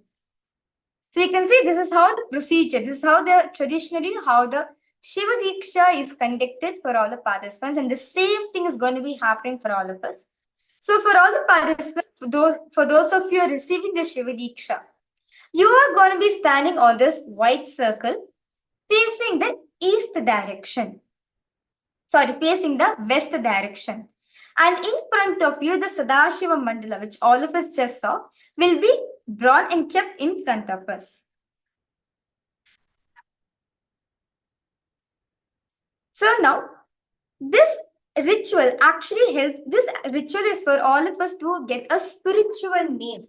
As Swamiji says, when you take the level 1 of the Shiva Dīkṣā, it is equivalent to you having a new birth, a new life. So along with the initiation, you'll be receiving a new spiritual name. So you can actually, just to keep note of it, once your flower falls, so that you can identify what your spiritual name is. Remember this white, which is in the west direction, the white Shivalinga, is Sadyojata, the generator, the creating aspect of Paramashiva. The red one, which will be in the north side, is Vamadeva, the operator, sustainer of the cosmos form of Paramashiva. The black Shivalinga is the Aghora phase, which is the rejuvenation, the destruction phase of Paramashiva. The yellow one, which will be in the east direction, is the form of Paramashiva that pulls us out of delusion, Tat Purusha. And the circle in the middle, which you are seeing, is actually Ishana, the creation aspect of Paramashiva. So now take note of this carefully. When you'll be putting a flower on this diagram, which will be on screen for you at the right time. And based on where the flower falls, you'll actually be blindfolded during this. Where the flower falls, that will be your spirit. So for example, if it falls on the yellow Shivalinga, the spiritual name will be Tat Purusha, meaning you will be, if you're a male body, you will be Tat Purusha Shivam. And if you are a female body, you will be Tat Purusha Shiva Shakti. If at all it falls on the white Shivalinga, your name will be Sadyojata Shivam for a male body, Satyojata Shiva Shakti for a female body. If it falls on the red one, it will be Vamadeva Shivam and Vamadeva Shiva Shakti.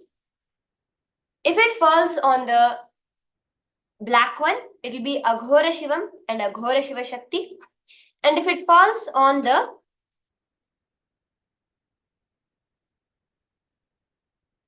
yellow one, it will be Tatpurusha Shivam, Tatpurusha Shiva Shakti. Falls on the middle center circle will be Ishana Shivam and Ishana Shiva Shakti. Yes, Jeremiah, this will be happening today. Actually, just in a few minutes, we'll be entering into it.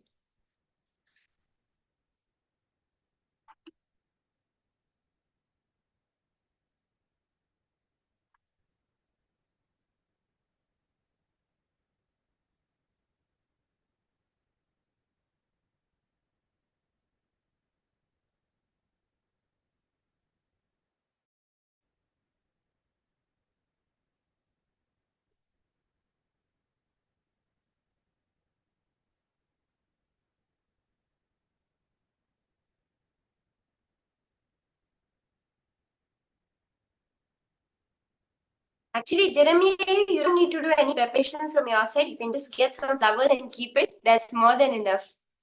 If you just have a few flowers, it's enough because this whole preparation will be done by itself. So you don't have to worry about that. Yes. So for those of the participants, if you who are receiving the Shiva Dīkṣā, if you have any further questions and doubts you have, do feel free to post in the chat section. Yes. If you do not have white cotton cloth, that's fine. Synthetic material is also fine. As long as you're wearing white, it's fine. Complete white, it's fine.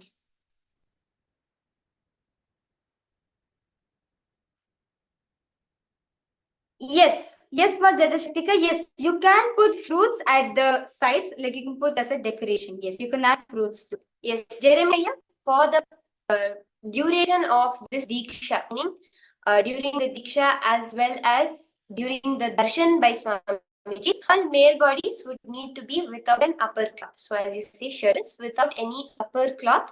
Those the male bodies that want to receive this initiation will be without the upper cloth. Yes. Ma Janashaktika, yes, very much recommended that you use the organic rice, as Swamiji has emphasized for everything to have the organic item. So, organic rice would be the most preferred for this Sadashiva Mandala setup.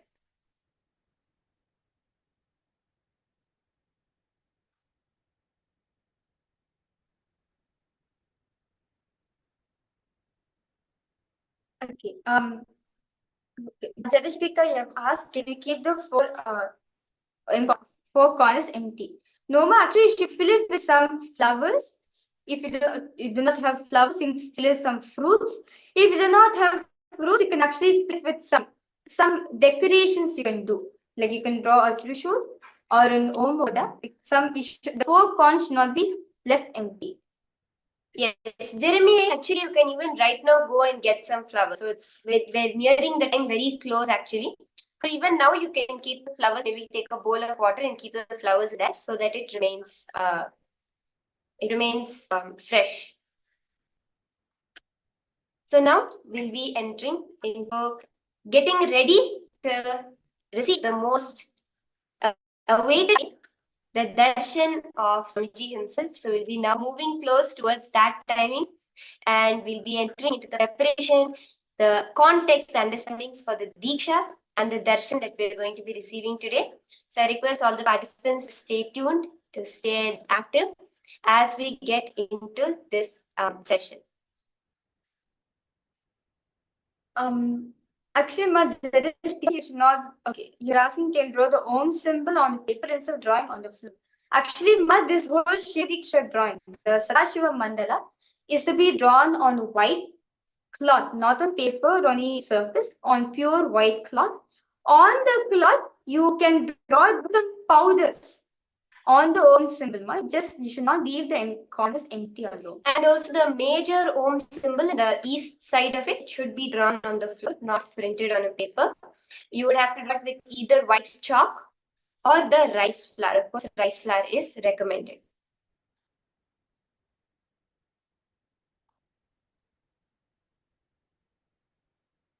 So now we'll be entering into the preparation for the darshan, the further cognition understanding. So do stay tuned as we get into this further sessions.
Nithyanandam, to all the participants and every one of you that have joined with us for this Paramashivoham today.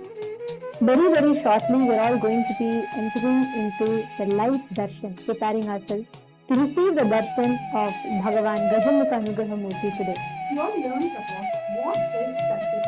We just understood about how the quantum entanglement happens inside of us, how the Shakti power, the initiation happens with us. To all the participants that are here with us today, the participants from Paramashivoham Level 1, Level 2 and Level 3 programs, all the 3 levels that have joined with us today, we have a very, very, very exciting news for all of you.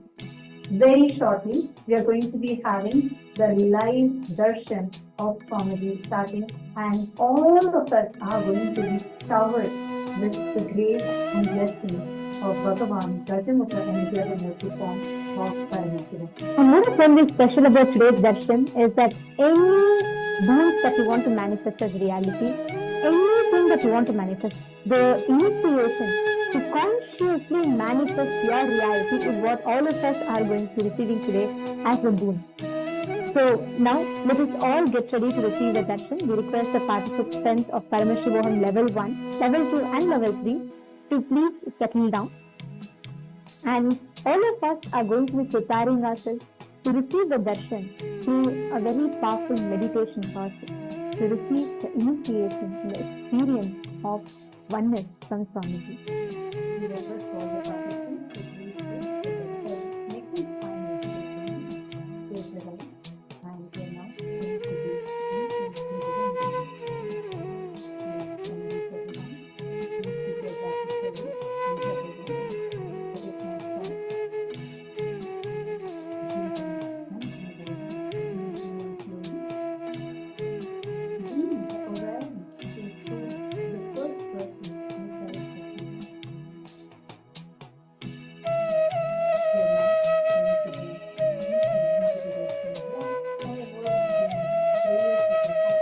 You can ask all of that in your lifetime, and Swamiji himself will be personally leading your prayer, and Swamiji himself will be covering the grace and blessings upon you.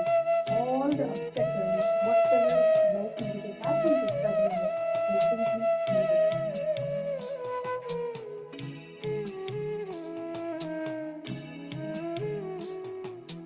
Please close your eyes and settle down. We request all the participants to please close your eyes and connect with Swamiji deeply.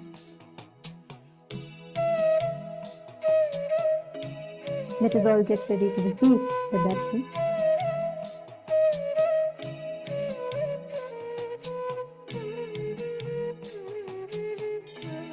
Settle down, close your eyes. Connect with Swamiji.